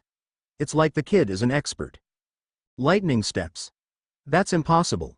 No one could use them after only seeing them once. Even he had to see them multiple times. It took him months to master them. Crushing spirit strike was a halfway point in inner strike techniques. It was a class 4 technique. Chun thought Shiun could only use the basic form. When did this Brad become so good? Shiho said as the two blonde men began arguing, we have a choice to make here. Either we go after Shiun, or we leave him to die. Chun said, shaking his head, there was never a choice. Alex, Takeshi, Dmitri, you 3 stay here. Shiho, let's go. Koa Business Tower Part 1A, N. Thanks for your reviews and support. White Elf Elder. Thanks for your review, my friend. Actually he had. It just wasn't said what was in the letter. Before he left the apartment he sent a message to his father. The Dark Lord kept his word and stayed away. Now he would keep his own promise. Dark Ravi. Thanks for your review, my friend. Gangsung's Pav. After checking the child's pulse he picked the boy up. He easily held him over one shoulder. It surprised Gangsung that he could carry the boy so easily. As Gumunryong's disciple the child should have more muscle on him. Yet he was lighter than a feather. There was a safe house nearby. With all of the Muram alliance looking for the boy, it wouldn't take them long to pick him up. If what he suspected was true, the boy would not live long. The alliance would either kill him outright for the techniques he knew, or they would break his key center and leave him to die a slow, excruciatingly slow and painful death. Either way it would be a waste of talent. The child had stamina that most masters could only dream of. On top of that he adapted quickly to situations that threw others for a loop. Despite wanting to, he could not go against the alliance. When he arrived at the safe house, 2 young men were already there. Both were in their 20s and still disciples of their respective masters. It would be a few more years before they could start making a name for themselves yet. The taller one with blonde hair asked, surprised, Gangsung, is that him? Gangsung walked over to a nearby couch and gently laid the boy down. Then he replied calmly, yes, this is him. Can you contact the alliance now? Yes, sir. They left him immediately. His eyes watched the boy's slow, deep breaths. He was unconscious but was truly ready to fight to the end. Unrefined talent with remarkable spirit. It was a shame they had not found him before Gumunryong. On the other hand, he was a fitting apprentice to the man. The screeching of tires drew his attention. It seemed a car was already in the area. Good, that meant a less of a chance for the kid to escape. 2 men entered. One growled, we got here as soon as we could. Where is the little bastard? They were older than the 2 youths with him. These 2 were in their 30s. By the feel of their ki they would never make master, however. Just people to carry on the bloodlines, it would seem. The blonde replied, surprised, you guys came hella fast. Here he is. The newcomers took the boy with quiet words of thanks. Gangsung walked them out to their van but didn't get in with them. A car would be sent separately for them. Even if those two weren't masters, they could take on the boy if he woke. The two youths were complaining. They thought that they should have gone too. No, that wasn't the Alliance's way. Prisoners and men were transported separately. Part of him was surprised. Those two looked like Torrent clan members. If he remembered correctly, their head of clan was refusing to take part in the hunt. That in itself was unusual, but they didn't have time to question it. The blonde said as they began walking inside, "Gangsung, you must be tired. Let's go back inside and have some tea." Also, the boy was finally remembering his manners. A cup of tea sounded good. Chasing children in the rain was not good on his health. He was nowhere as young as these two were. When they reached the door to the safe house, more cars pulled up. This couldn't be the cars for them. They're on one of the last perimeters. A man in a dark suit was first out of the car and he inquired, "Where's the kid? Did they not get the word? The boy was just picked up." The next words sent chills down his spine in realization. "What? We came here because they told us you had the kid. We were told to bring him back." The blonde man asked, confused, "What? Didn't you guys just pick him up?" The newcomer growled, "I'm not sure what you are talking about. We came as soon as we got the dispatch." It couldn't be. Had the Torrent clan betrayed the Alliance? Harrison's paw, when he came to, his body was stiff but mostly undamaged. By the sounds around him, they were in a car. Were they taking him as hostage now? He could feel his ki moving sluggishly throughout his body. It wasn't as low as it had been before he passed out. It was still lower than he would have liked. He needed to recover some of his energy if he wanted to get free again. A voice asked from in front of him, "Hey, you awake, kid? Don't worry, we aren't kidnappers." He snarled in return, opening his green eyes. "Where is this? Who are you guys?" Looking at them, he realized that they were some of the people from the bridge. Not the ones that had dragged him behind their motorcycles, but from the same group. The man's reply was drowned out by the radio. "Sector S5. Suspect has escaped in a vehicle. I repeat, suspect has escaped in a vehicle. Car model is Starcraft van, currently in pursuit." The driver snapped angrily, "Shit, I knew this was going to happen. There was no way this reckless plan was going to work." The one who told him not to worry growled back, "Shut up, as long as we can get out of the blockade." Looking out the window, he could see black vans that caught up. This was the Muram people. So these two were telling the truth. Why? Why would they risk their lives to save his? He wasn't anything more than a bargaining chip to the Muram people. The cars moved from behind them to in front. Watching cop shows while running on the treadmill allowed him to realize what they were going to try to do. A pit maneuver. Already one van was getting in front of them while the other was tapping the side of their van. With a forceful shove, their van spun, making him dizzy. When he could see again, he found they were trapped in. They could hear the shouting from outside of their van. The two men didn't pay any attention to it. Instead, the driver came back to where he was sitting. He grabbed Harrison up by the collar of his shirt and moved them to the very back of the van. Harrison could not honestly say he was surprised by what he saw. There were two mini motorcycles. The man whispered with a deadly serious look in his eyes, "If you want to live, you need to come with us. If you go with them, they will kill you. We're trying to get you back to your master. To do that, we need your cooperation." Harrison nodded, his jaw set in determination. He could see the honesty in the man's eyes. They might have been his enemy once, but they weren't any longer. The man got on the motorcycle with Harrison right behind him. When the people outside went to open the van doors, they shot out. The chase was on once more. Harrison shivered as the biting wind bit into his skin. Rain continued to pelt them. If they were still on foot, he would have been grateful for it. Now it was a hindrance. It could be the reason they crashed out instead of getting away. The other man that had been in the van with him threw what looked like stars in the ground. The screeching of tires sounded. It was soon followed by the sounds of crunching metal. The cars behind them had all their tires popped. It must have been a spike strip. A brilliant maneuver to get away from an opponent. After 45 minutes of cutting through different alleys, they finally lost their last tails. They went into an alley and parked the bikes.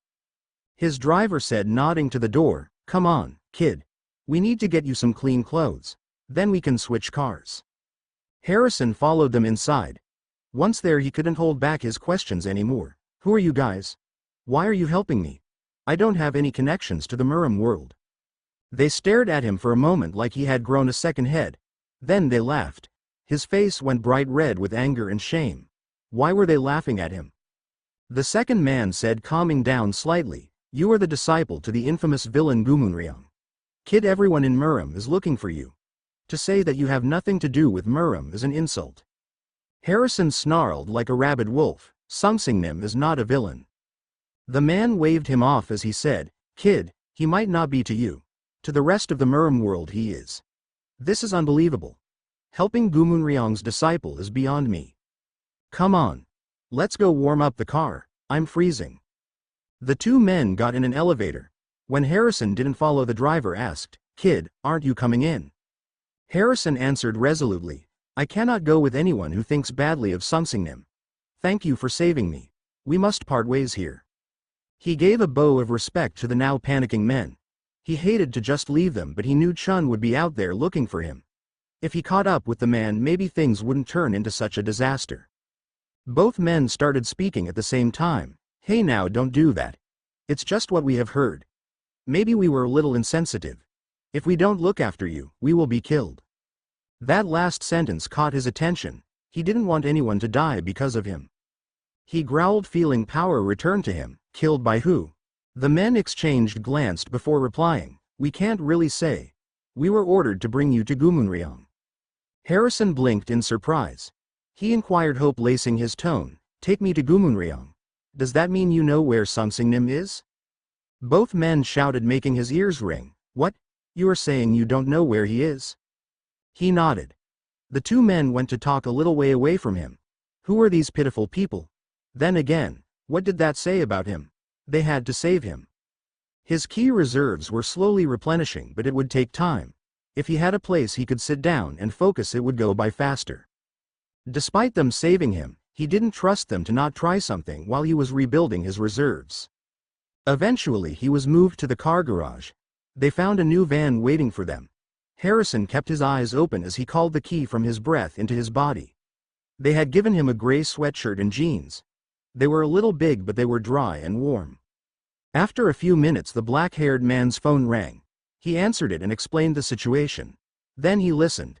Harrison kept his focus on the key in his breath. The man said, "We have to slip past Net. From there they want us to go to the villa. This guy, is he asleep? How is this laid-back person the dragon's disciple?" Harrison replied calmly, "I'm refilling my key reserves.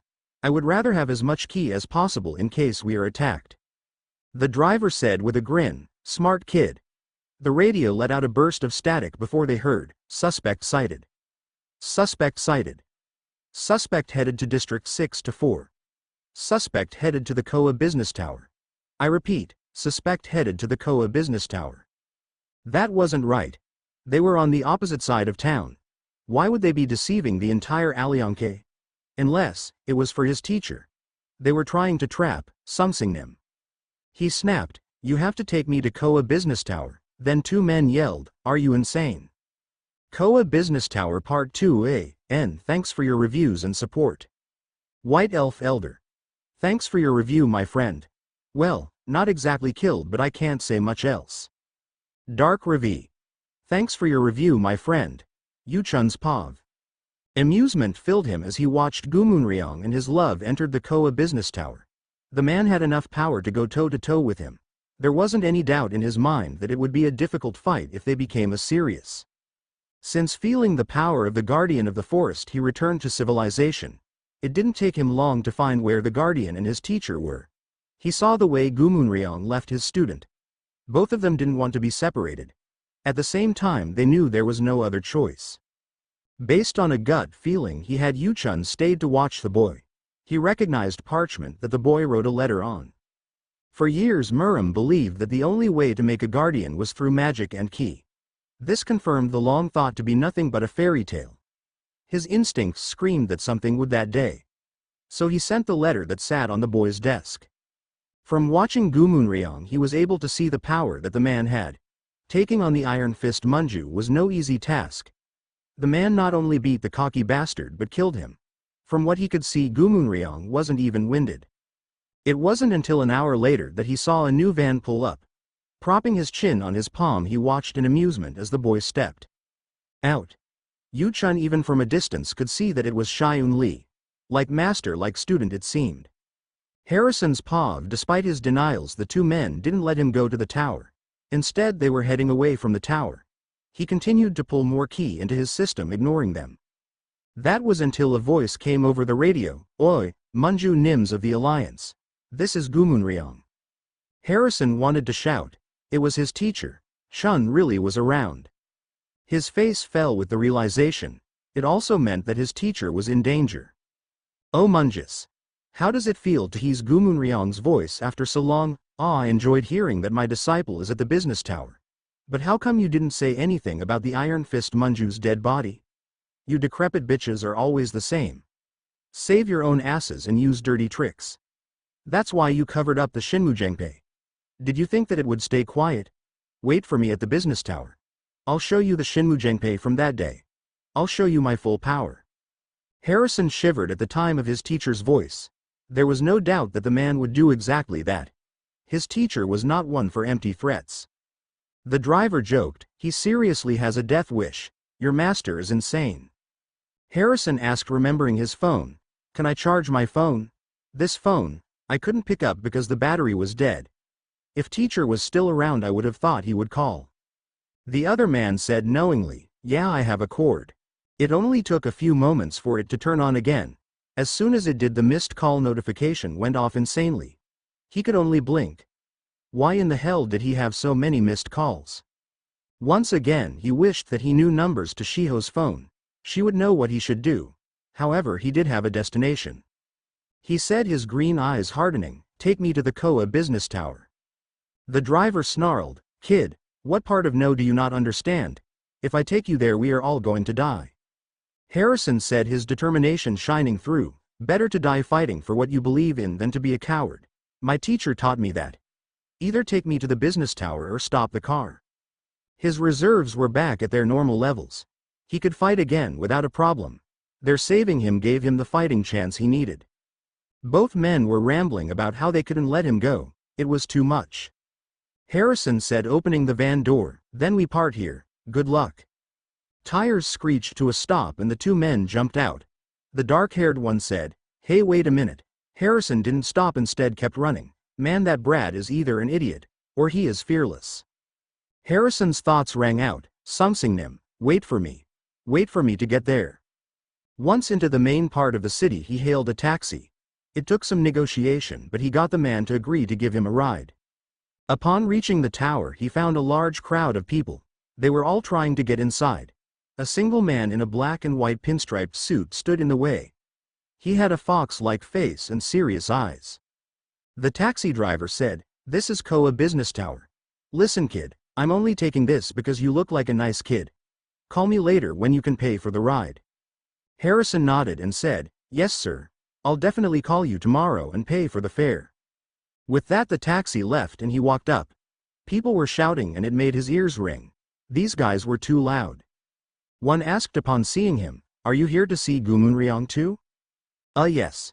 He had to be cautious about this. They could be part of the group hunting him. However, this was his only lead on his teacher. The man shook his head and said, "Too late kid. Gumunryong already went inside. They aren't letting anyone in." Fox's face returned and said, "Everyone please go back.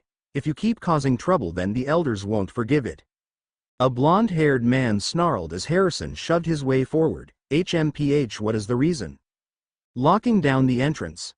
Are you perhaps trying to bury what happens inside like you did all those years ago? Why can't we say it? Why can't anyone speak of what happened at the last Shinmujengpei? This is our right to know. I won't let there be a repeat. The Gumunryong who went up there has defeated all the students who wanted a seat. He is not just the Gumunryong in name, but in body. If we allow this to happen they will just hide it all again." Foxface said with a light clap, "That's a great story. However, if you keep making up ridiculous stories it will be problematic. Even in the genius of the school have only ever produced a Sam Munirong. Even that is considered a god amongst us. I think there is a big misunderstanding here. Right now nothing is going on." Harrison felt the familiar presence of his teacher. It was muted with distance but still there. In the next second a body came crashing down. It fell from the 10th-story window. Even without going close to it, he could tell the person was dead. It was time to end this. He shoved himself all the way forward. The blonde-haired man tried to get close to the door. In the next second he was sent flying. Harrison didn't even see the fox-faced man move. This was the power of a master. With a glare that would rival his father's, the man said, "Please allow me to say once more. No more rowdiness will be tolerated. If there are any among you who don't understand, then I will be happy to demonstrate my skills for you." One man said as a realization hit him, "That's Yi Gyu Bum. About 5 years ago he was named Namjik Sung, Southern Red Star, amongst the 4 supernovas." No way. What is an elite martial artist doing acting as a doorman? Are you by chance Namjik Sung? Foxface said, his face darkening. "Yes, I am Yi Gyu Bum." That had everyone take a large step back, all except for Harrison. His shoulders squared, he glared at Gyu Bum. He had to get to his master. The man moved to close the door and Harrison made his move. He had to get inside. Catching the door on his open palm, he stopped the man from closing it. He stated simply, "Please let me in." Gyu Bum rolled his eyes. "Do you want to meet Gumunryong too? How absurd, even a kid has fallen under this mirage." Again the man tried to close the door. Harrison snarled, "Wait a minute." Before he could blink, a strike hit him in the chest. The force of the strike lifted him from his feet. Pain radiated through him. It was like he was fighting in the alley again. As he pushed himself up to his hands and knees, he heard, "I'll say it again. No one will be allowed in this building. It would be best if you took the kid to the hospital." "You bastard, that was too cruel. He's just a kid." "No, he's not just a kid. He was the disciple to Gumunryong. There was no way that some doorman would stop him. His teacher was somewhere in the building." Shakily he gained his feet. A cold look entered his green eyes. Fight and win. Or fight and die, but he would not back down here. Just now, that was the ascending blue dragon strike. How is this kid still standing? Harrison yelled as he walked back up to the door, banging on it. "Let me in. Damn it. Let me in." A man tried to grab his arm, but it was too late. Harrison used just a small amount of his ki. The moment his fist connected with it again, the door was blown from its hinges. Glass shattered and rained down upon them and the ground. Wide eyes stared at him in shock. They had come to see Gumunryong. What they saw now was the dragon's disciple. One who would not back down. 3 men were going up the stairs to the next floor. One was the one who hit him. Harrison didn't even break a sweat. Just determination to see this to the end. No matter what the end was. One man in a dark suit questioned, "Wasn't that door made of reinforced glass?" "How?"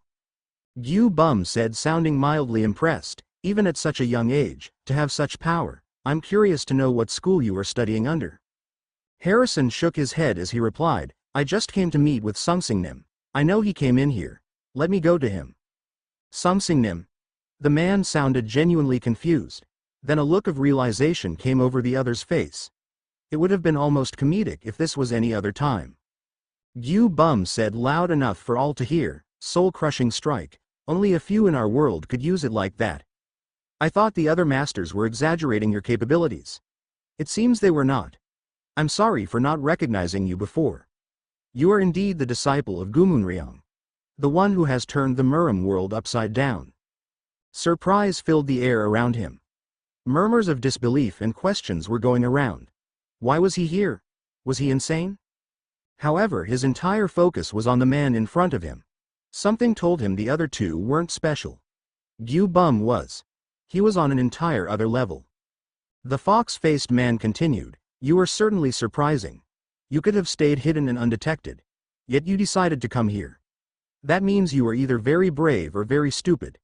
Have you not realized the situation you are in? Or is it just confidence?" Harrison snarled, entering his fighting stance, "Let me in, and if I refuse?" A growl erupted from the back of his throat. There was a burning sensation on the inside of his right wrist. For the moment he ignored it. He snapped, "If you refuse me with force, then I will use force to get in." One of the ones in suits snarled, "You impudent brat, how dare you?" Gyu Bum said, waving him off, Now. Calm down. A student who uses soul-crushing strike. This is a technique that requires the use of long stored up ki. At the very least you should be able to tell the difference ki flow and fighting abilities. If not, that would mean you are a baby chick with only a shallow knowledge of the technique. I warn you, even if everyone here was to attack me at once, they could not defeat me. There were murmurs of dissent. No one liked being told such things, however he still had a piece to say. He replied, I never thought of it like that, however isn't fighting and losing better than not fighting and retreating? That was my first lesson as a student just under a month ago. I know I have a lot to learn, but I will not run away. The man growled, yes, though you may lose. You still wish to fight. Those indeed are words worthy of a disciple of Gumunryong. Then from this point forward take care. I would be in a predicament if you died too easily. Koa Business Tower Part 3A, N. Thanks for your reviews and support. White Elf Elder. Thanks for your review, my friend, making its presence known. Dark Ravi. Thanks for your review, my friend. Harrison's Pav. Using Wei, he avoided the attacks that were coming at him. The fox-faced man was fast on his feet. He wasn't even using any of his ki in his attacks. It took all of Harrison's speed to simply keep away from the attacks. Once again he was thankful for the chance he had been given to rest. The attacks were straightforward and no doubt the man was playing with him. Harrison ducked around a claw-like strike. He saw the perfect time to strike. As he moved to the left he threw out a strike timing his ki flow to the movement. Just before the strike would have landed the man dodged. The man questioned, sounding even more curious, how much stamina can a child like you have? You are using high-level techniques like they are nothing, techniques that most masters would struggle to use half a dozen times. You use them as easily as breathing. Could it be because of the pill he had taken? Or was it because of what lay inside him? Guardian, not much was known about them. His father would know better than he would. After all, the guardians were supposed to be bound to him. A strike hit him in the chest, knocking him from his thoughts. Through the haze of pain that enshrouded him he felt his ribs crack with the force. He was once again lifted several feet from the ground. When he hit the ground the wind was knocked out of him. Several seconds passed as he just lay there. Gyu Bum lectured from above him. I do not understand what all the fuss was about. Were you planning on overturning the whole Murim with these fists? Your power is immense, but if your fist cannot hit its target, then it's child's play. From here on you should choose your battles more wisely. The man kicked him as he tried to regain his feet, knocking him back down. It's time to pay for your immature actions. Strikes came seemingly from everywhere. He didn't even see the strikes and his mind barely felt them. He was going into shock from the pain. Even as he hit the ground again he knew he had to stay awake. If he fell unconscious here then everything would be for naught. There's a limit to being reckless. Later when you wake up, hopefully you will see the world differently. A limit. The only limit one had was how far they were willing to go. How much they were willing to put on the line for what they believed in. For Harrison that was everything. His body was slower in responding to his commands this time. Even the simple order of get up taxed his strength. The attack had done internal damage that he couldn't see. Despite this he still forced himself into a sitting position. Gyu Bum was still speaking. His words directed both at the crowd and his underlings. Obviously the man thought he was unconscious. Harrison regained his feet even as blood dropped into his eyes and down his face. With determination that would make his teacher proud he moved forward. Focusing in on the man's left side he threw a punch. There was a soft sound as it connected. The man's entire body tensed with pain and he turned to face Harrison. Harrison grinned madly, his words mimicking those of his last true fight, I have not lost yet. The man used a key strike focused into his elbow to send Harrison flying back. This time Harrison was able to land somewhat more gracefully. He was sitting rather than laying. A large red skid showed that he had been practically shoved. Section Chief. Gyu Bum snarled, gripping the spot, stay back, you bastard. Harrison laughed breathily, ha, ha, I hit you once. How was it? This kid, he got up again. What is he? He really is Gumunryong's disciple. This kind of battle is possible because he's Gumunryong's disciple, right? That's right. It was because of his teacher that he had come so far. If it had only been a few months ago, he would have run and hide rather than fight. Now he stood for what he believed in. Would fight and die for it. Gyu Bum whispered something strange crossing the blonde's face. Gumunryong, you really, no? Once is more than enough for this nonsense. The killing intent began to rise in the room. Several people took large steps backwards. Harrison found that his muscles were stiff. Not only was it with shock, but he could not physically move. What was happening? The look on the man's face changed with the pressure. It was no longer one he didn't recognize. Now it was one of absolute loathing. When Gyu Bum moved, he suddenly vanished. It was like when his teacher taught him walking foot techniques. Where did he go? A shout resounded. "Kid, above you!" He could barely lift his head from the pressure in the room. The fox-faced man was indeed above him. His arm was drawn back in a similar fashion to his own inner strike technique. If he was hit like that, he would surely die. Yet for the life of him he could not get his body to obey him and to move. Then, as if gravity had been switched back on, the man came down. There was the sound of ringing that filled the air. A sound that Harrison had heard before. It drove fear into his heart. The ringing of metal being thrown through the air. Gyu Bum dodged in mid-air, just barely avoiding the sword as it embedded itself into the wall. A familiar orc-like man landed on the sword. His dark eyes met Harrison's green ones. "Mister?" the orc-like man admonished. "Oi, ye Gyu Bum, you have come far. Using Thunderbolt Strike against a kid." The crowd murmured, "That's Ma Moon Gi Nim. How is it that he's here?" "What? Then this person is Ma Moon Gi? The Buck Huksung, Northern Black Star." Moon Gui stated almost happily as he jumped down, putting himself between Harrison and the man. "So 2 out of the 4 supernovas are here. Now isn't this a rare occurrence?" Gyu Bum took a step back from the other. A look of wariness crossed his face. There was more going on here than he realized. These two were powerful, and it seemed one of them was on his side. Moon Gui inquired almost offhandedly, "How come you created this big mess? Things would have ended easily if you just come to the cargo terminal." "Cargo terminal? Wait, did that mean the guys from before?" "It had to be. They must be working for Moon Gui?" Gyu Bum asked, his voice echoing off the walls. "Moon Gui, why are you here? Why don't we talk about it after I send this this kid off?" Harrison shook his and snapped, "I'm not leaving. I have to meet Sunsengnim." Moon Gui reasoned, "Look here, boy.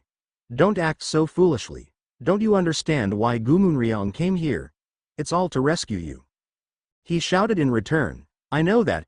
My teacher is always rescuing me from my own stupidity. That's why I can't leave. He's going beyond his limits to save me. I have to stop him." The silence that followed his words was deafening. They didn't understand. There was no way they could understand. None of them had been through what he had. To them he was just another kid. One meant go be ignored or used. Then the orc-like man turned to him and said with a creepy grin that made Harrison shiver, "My eyes aren't wrong. You are indeed an idiot, but I like idiots like you." That was just creepy. He didn't even want to know what this man meant. "Moon Gui, tell me, why are you here?" came the annoyed shout of Gyu Bum. That was a question Harrison wanted answered too. The orc-like man was his teacher's enemy last he checked. Why was he helping him? Harrison barely saw the orc-like man move. He turned and attacked the fox face. It was so startling, all anyone could do was watch. "Boy, back then I said I would return the favor. Go. Save your teacher. I'll handle things here." There was such honesty in the man's eyes. This wasn't a trap. It, however, did take him a minute to remember what the other was talking about. Unable to watch someone die, he moved in front of his teacher again. Harrison could see the frustration in his teacher's eyes. The man seemed to be getting angrier and angrier with him. He said, bowing his head, "Sunsengnim, don't be like this. Idiot. Move." Harrison flinched at the harsh tone in his teacher's voice. He said, biting his lip nervously, "No, something like this should never be done." His teacher growled out, "You think I can't cut you? Move, I'll kill you if you don't." Not saying anything, he stood his ground. He was waiting for the blow that he was sure would come.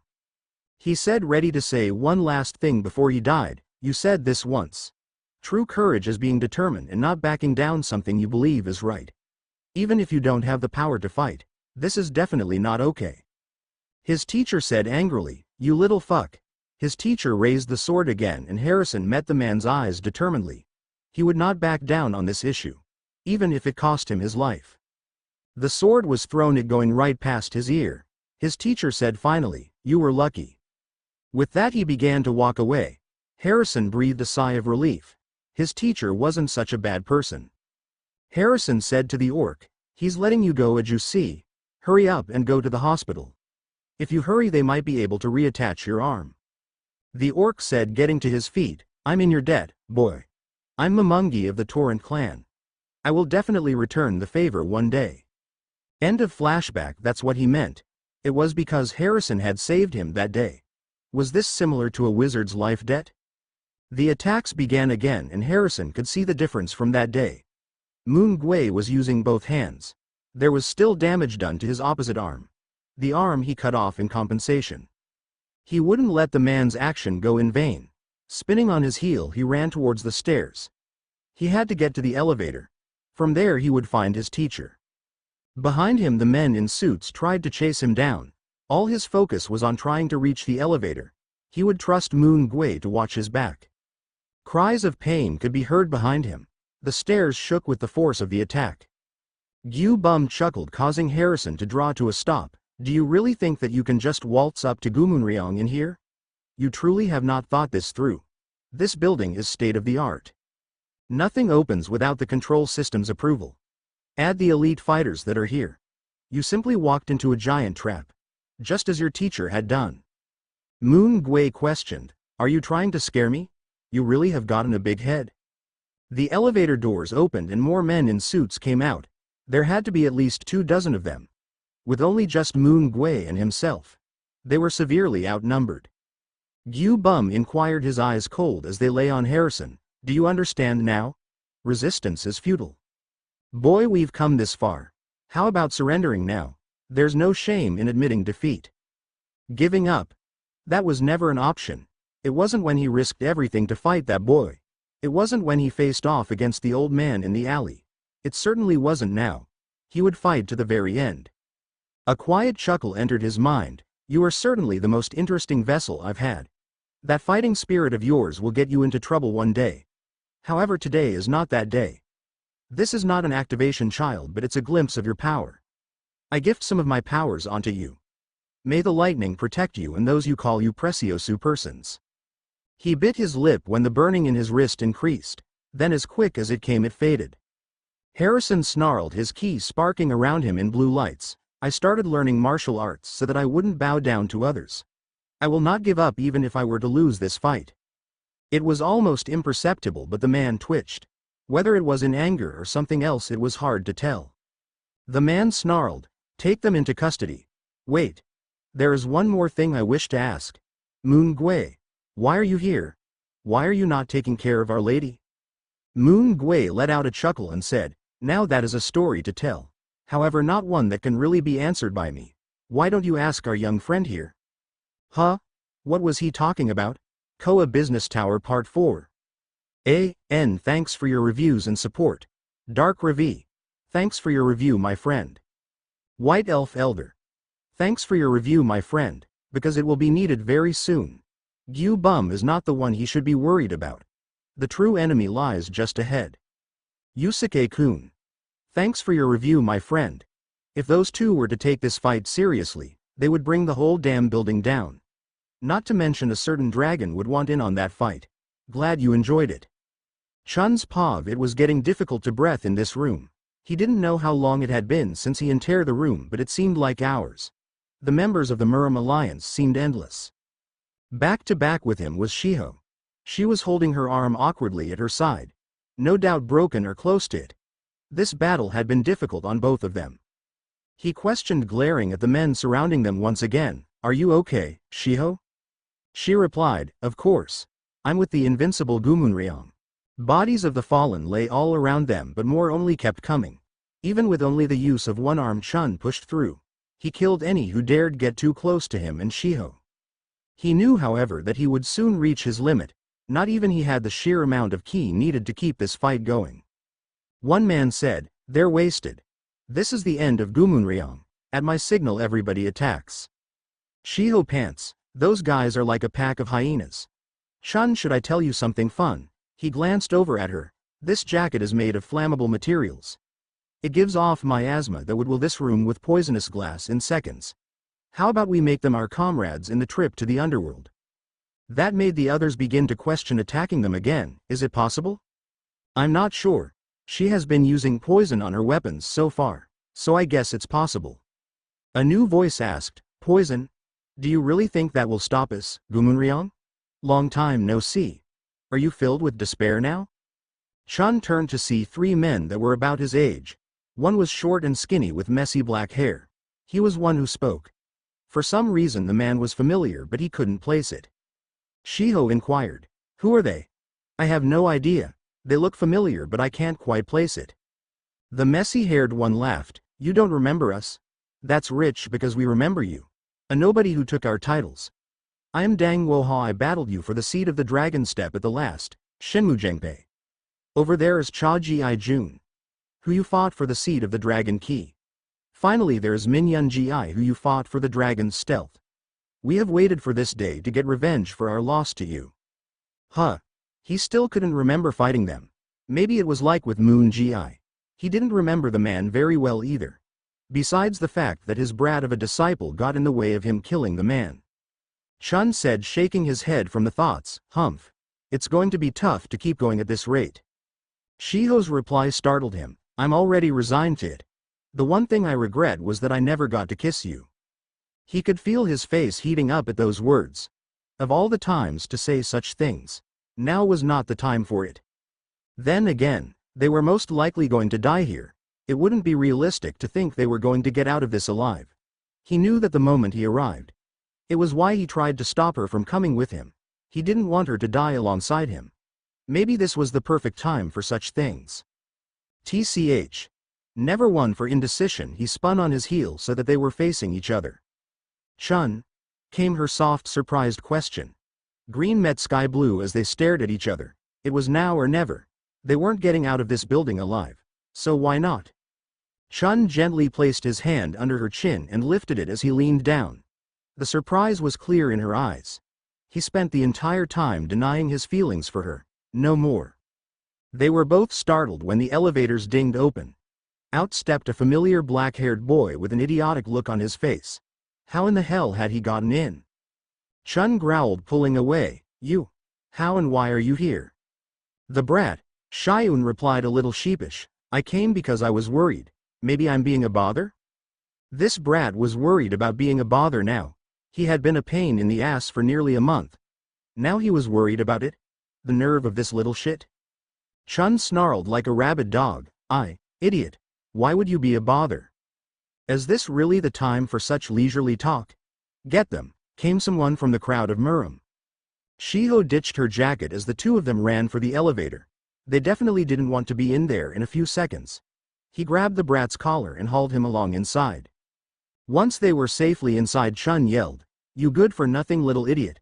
Why did you come here? Who told you to come to a place like this, huh? Shiun flinched back as if expecting to get hit. Chun paused in his rant. He knew that the boy didn't have the best home life. That the apartment he was staying at wasn't with his real family. He never pressed for the details. Maybe he should have. The boy, however, said, Sungsingnim, shut it. I will not overlook if you keep following me. You are. In that moment he began to wobble. It was only thanks to the wall nearby that he didn't faceplant. That would have been a real embarrassment. Shiho said with a wide grin, Be that as it may, you can't be more honest, can you? That you are happy to have your disciple here. Or that you're proud to death of him. Why can't you say that instead? If he did that, then the boy would take after him. He would do stupid things and lose that ray of light. That was one thing that Chun could not have. Shiun must never lose his light. So he denied not seeing the hurt in his disciple's eyes. What nonsense. Then he choked. His body was rejecting having so little ki in it. He needed to replenish his reserves. Shiho said, If you have leftover strength to tell, then use it to replenish your ki reserves. TCH. Fine, let's take a breather for a bit. He focused on his ki center and pulling more from the air. In through his breath pulled into his center. The excess out with his exhale. Vaguely he could hear them talking still. Thanks Shiun. If it weren't for you we would be dead. The boy answered as Chun took in another breath. It was nothing. Chun and I are both bottomed out in our reserves. So after a little bit of replenishment, we'll move. You should take the time to do the same. He didn't hear the reply after that. Instead he continued to focus on regaining some of his reserves. It would take more time than they had to get them all back. Even a small amount could mean the difference between life and death here. Chun heard about 30 minutes later, "Something them, the doors going downstairs won't open." Chun opened his eyes and snapped, "Down? What are you saying? I'm going up." He could see the realization in Shiyun's eyes.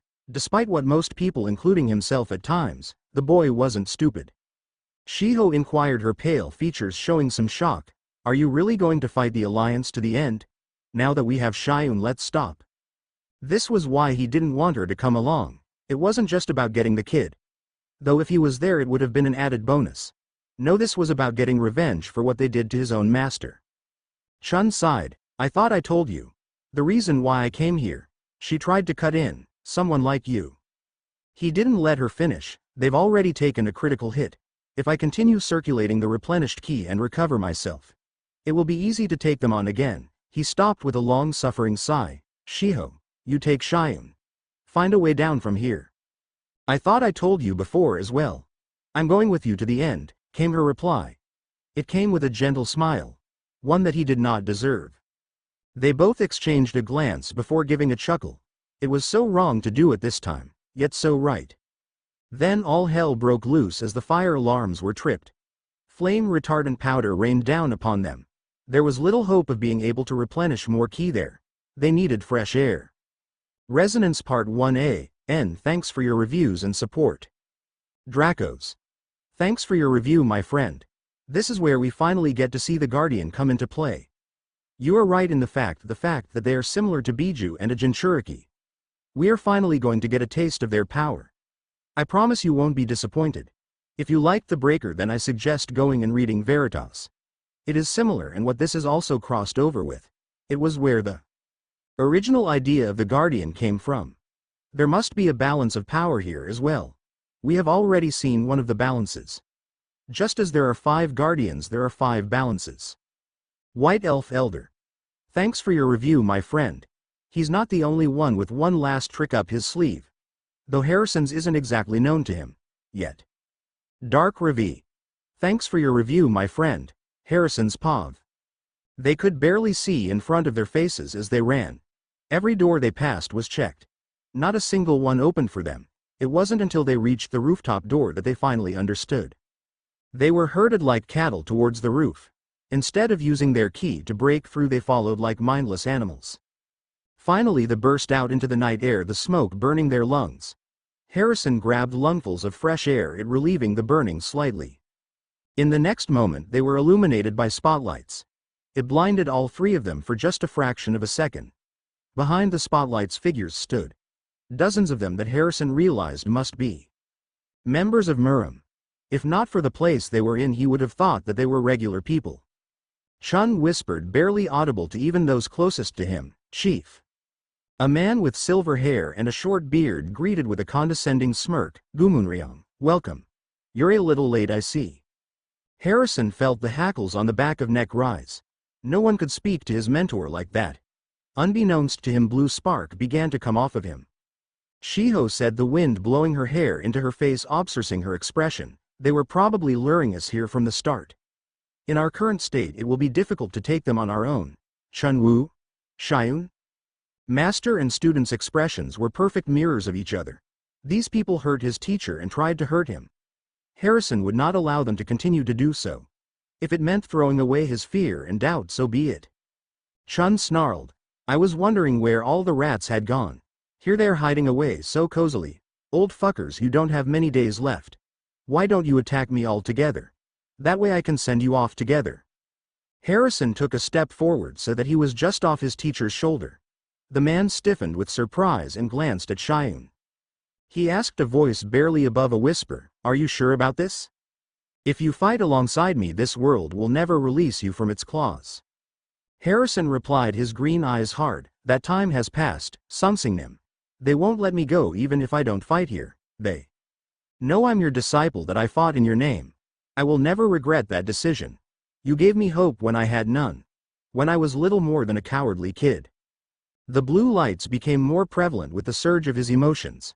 Determination filled him. This was something he had to do. Someone shouted from the crowd, "How arrogant!" The one that Harrison assumed was the chief said, "Gumunryong, you seem to be under the impression that you are fairly strong. Then why don't you try me? I remember a time when you were the same age as the boy at your side. Do you wish him to share your fate?" Harrison answered even as his teacher's mouth opened to reply, "My fate is my own. In this world there is no such thing as destiny. Every choice is ours and ours alone. My choice is to stand by my master." A sworn promise. One that had not been made in centuries. To defy one's fate was not something that was done. Unbeknownst to those present, the promise was something stronger than a mere promise or oath. Thousands of years prior, guardians swore not to interfere in Murum culture to keep the peace. Heavenly Ways masters of the Murum swore with those of the Murum Council swore that they would not interfere in the world of magic.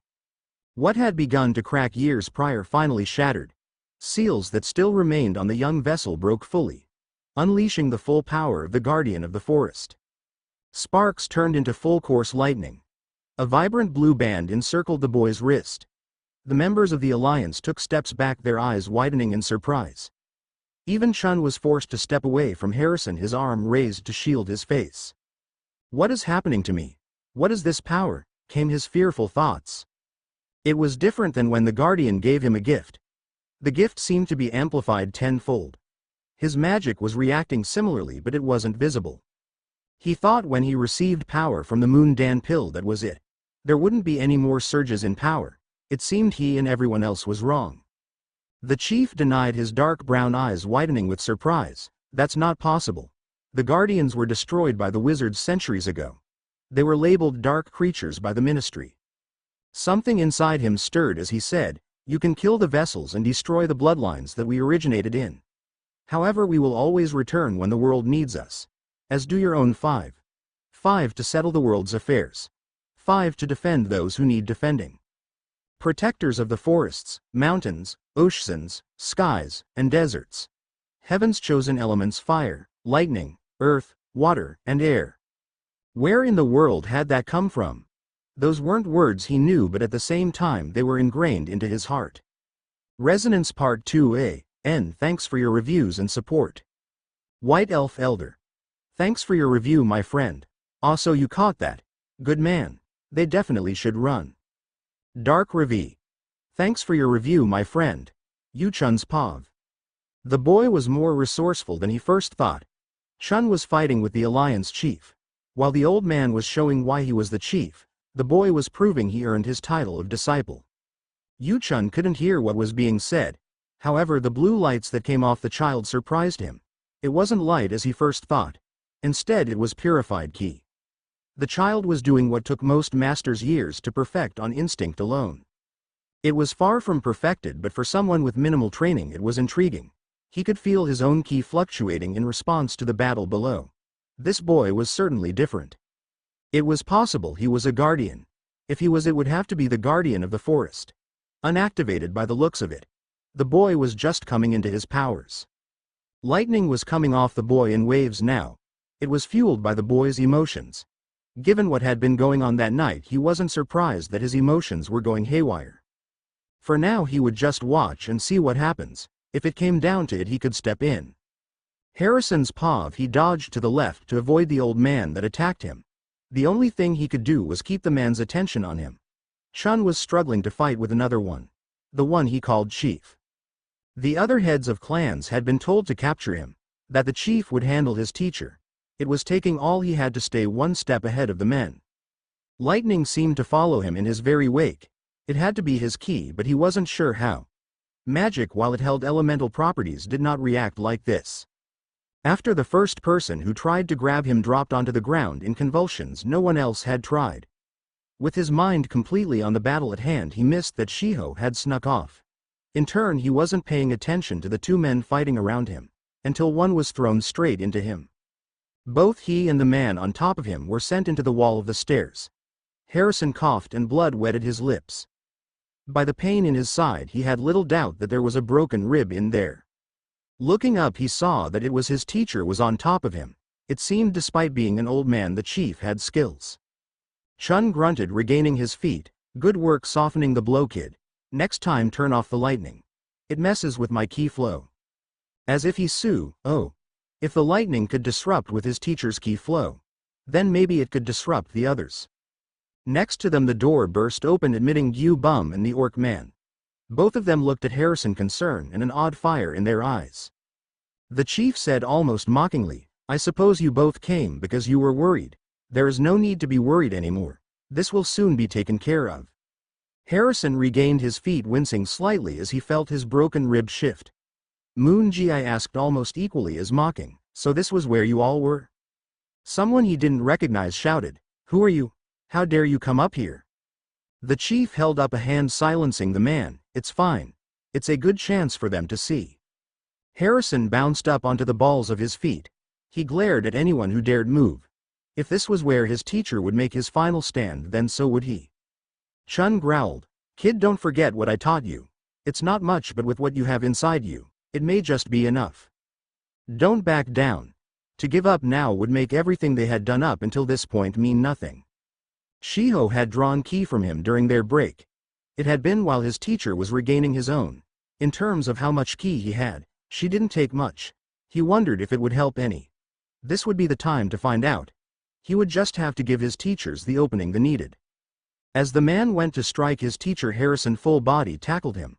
Lightning coursed over both of their bodies. The coursing lightning took his breath away. Breathing heavily, he regained his feet. Chun was off to the side where Shiho was giving him more ki. Harrison could only hope that his ki would be enough. The chief snarled, "Get away from him, woman. This fight isn't over." Chun snarled, "I'm fine. Thanks for the warm welcome, you old bastards." Shiun. Harrison looked at his teacher, "Stand aside. I will. Take it from here." Harrison moved out of the way. His green eyes watched as teacher made his way back to the chief. The two men stared each other down. Moon Ji said, wonder in his voice, "Today we may very well see the start of a new world." Indeed, Gumunryong seems to have one last technique up his sleeve. Chun inquired, curious, "What's with that look on your face, chief? Seeing you like that, maybe you really are afraid of me." Harrison's eyes narrowed as he saw movement. An injured man came through the stairs. In his hands was a gun. A wild look was in his eyes and they were completely focused on Chun. Harrison was already moving before anyone else noticed. 4 shots rang out and a fiery pain coursed through him. His ki flow was disrupted by the wounds. One to his right shoulder. One to his right side just above the hip. A third to his left shoulder and a final one to just above his left knee. Lightning coursed uncontrollably over his body. It didn't take but a second for the entire world to fade to black. Resonance Part 3A, N. Thanks for your reviews and support. Fanfic New B. Thanks for your review, my friend. Yep, this FIC is still updating regularly. White Elf Elder. Thanks for your review, my friend. The Guardian isn't the only thing to worry about. There is a reason the chief wants Chun. An ability buried within the power distribution techniques. Dark Ravi. Thanks for your review, my friend. No determined pairing currently. Also Harrison as Shiun, it's the name he is known in Murim. Chun's POV 4 gunshots rang out and Chun turned. 2 men that had been by the door grabbed the gunman. He recognized the fool as the one who wanted him to pay for killing a bastard. The very same bastard was the reason his arm was in a cast. His blood boiled to dangerous levels when he saw Shiun fall. The kid wasn't the brightest in the world, but he had a good heart. Case in point, the kid took 4 bullets for his master. When he tried to approach the boy, his ki lashed out. It wasn't letting anyone near him. Back when Chun first performed the Black Heaven and Earth technique on Shiun, the boy's ki almost felt alive. Now there was no denying that it was most certainly alive. The chief grinned wickedly as he said, "If you want to save your disciple, then you will hand over the Black Heaven and Earth technique. Or will you watch him die as you watched your master?" Chun didn't want to watch the kid die. He had grown on Chun in the last month. Neither could he hand over his master's technique either. It was too dangerous to be left in such hands. There was a flicker at the edge of his vision. Chun barely had time to move before something slammed into the chief. The old man had been taken completely by surprise. Shiun was already standing from taking 4 gunshot. Then he looked closer and reached out his senses. No, he wasn't awake. It was something else entirely. Chun as a disciple had only heard of tales about when one would use the technique. Having only crossed the black origin threshold once himself, he didn't remember it. Most of the time the person thought it was a dream. Extreme emotional distress with the black heaven and earth technique caused ki flow to go backwards. It was extremely dangerous and could cause one's mind to break. The main issue was trying to bring someone out of it after they crossed it. According to Muram, there was no way to break someone out of the threshold's clutches. They would simply have to wait out the user's ki until they used it all. In the case of Uwald, it had taken 8 hours. In Chun's case, with only half of his ki left, it had taken 12. This kid had more stamina than anyone else alive. Master or not, there was no telling how long his ki would last for. Chun had to rapidly retreat as Xiaoyun suddenly stopped attacking the chief, who now lay on the ground unconscious, and came after him.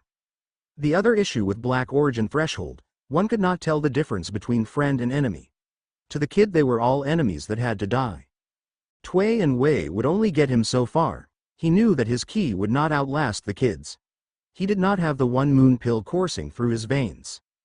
Chun couldn't even fight back as there was lightning coming off the kid. Touching him would be a futile effort. All any of them could do was keep moving and try not to get hit. That was until the lightning receded for a moment. It was too soon for the kid to have run out. Xiaoyun ran from the Muram Alliance for 8 hours without a break. Then he came and helped them after recovering his ki in the back of a car. Chun's thoughts proved to be right when they were all blasted by a shock wave of lightning ki. It was an extremely rare technique. Chun pushed his ki through his body, unblocking the points and dissipating the lightning ki. He was barely back on his feet when the boy lunged at him again. There was no time for him to dodge, nor did he have the energy to. A man dropped down in front of him, his right arm extended. The resounding explosion knocked them all back. 3 of the Alliance members were thrown clear off the roof. There was a whirling sound in the background. He could vaguely hear someone shouting at him. Another voice, younger, was also shouting, but he couldn't hear it. Chun could only watch in growing horror as the man's arm drew back, then slammed into Xiaoyun dead center where his ki center was. Almost immediately everything stopped. Xiaoyun went to his knees, the glazed-over look in his eyes fading. Fear replaced it, and then the boy collapsed. Shiho grabbed his arm, shouting, "Chun, we have to go." The Muram Alliance with renewed confidence began to enclose around them. She was right. They had to go. Even if it meant leaving the kid behind. They couldn't bring him with them. The boy's center was no doubt shattered by the blow. It would be his way out of the Muram world. A world that he didn't belong to in the first place. Turning, noticed the princess and Alex flying a copter. That would explain the whirling noise. His hearing was still messed up from the ki explosion, so he couldn't hear them. Her dark eyes were on the boy, but both knew there was nothing they could do. The Muram Alliance wouldn't have a leg to stand on now that the kid had a broken center. Maybe he could live a normal life. As Chun boarded the copter, his eyes trailed to the man. There was something familiar about him. Chun just couldn't place it. Then they pulled out view as the Alliance rushed to stop them. This wouldn't be the last time he was there. That he swore. He would have his revenge for his master's death. All right. Finally, we're down to the last chapter. There will be a sequel. No name for it, her. I will try to have the final chapter out in the next month or so. Lightning Tiger thanks for your reviews and support. Final chapter. There will be a sequel, Leap of Faith. White Elf Elder. Thanks for your review, my friend. I should say it is just despite your ability to predict. Sadly, that doesn't fit with what I have planned. As for the one who stopped Harrison, the Watcher decided to step in rather than stay in the shadows. Harrison's paw not being quiet conscious, he could hear people around him. A familiar but implacable voice said, "This is him." A male voice snapped back, "This is him? This twerp?" A stray breeze could knock him over. "Is this a dream? What was happening?" The first voice said, "I'll vouch for him. This kid's spirit is at Gumunrion's level." Then it faded back into the blackness of before. The next time he became aware, everything hurt. He croaked painfully, trying to discern his location, where?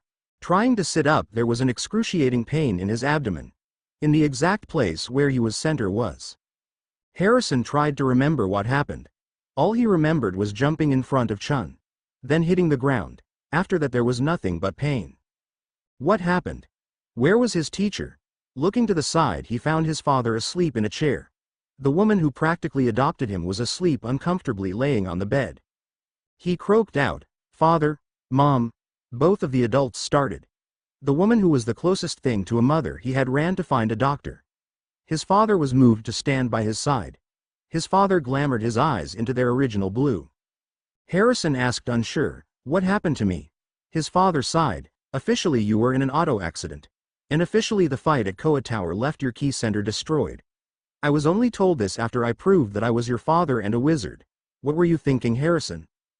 Before he could answer, it felt as if all the strength left his body. He collapsed back onto the bed under him. What just happened? Was this side effect to losing his key center? A moment later a nurse came in. He was helped onto a stretcher. The worry in his father's eyes was not something he was used to. Questions formed in his mind. How did he get here? How long was he unconscious? How did his key center break? Where was his teacher?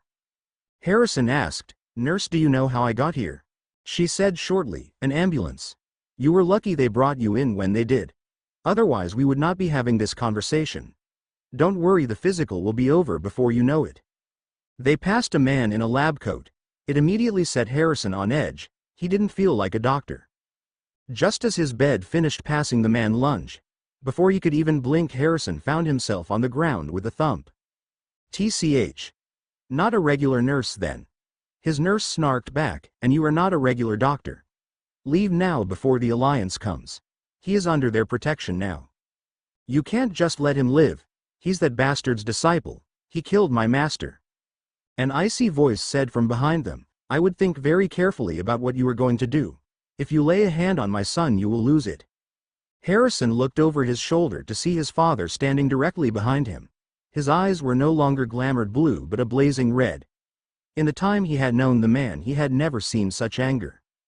A calm voice said as a familiar silver-haired man rounded the corner, "You need to restrain that quick temper of yours, Marvolo."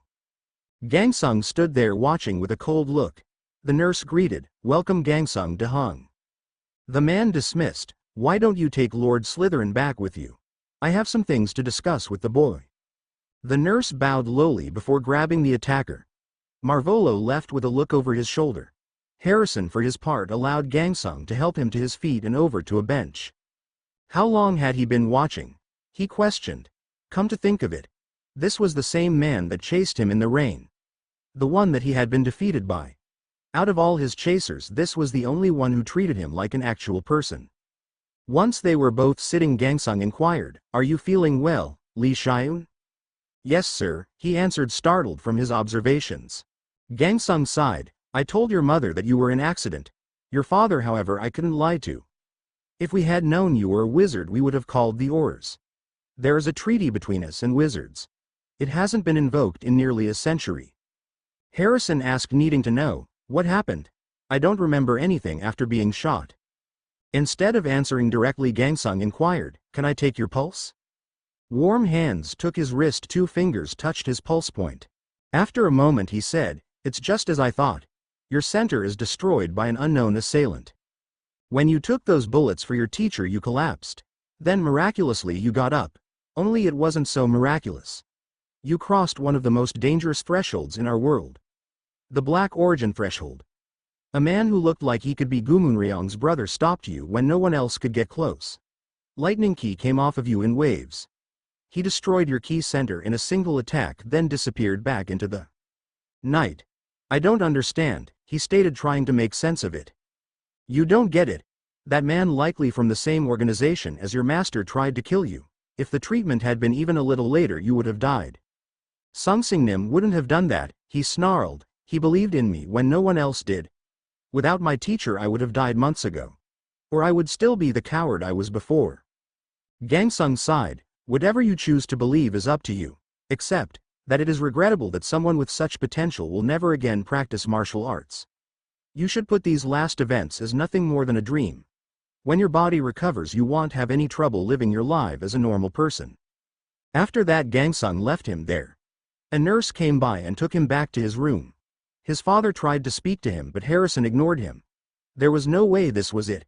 There had to be a way to fix his center. For 2 days he completely shut himself down. He couldn't find anything inside. The key that burned within him before was gone. Though a burning sensation remained, he could not grasp at it as before. On the second day they found out his magical core was in a bad shape too. Without his key center there was nothing to protect it. It had been damaged badly in the fight. The healers said it would be unlikely that he would ever use magic again. On the third night he went up to the roof. His thoughts were confused by everything. A voice said from above him, "It looks like you have something on your mind. I was worried about you, Li Xiaoyun.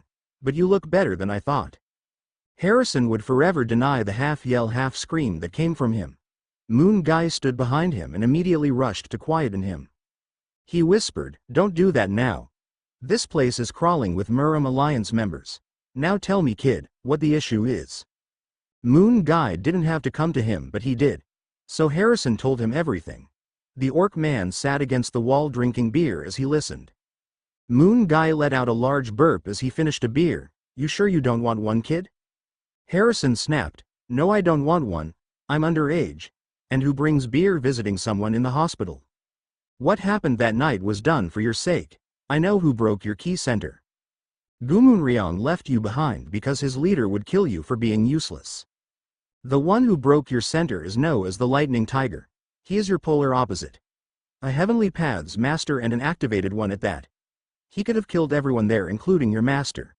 Instead he broke your center and left. There is more in the works now than ever. You need to watch your back. Your master has likely left you something behind. That's just the way things are between master and disciple. Find it and you will find your answers. Now that I have seen you, I'm off." Wait, he wasn't going to. Sure enough, the man jumped off the edge of the roof. That man really was an orc. No way a human could survive that. A new unfamiliar voice said, "Well, Moon Guy got one thing right. Check your phone when you get it back. You might just be surprised." Harrison swung around to come go face with a man. Gangsung's words stuck in his head. A man who looked like he could be Gumunryong's brother. If he didn't know any better, then he would say this man was his teacher. The ICYNESS of his gaze wasn't the same, however. This had to be the Lightning Tiger. Harrison snarled, "Come to finish the job." The man barked out, "Boy, if I wanted you dead you would be. Even your protector wouldn't have been able to stop me." Harrison deflated. That was probably true. Then again, what was the point of living? His father was already making arrangements for him to live comfortably here. In the eyes of the wizarding world he was a squib. The man said softly, "They aren't broken, you know. I wouldn't have done that to you. Even if you were a guardian. They're just in stasis. You can learn magic and martial arts still." "Wait. What?" Before he could start asking questions, the man held up a hand. Harrison calmed, waiting for an explanation. It wasn't what he was expecting at all. "Elemental key masters like myself only take a student before they die. Despite everything I have showed in the last few days, I am dying. My key center was damaged in a fight with another Heavenly Paths master. I have chosen you as my disciple." Harrison questioned, his green eyes narrowing. "Why me?" "Because you have struggled to find acceptance. You fought for your master despite only knowing him for a month. I can't promise you an easy life. What I can promise is that you will become stronger than any guardian before you. You will be able to protect those you care about. When the day comes and Gumunryong returns, you will be able to stand by his side once more." Sungsingnim, if there was even a chance to stand by his teacher's side once more, he would take it.